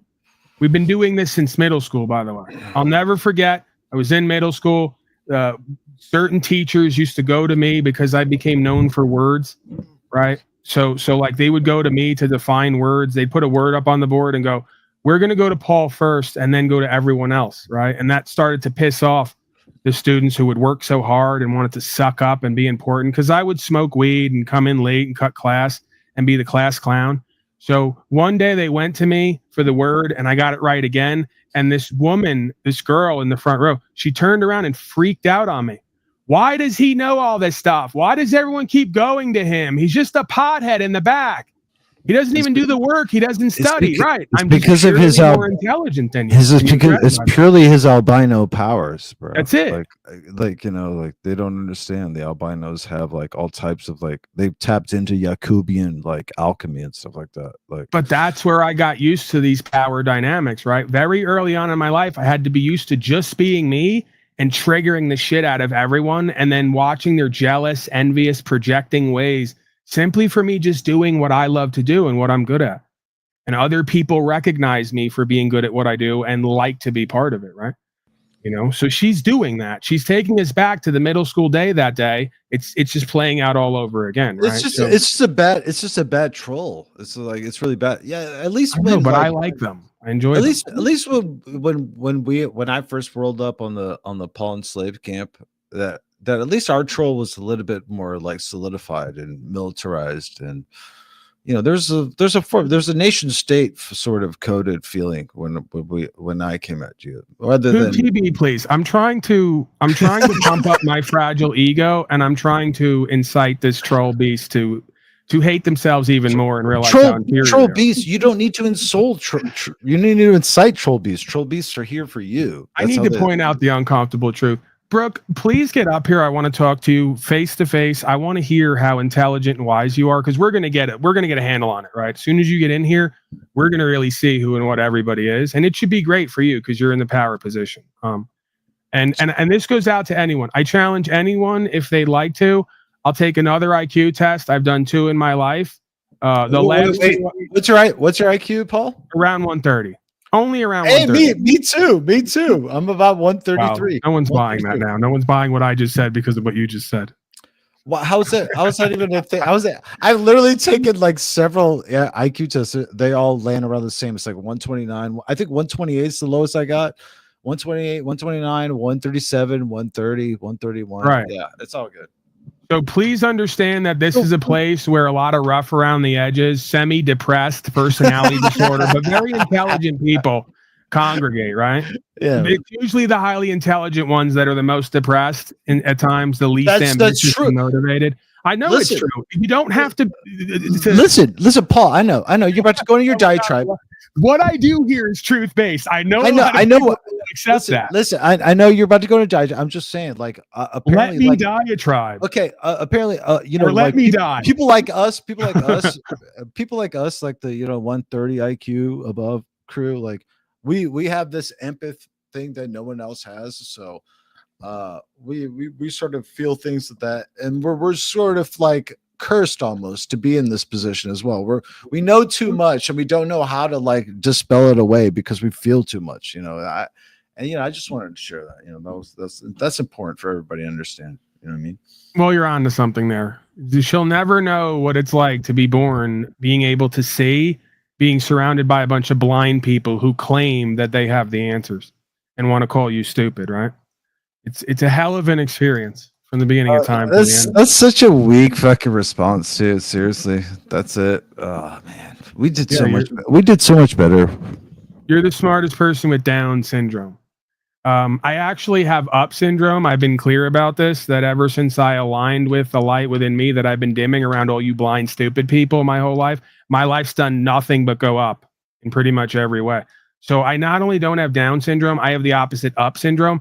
And you can't see that because you exist in inversion land. The opposite day in inversion land, right? So please, I'm going to ask you one more time, then I'm going to have to throw you out because this is disingenuous. You have an opportunity to get up here, to interact, to show us all how intelligent you are, and then we can even talk about who we are and what we have and what we're doing, and we can see who's the smartest of all, right? You know, who's the smartest of all the fools? I'm willing to play that game. You know, I willingly play the fool here by just coming on here and attempting to talk truth to a bunch of people who literally make a habit of being prideful, living a lie. So I'm the biggest fool here. Let's play. Let's see what I've got, doing what I do, living how I live, and being the biggest fool willingly, while the rest of the unwilling fools claim that they're succeeding at life. They're enslaved. They have no personal choice. They have no power. They're not empowering, inspiring people. They're not entertaining people. If they're not poor and broke, they got a whole bunch of extra stuff, but had to suck dick to get it. I mean, do we really want to have this conversation? Because most of you are not going to wind up on the winning side by an objective metric and standard. I love it, though. I love when they come in here projecting onto me and presuming and assuming, and then I get to do the amazing and exciting, inspiring job of rebutting the presumption and assumption with the facts. We're courting again. The unfortunate part is we can never get these people to come up and actually talk or substantiate their position because they know what's going to happen already. Subconsciously, they already know what's going to happen. I'm going to ask them what they do for a living. What does their household look like? What's their relationships like? You know, we're going to go to their family dynamic. It's almost like the trolling is like a self-fulfilling prophecy for their destruction, you know?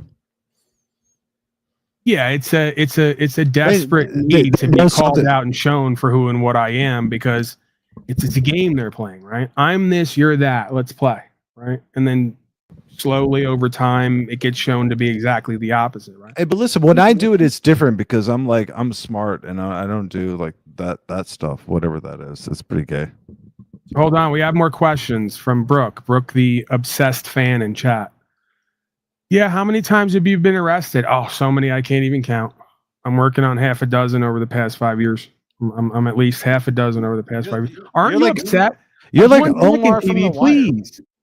Yeah, I'm like George Floyd. Sorry. All right, sorry. If I'm not black, they haven't killed me yet, and I stopped doing fentanyl. I wanted to join. I didn't know you wanted to just monologue. Okay, fine. I'll just I'm monologuing. I'll just be quiet. Engagement. Thank you.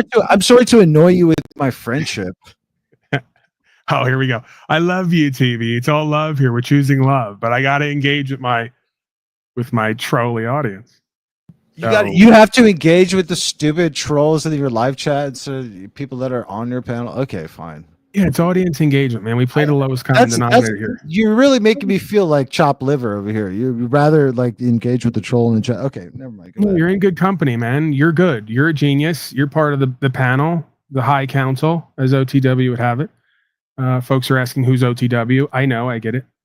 But yeah, man, you got nothing to prove. You're already in the power position. This person has to substantiate their nonsense. Brooke the phony fake, aptly named, by the way, once again. How many times you've been arrested? Over 6 times in 5 years. You got to wonder how someone so stupid with Down syndrome could be arrested so many times and never hire an attorney and keep getting out and getting dismissals. You must be really lucky. You know?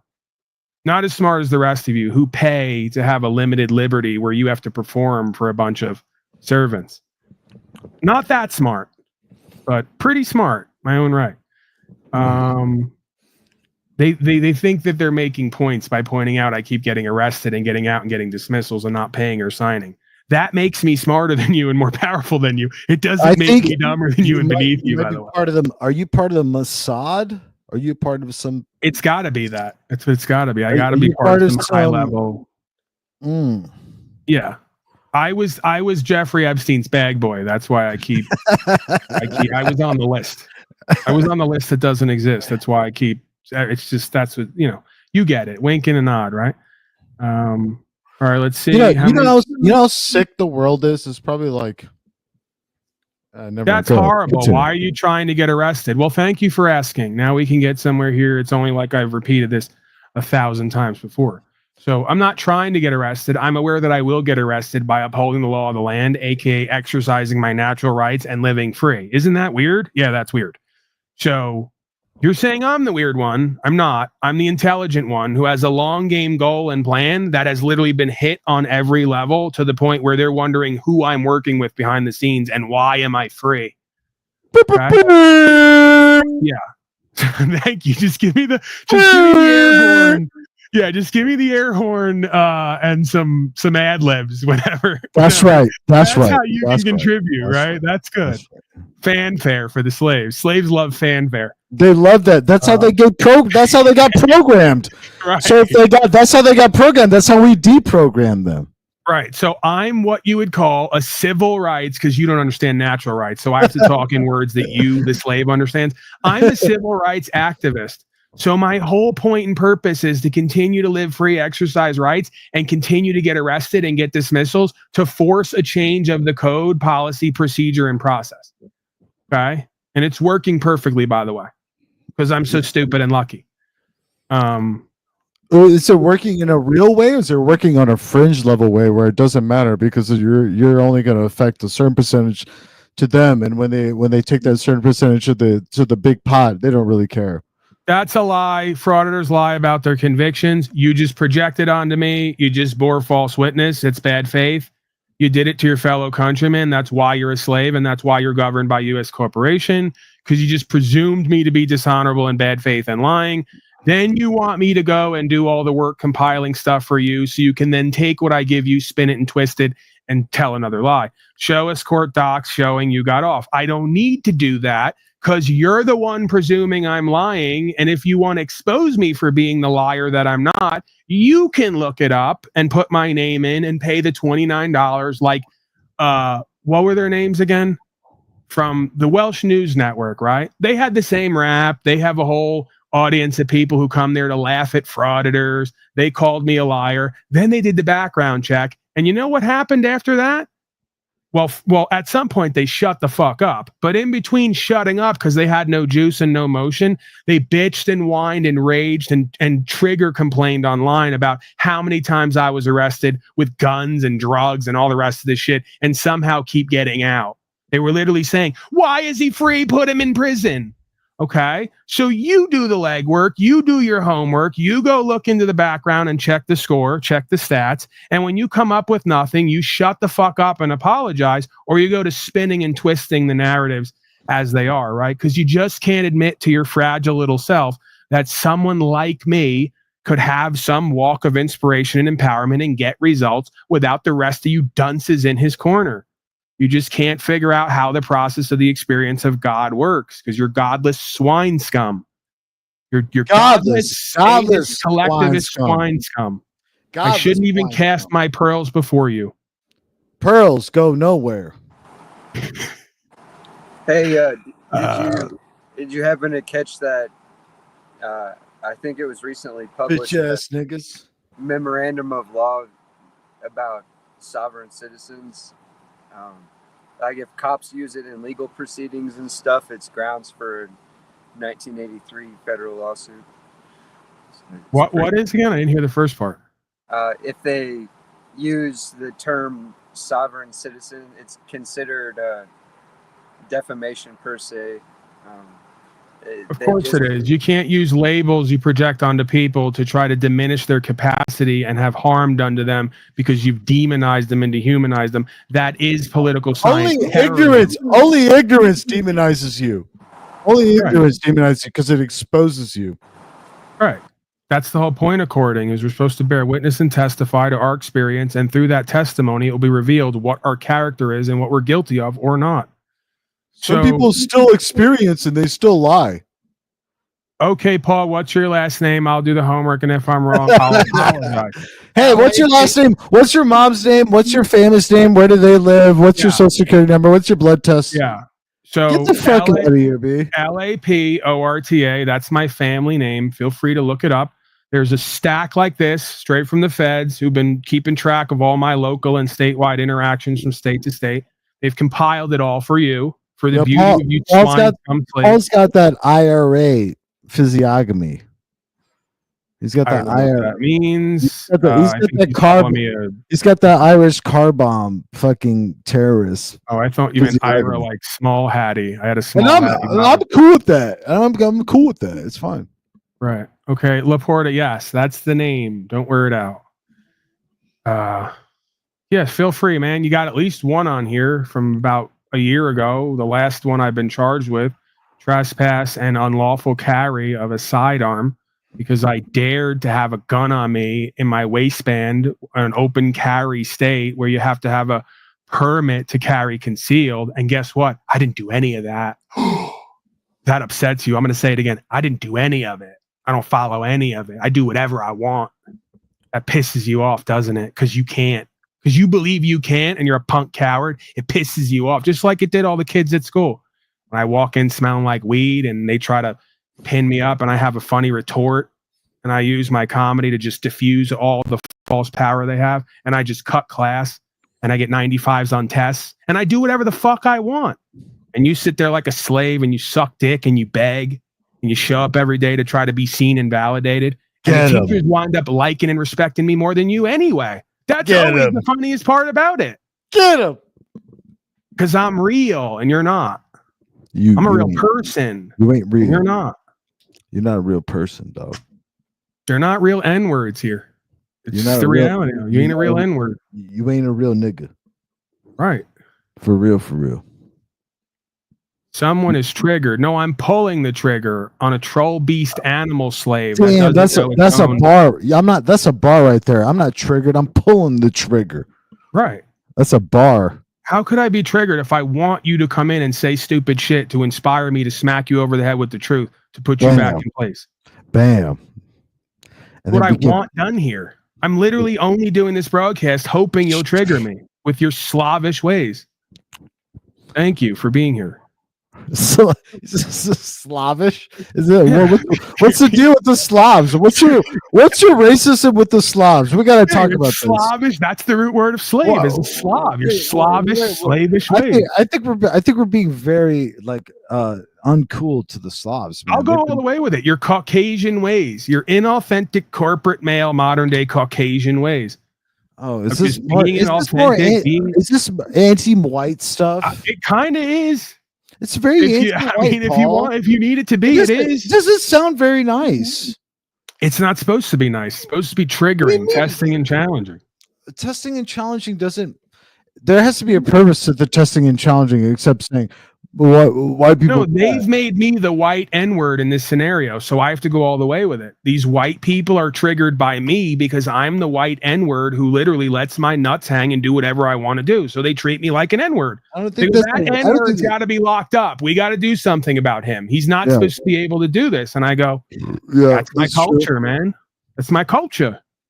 I'm a white N-word. I do whatever the fuck I want to do. You don't have to like it in order to respect it, or just stay the fuck out of my way. There's nothing else to talk about. If you ain't gonna come kill me or put me in a box, shut up and get in line and love me or respect me. Because you disagreeing with me doesn't fucking matter at all. All right. So what's her name again? Brooke the phony fake. Immediately apply for a job, try to get placed in my area, and see if you can police me and patrol me and get me under wraps. If you're not going to do that, there's no point in yapping, because I'm going to do whatever the fuck I want to do. And if God chooses me, as it has half a dozen times so far, I'm going to keep winning and pissing off you demons. It's just the way it goes. Sorry. It seems like a flow state type of a sock account, honestly. Well, they're all the same kind of Babylonian, pathetic, cowardly creature.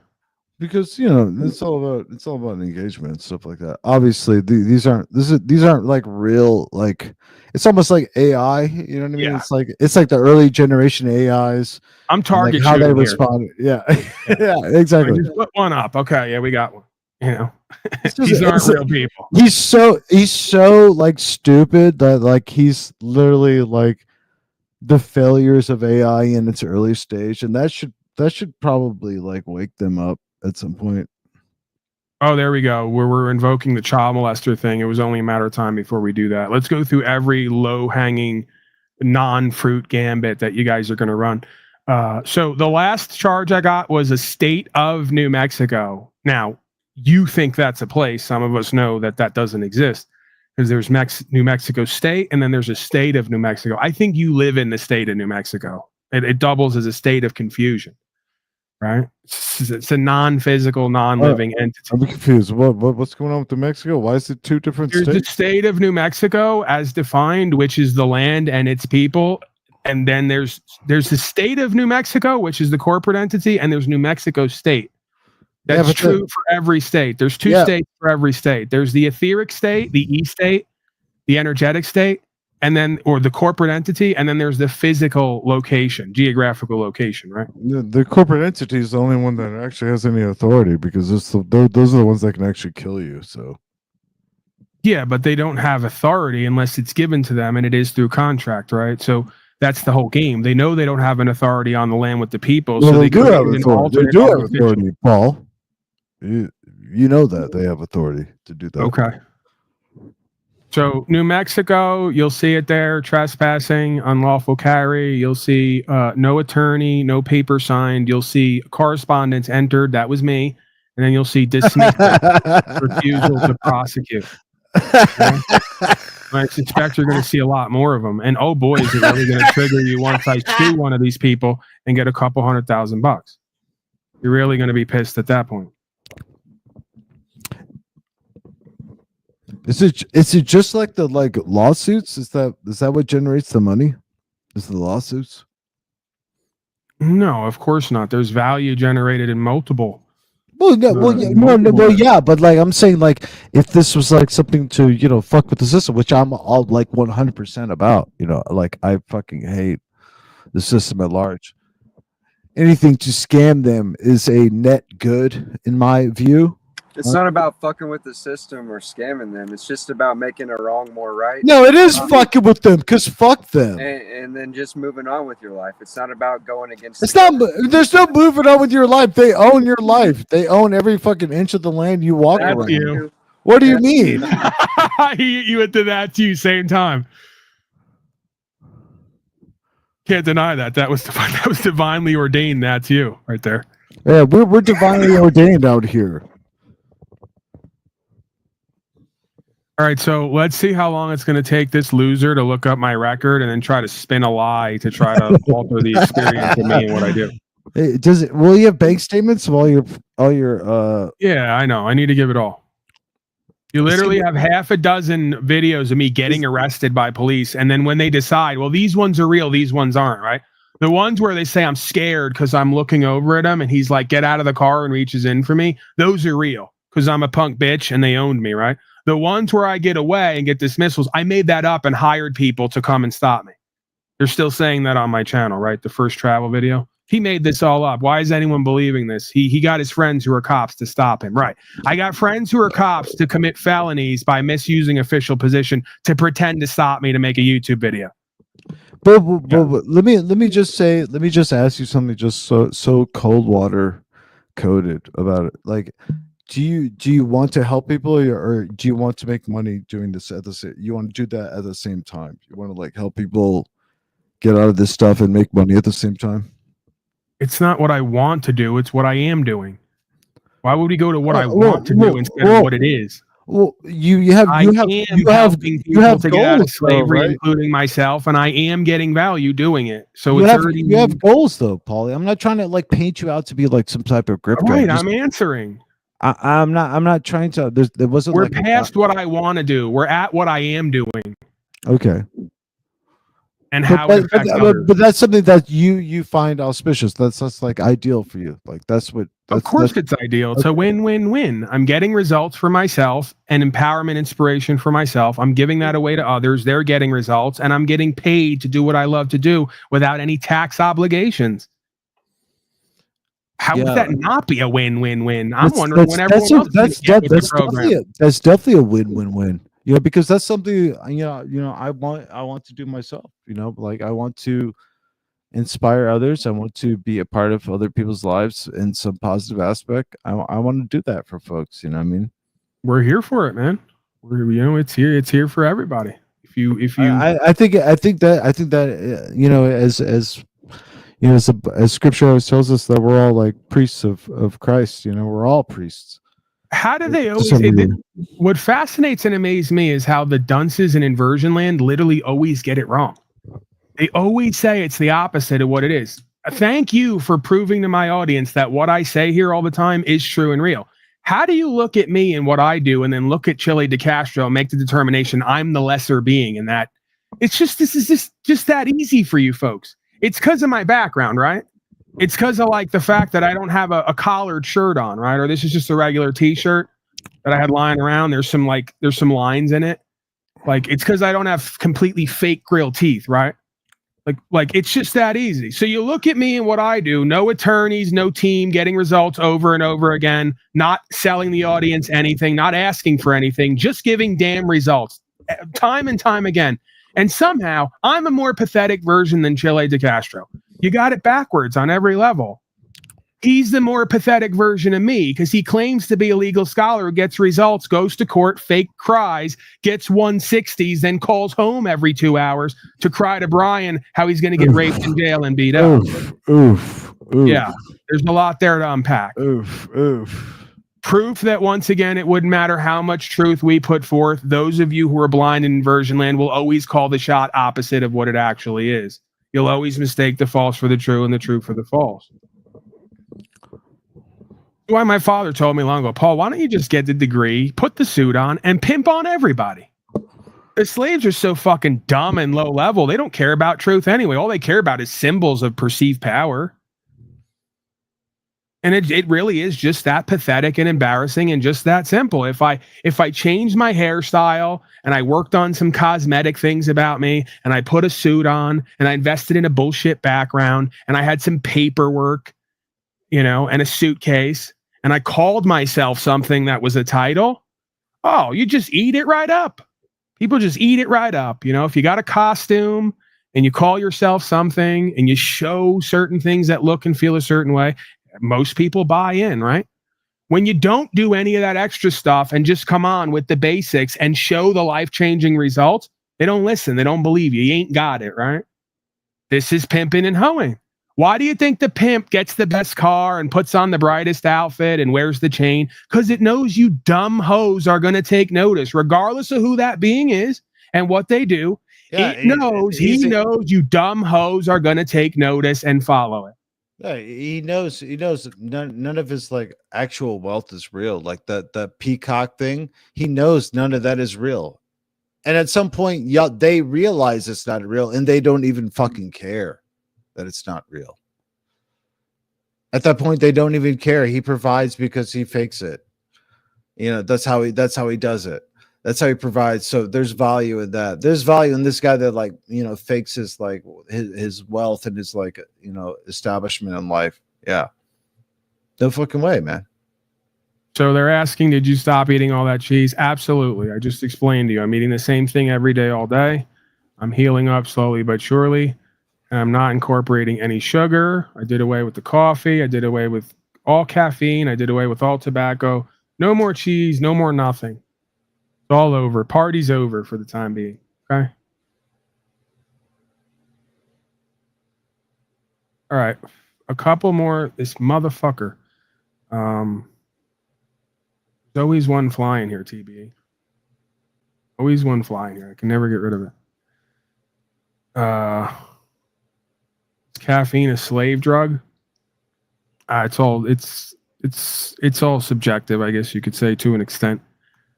You know, I just don't want anything more than necessary in my vessel at this point. I want to try to operate on the purest burning of fuel, so to speak, the purest intention, the purest motivation that I can. I don't want any adulterants or corrupt aspects invading my body politic. You know, I don't want any alterations or artificial additions. Shouldn't be necessary. A being who's communing with good faith and honorability, who's inspired by who they are and how they live, shouldn't need a pep in their step from caffeine. Lately, honestly, I've like turned off music altogether. I just don't listen to music anymore. Yeah, I've been having one of those periods, you know, especially when it comes to the hippity hop and all the non-tent that comes with it, right? It just seems like, man, it's just like, I feel sometimes it's like it hides the thoughts we don't want to confront in silence. You know what I mean? Like, silence is so, like, important to the human, like, experience, that I think a lot of life and what we experience is a lot of that. It seems like a lot of the times, a lot of what's, like, sold to us and catered to us in, like, society is, like, sort of like built against that sort of thing, like, sort of like away from this I don't know how to say it, man. I'm losing my words here. Yeah, all these people, places, and things, interactions, relationships, connections, just double as escapist cope for all the things we're not doing and being and interacting with. You know? Correct. I'm all right with that. Yeah. Becomes an artificial, corrupt replacement or addition to the unactualized, unrealized, authentic life lived that is inspiring and powerful and motivating. The shortcut, it's a quick fix. And you know what's like the crazy thing, like, when it comes, you know, I was talking about grief earlier with you, like, sometimes, like, the idea of the thing, like, any sort of idea of a thing is, like, better than the fucking thing itself that when you actually actualize. So, like, when you're in grief, that sort of concept can keep somebody, like, perpetually, like, paralyzed. So that's what I was trying to, like, communicate, this idea that, you know, it's not that easy to just be like, hey, let's just get over it, and, you know, do these things and you'll get over it. You know, work out, take walks and stuff like that. You'll get over it. That's what's missing. What's missing is the real understanding of the human experience is being, like, sort of pawned off in that moment. I mean, again, there could be an idea of, is your grief put there to work for you? You know, at the core of my being. I mean, you could personify it, you know, as God willed, if you want. I don't know if that's helpful. I don't know how that works, because it could mean all types of different things at that point. So that's even more confusing. If we go, you know, what this happened, this is what God did, but it could be many things. Is it what we want to believe, what God wants us to see, like our own subjective, like, presuppositions about the situation. Like, this is what God wants me to see because I know this happened. Here we go. That's why it's good to just live open and be willing to receive if there's a lesson or a revelation, rather than to presume it's this to work a certain modality and then ignore the rest of what it might be, right? All right, absolutely. No, you get no calls with me with that one. No. Absolutely.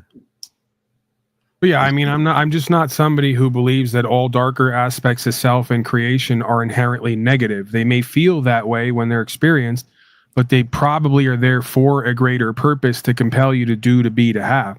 So I keep my pain and my grief close. I'm grieving the loss of a true mother and father for myself. I'm grieving the loss of being true men and women for my land and my people and my country. Because I've been grieving for the longest time about what's never been present, even though the opportunity for what is there, it compels me to become all the things that I'm grieving the loss or the lack of, potentially, right? So I think there is an opportunity, to potential for all your grief and pain to work for you to become all the things you're grieving that you believe you're missing or have lost, if you let it be, but that's a choice. I do want to ask you, have you lost someone very close to you? Like I said, man, I came into this world in a grievous manner. I came into this world. My first experience in this world was essentially grievous. It was grief. My earliest memories are of hearing about my mother having a stroke while giving birth to me, and her winding up the way that she is. Connected to me coming into this world. That's tough, man. Yeah, well, I mean, again, we can say that, and it was at the time, and I'm sure it's still there, but I'm a completely different person in a lot of ways than I once was. And at one point I was completely powerless and inept and unmotivated and didn't care about myself or anyone or anything, right? I completely lacked the ability to care or love, because I was so aggrieved, right? I was so broken, heartbroken, and aggrieved that I couldn't receive the love of my mother or father, and I couldn't give it back, and I didn't feel accepted or wanted, right? But again, that precondition, as long as I don't kill myself, which I literally did everything I could to try to do that. I overdosed twice on heroin. God had another plan. And I just wanted to run my own program and what the world taught me, instead of get in line with what God had meant for me. And once I did, it all became clear. Paul, you were supposed to be rejected by your worldly mother and father. You were supposed to go through a pain of alienation and separateness so you could come back under the unification of the glory and grace that is the experience of God with a Holy Spirit, to do what's true and what's right, to be the mother and father you never had to other people who are going through the same in your own right, in your own way, right? And in the way that I do that, one of the chief ways is reminding us all that we have a land and we are the people and we have a right to choose, and we should care for ourselves and each other and be able to live free on the land as God intended it, right? So I am becoming and giving away everything that I would have hoped to get from the ones who were not there in the capacity that they quote unquote should have been. And I probably wouldn't be who I am today doing what I'm doing and inspiring and influencing so many others if it wasn't for that prerequisite condition. Because I would have already been corrupted. I would have already wanted other things. I would have already got off the path and off the track like so many others, right? But when you have grief and pain and alienation like this, it's almost impossible to go back to the ways of the world. You'd never been there from the beginning to begin with, right? It's like its own source of creating a separation in order for you to continue to serve God in the truth and not feel like you're a part of the rest of them, right? There's a positive that comes with that, and I'm sure there's a potentially a negative that comes with that. Because a lot of people are probably never going to be able to love me or be loved by me in a way that they could with other people, because that just may not be available for me. My love and care is oriented toward these certain things a certain way, and it may just be the way that it needs to be to do what I do. I haven't quite figured that out yet. I'm still tested and challenged by that dynamic in my own relationships.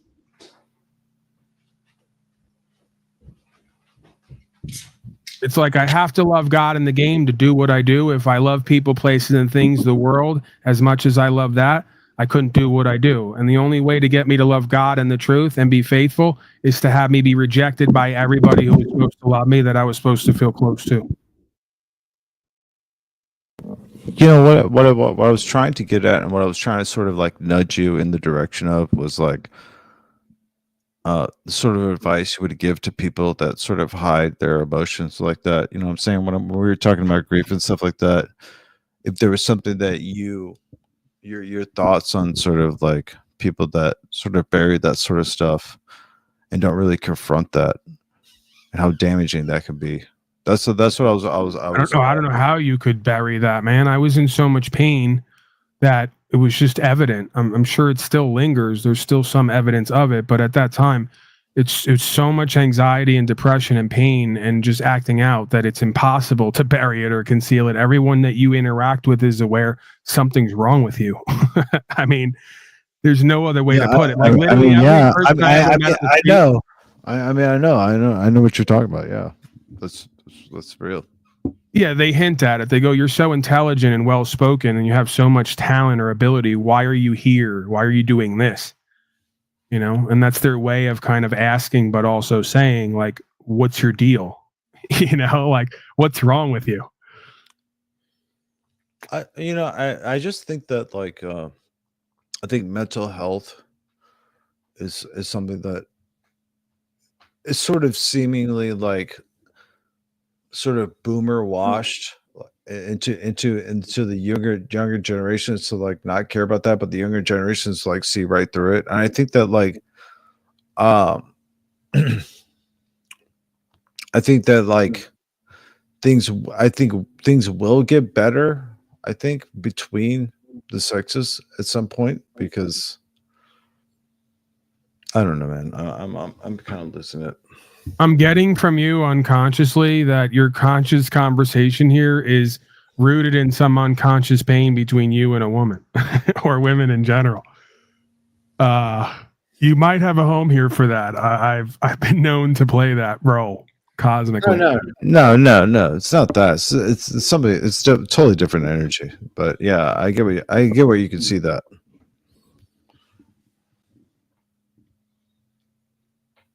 All right, TV, we might have to wrap up. I was supposed to go to town with my buddy. I expected to do 3 hours. We're going on 5. All right. I guess I'll just get on here. All right. Thanks. Well, I'd appreciate if you come over here more, because I do kind of like you, even though you went off on some ridiculous, bizarre rant the other day that I didn't take personal. I didn't agree with anything you said, but I go, hey, he sounds drunk. I don't know if it's from Bush beer or the Holy Spirit. It sounded a lot like EBT. But yeah, man, you know, I like you. I see potential with you. I think you got a good heart. You seem to be an intelligent guy. I will claim that you're misunderstood or misdirected, but that just may be me. Like, it may be me projecting that onto you. But either way, man, I've always enjoyed co-creating with you. It's always fun, you know, when we get along. It's fun. It's always fun. It's always a good time. So. Yeah, you got something, man. And like I told you that day, we don't need to. I don't. No. I'm going to speak my piece about you, good, bad, or indifferent. If you don't like it, leave. Be uncomfortable from the chat. All right. This is part of your problem. This is why you need Jack Talcott as a life coach, because you're not. Yeah, I'm not going to Jack Talcott. Just like I just said, now I'm muting you. You will receive my love. We're choosing love here. You will receive it. All 5.5 inches of my love you're going to receive here today. This guy literally muted me, by the way. I muted you for love. You're not receiving my love that I'm trying to give, because you're very dysfunctional and toxic, like me and pause. I don't want to receive. Yeah, you know what? I might have to put you in the back to receive my love. You're very combative. See what happens? As soon as you try to talk straight to these people, show care for them, you give them criticism, and they don't like that, but they're more comfortable with that because of how they grew up. Then when you transition to, here's the good things about you, here's what I like about you, here's what I love about you, here's why I want you to come back and why I want to come back. See, they check right out, right? They resist it, they recoil. That's dysfunctional. You know, so I'm going past my dysfunction. I'm learning from my childhood trauma. I'm becoming more loving. Love is available. Peace is available. We can give and receive that. That doesn't make us weak. That doesn't make us deficient. ironically, paradoxically, the alternative perspective does potentially make us weak and deficient, right? So I'm comfortable enough at this point, loving others and not fearing losing myself.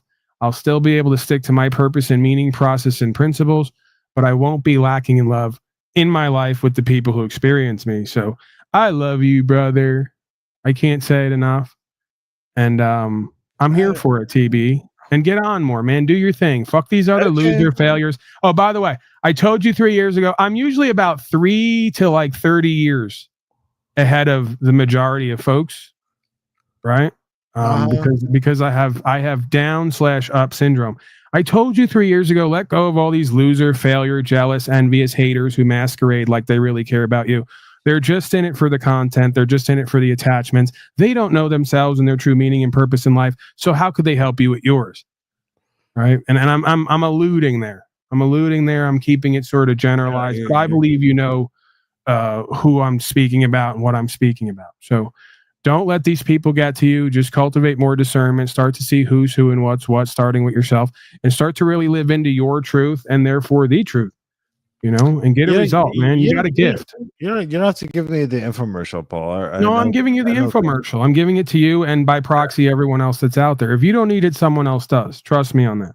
That's true. I may need it.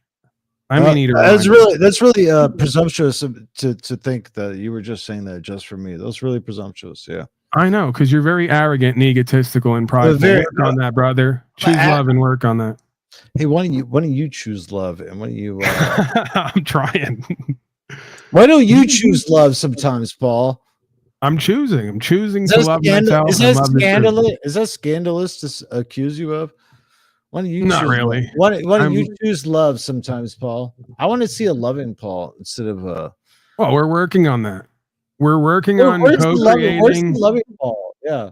We're working on co-creating a loving Paul that doesn't lose himself and his passion for truth. Is there going to be hard to get it all in there? Is there going to be an app for that so I don't have to lose you when I'm in my deepest, darkest struggle? Perfect segue. Go to I'mAslave.com, order the Slave Shield app, and call me up 602-730-0122. I am a one Paul slave, and I am here to be a slave shield for you. This guy doesn't know my value, but I just explained to him my value, just in very, very short terms.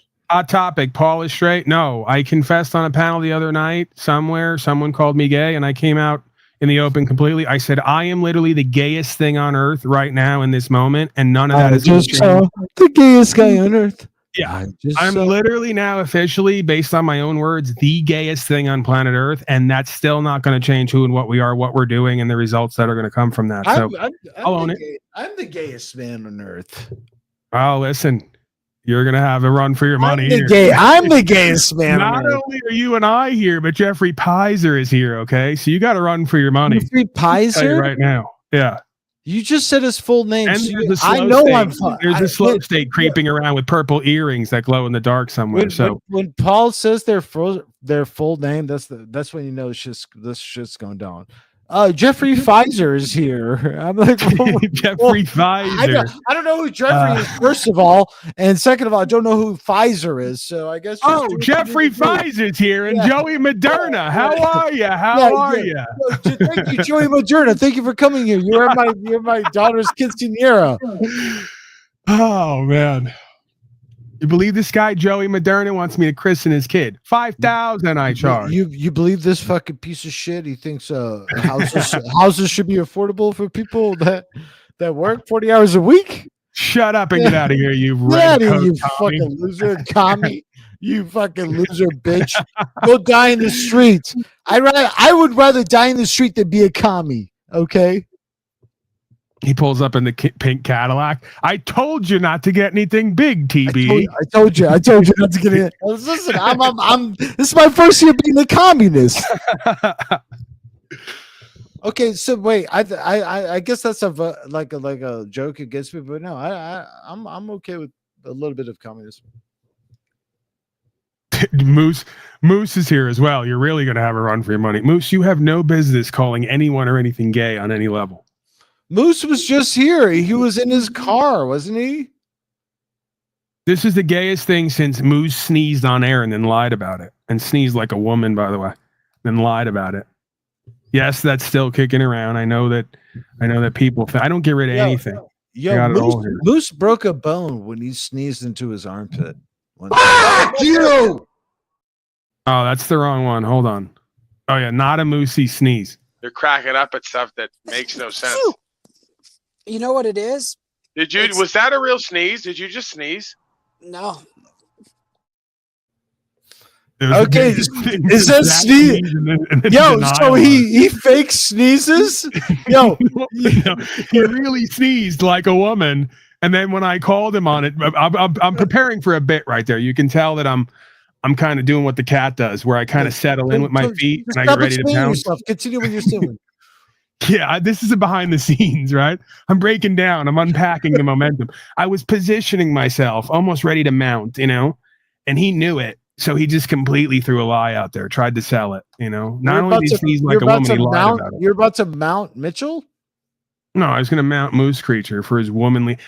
What it is I'm a very animalistic person. I'm uncivilized. I'm unsophisticated.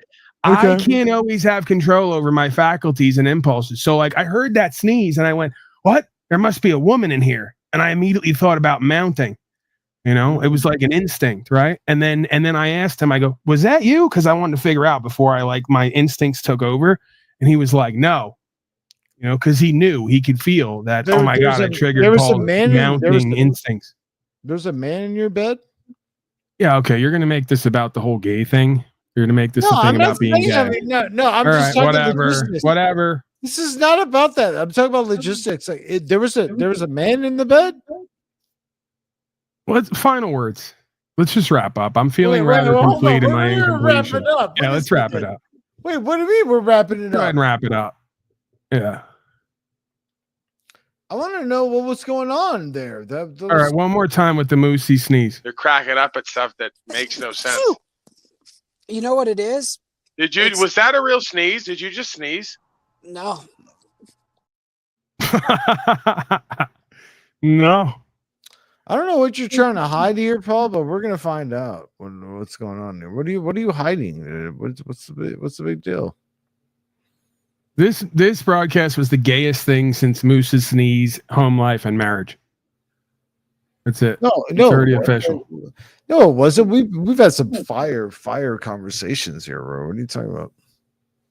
Yeah, well, God of all media, man. I tend to bring the best out of everybody. This is why you slaves should come around here more often, man. I don't know what this whole bit is of stay away from Polly Boy. He's intimidating. He's cantankerous. We never have a good time. We always have a good time. I think you're doing that. I think you're doing that same thing where you accuse other people of and living their imagination. Yeah, maybe you should. Oh, I'm absolutely doing that. But when I do it, it's way more interesting and entertaining. No. Entertaining doesn't mean good. All right, let's wrap it up. Yeah, you want to seen these other broadcasts? You want to fight? Is that what you? That's what you want? No, I'm a very peaceful man. Before I leave, I thought we were having a good time. I thought we were having a good time. I wanted it to be. I love my audience. I want to have some sort of like, cordial life in between us and your people. You know what I mean? Your people are strange. And they need to be, exterminated at large. All right, final words. Or is that your final words? Wait, the final words? I like ending on extermination. Extermination's a good endpoint. Leaves them wanting more. Listen. I just want to man, there's so much I want to do, and I'm still doing it, and I'm always doing it. So it doesn't even make any sense. Why am I even talking about if I'm doing it or not? Okay, hey, yeah, whatever, T-Man, do whatever, do. Yeah, whatever. Are we done? Are we still live? Yeah, we're still live. We're still on. Final words or final words, Paul. Like, great. I've had a great time. I like coming back here and talking with you, and usually it's always you talking to. Okay, fuck you. Okay, then fuck you. Then. What? I appreciate you doing that. I know what you did. What am I doing? You're playing some stupid song to make me look like a damn idiot. I don't No, like. I'm not doing that. I'm just playing a song. If you're looking like an idiot, you're doing that. Stop doing that. Are you doing that? You're an asshole. Oh, come on, man. And I'm out. And I'm out. Everyone have a great night. Thank you. Bye bye. What's your real name, man? Do we ever get that? My real name? Yeah. How do I address you properly? Maximus. Maximus. Seriously, what's Ephraim? Wait, what now? Ephraim. Ephraim? EPHRAM. Ephraim.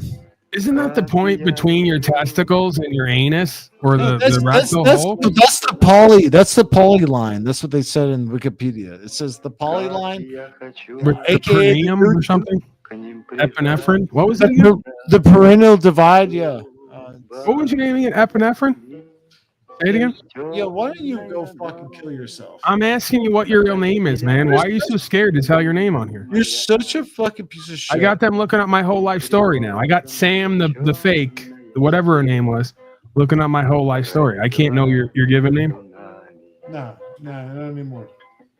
All right, get out of here. What do you mean, get out of here? What am I supposed Get to out of leave? here. I'm closing up shop, man. What do you think? This is your local bar? Yeah, well, You're just gonna hang out here all night? Well, you Piss can't on just the like floor? wait. If you're Shit gonna your stay, pants? if you're gonna stay open while I'm drinking, why don't you just let me just? Yeah, no, drink? I gotta go, man. What do you I don't just? know what happened. Ever since you came in here, there's extraordinary loser failure vibe. I don't know if it was you or something that came in with you, but maybe it was that Stephen David character. Hey, yo, that's not It's your life. It's your life partner, Stephen David. I saw him down there. This is not my life partner, dude. What All right, you say that, but he always goes wherever you go, and vice versa. Oh my, there's not enough people in my show. There's obviously these guys that came in here, and they caused that. All right, everybody. The official Enslavement broadcast is over. We're gonna go into the party portion of this broadcast. There's gonna be some fighting. There's gonna be some sucking. We love fucking. We love sucking. We love fucking and sucking. We love pimp slapping stupid lube ass. We love fucking taking a stupid faggot ass fucking wizard to the library so we can read. Yeah, that's what we do here. He always takes everyone to the library to read, but he never reveals to everyone that he lives there. You know, I go. Yeah, Wizard, he doesn't. He let just on the fact that you actually live at the library, right? explain to everyone. Nobody knows that, like, how he gets his money is from assaulting fucking innocent women in the The street. answer is he doesn't. You know how he gets at least 5,000 whenever he has cancer? We know that. 5,000. Yeah. You didn't know he got 5,000 from this broadcast one day? For cancer? Yeah, he freely admits it. Right before he completely switched up on me because I held him accountable and he didn't want to be honest, so he ran away and said he'd never come back, only to go suck Talcott's hairy toes So and lie about us over there. He was like, you're going to be an endless fucking well. Yeah, again, you know, you can't love these people. You can't. No good deed goes unpunished. I've learned that. You can't love any of these people. You can't love nobody. Nope. Can't do anything for him. You know what he said? He goes, I didn't ask you for that. I didn't really need it. And it didn't come from you anyway. It came from your audience. I go, you wonder why people think you're selfish, unthankful, and ungrateful? No, you just look like I'm sure a bitch. Well, you live and you learn, man. You live and you learn. I'm not mad about it. Hey. I'm You know? tired of living and You love learning these because what's the point of living and learning if I'm already about to die? You know what I'm saying? Like, what's the fucking point? I forgot. Hold on. No, I forgot. And then he went and bought bikes and weed with the rest of the money. He spent Bikes and weed? he spent like $2 or $3 grand on weed oil and fenbendazole and other shit to treat cancer. What? And then he spent like $2 grand partying with motorbikes and weed. What a fucking faggot, dude. I think he bought a sex slave too. I can't prove it. But. No, they're not. No, he's moving to Thailand. That's when he buys a sex slave. Right. Oh, wow. Man. What a fucking failure. What a fucking disgusting reality that you have to like wake up to. What a fucking disgusting. I knew that would annoy you. Yeah, that's annoying. You're thinking about getting cancer now, aren't you? just to get access to that. I would love to get cancer if it made me die faster. That's what. Oh, that's morbid. Come on, man. We were having fun. We're keeping it light. Oh, I thought we were doing like a funny bit, like a funny absurd. Yeah, it got dark quick. I definitely do not believe that. No, absolutely not. Hey, if I tell this audience, I do like every other place, and I tell this audience you have cancer to grift, do I get like a percentage of it? If you're willing to repeat it, and you're willing to fork over it, you can really lobby here and leverage, you know? I never realized all the power we had through lobbying and leveraging here. And it sounds all right, everybody. I hate to inform you guys, but we're doing a bit right now to try to cope with the fact, and I'm playing some Dixie music to try to cope with the fact that before this broadcast, it was revealed to me that TV actually does have cancer. Okay, so I want everybody to come close. I don't have fucking cancer. You have cancer, bro. What do you mean? Pipe down. All right, so we're here today because TB has cancer, and it's a sad event. And we tried to make light of it and have fun with it, but there's really nothing funny or fun about cancer. So we were here for Wizard, even though he revealed himself to be pathetic and embarrassing and disgusting and despicable. And that's his walk between him and God, right? I can't change that. I'm still thankful and grateful that this amazing audience contributed to keeping him alive just a few more months so we could see the kind of snake, low-life loser that he was. It was all worth it in the end for the aspects of content that we got. So now I'm calling on this audience once again here on Dixieland. We're going to live and die together, and we're going to support TV together. Well, I'm not, but you are. Please now come forth and give all that you can that you're hoarding selfishly. Mr. Talcott has informed me. He's investigated all of you folks' accounts, and he's informed me that many of you are holding back, you're hoarding, and that's not the proper way to be here. So come on forward. We're going to contribute here today for TB's Cancer Fund. Get him back up and running again. No time. I have faith. Your thoughts, TB, on that? I can feel the contributions pouring in as we speak. Hello? I hope this fucking guy didn't die of the cancer already. We spoke about this. He's got to at least be able to do 5 broadcasts in a row before he expires. If you guys had this fucking guy die on me before we could get this cancer grift, we're on the air. Okay, we're still on the air. I still have cancer. If anybody's wondering, I still have cancer. All right, guys, you heard it here first. I mean, if you don't do something quick about this guy's cancer, it's going to be on your head when he's vomiting. Next thing you know, I'm buying Bitcoin. All right, we shouldn't joke about this. Shouldn't even do a bit because literally every person in my life, my family, has died of cancer, and I'm getting the Catholic guilt where like the old if you make your eyes crossed making fun of people, it's going to stay that way. I'm getting the whole thing come about the what is it called, the superstition, right? I'm getting the whole superstition. See why we can't have any fun? As soon as I start having fun with cancer and mocking having cancer and going. Well, you never mocked anybody for cancer. I've been the one to do that. So all right, that was you. Okay, I'm taking the emotional burden off of you, and you're not giving me any of the fucking. You're not giving. Let the record reflect for the God of creation. It was TB who officially mocked cancer. I just joked about him. No. Wait a second. Yeah. You're such a politician freak, bitch, fucking faggot. Listen. I know. I'm not. I don't want to be the. All right, I got to put a stop to this. All right, I don't know what you're doing and what you're up to, but it's got to stop now. I was explaining something to you. And no, seriously, stop the mocking of cancer. Stop mocking God. You hate America and children. I'm not mocking cancer. Seriously, I'll mock America, but I'm not mocking cancer. I'm not mocking death. No, sir. You're not going to tell me what I'm doing. But what if you and I are trying to trick God because we know God has something meant for us and we don't want to do the work, so we're trying to trick God to give us cancer and kill us so we can avoid long-term accountability, responsibility, and hard work? Yeah. Okay. Nah. You can't give us cancer and kill us. We still have your work to do. Yeah. See? Get out of that one, God of creation. Yeah. Who else is going to do your work better than I can, God? Jack Talcott? Yeah. OTW? EBT? Which one of these people? Right. I thought so. I'm leveraging my fallen angel power position. Why does everything have to be reduced to human like labor and value? I don't know. Seems like that's what we're all doing here, so I'm carrying the torch. Yeah, but I want to break up tradition. If you want to break up tradition, you want to break up the corporate mindset of like what human labor is worth to the GDP and like what that means.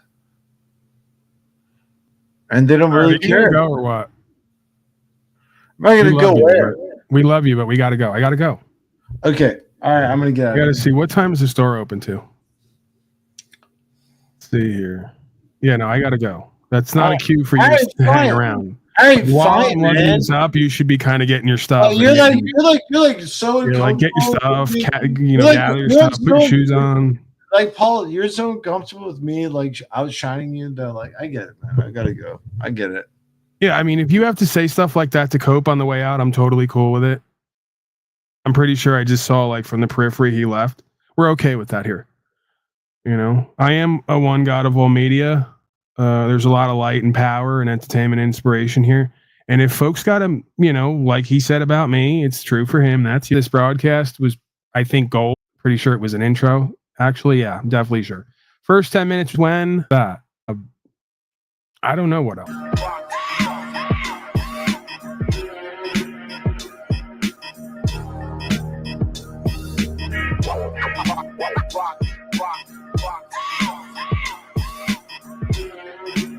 $1796, so we're going back a ways, and you know how stupid people were back then and how smart everyone is now. I mean, that's clear. The majority, quote, shall prevail is a rule posterior to the formation of government and results from it. It is not a rule binding upon mankind in their natural state. There, every man is independent of all laws, except those prescribed by nature. He is not bound by any institutions formed by his fellow man without his consent. Holy crap. Holy cows, man. Imagine that concept, huh? Yeah, well, you could just step back from it and imagine just one generation after the next incarnating here, you know, the pure conscious and awareness that we call the Holy Spirit, just kind of, you know, reduced down to what seems to be an individual state. And it's just one crop after the next. They come here, they focus on all the crap and the ways of the world. You know, they're a part of all the things that the system wants them to be a part of. And they just stay away from all that other stuff the system tells them not to be a part of, including upholding rights, freedom, principles, spiritual faith, and being a whacked out sovereign citizen, right? It just happens to work perfectly. But not so much anymore, because folks like myself are talking common sense from a common core energetic position that kind of is somewhat relatable to all people at this time, more and more as we experience as well. So we're on divine timing here, right? Everything is as it should be. It's perfect in its imperfection.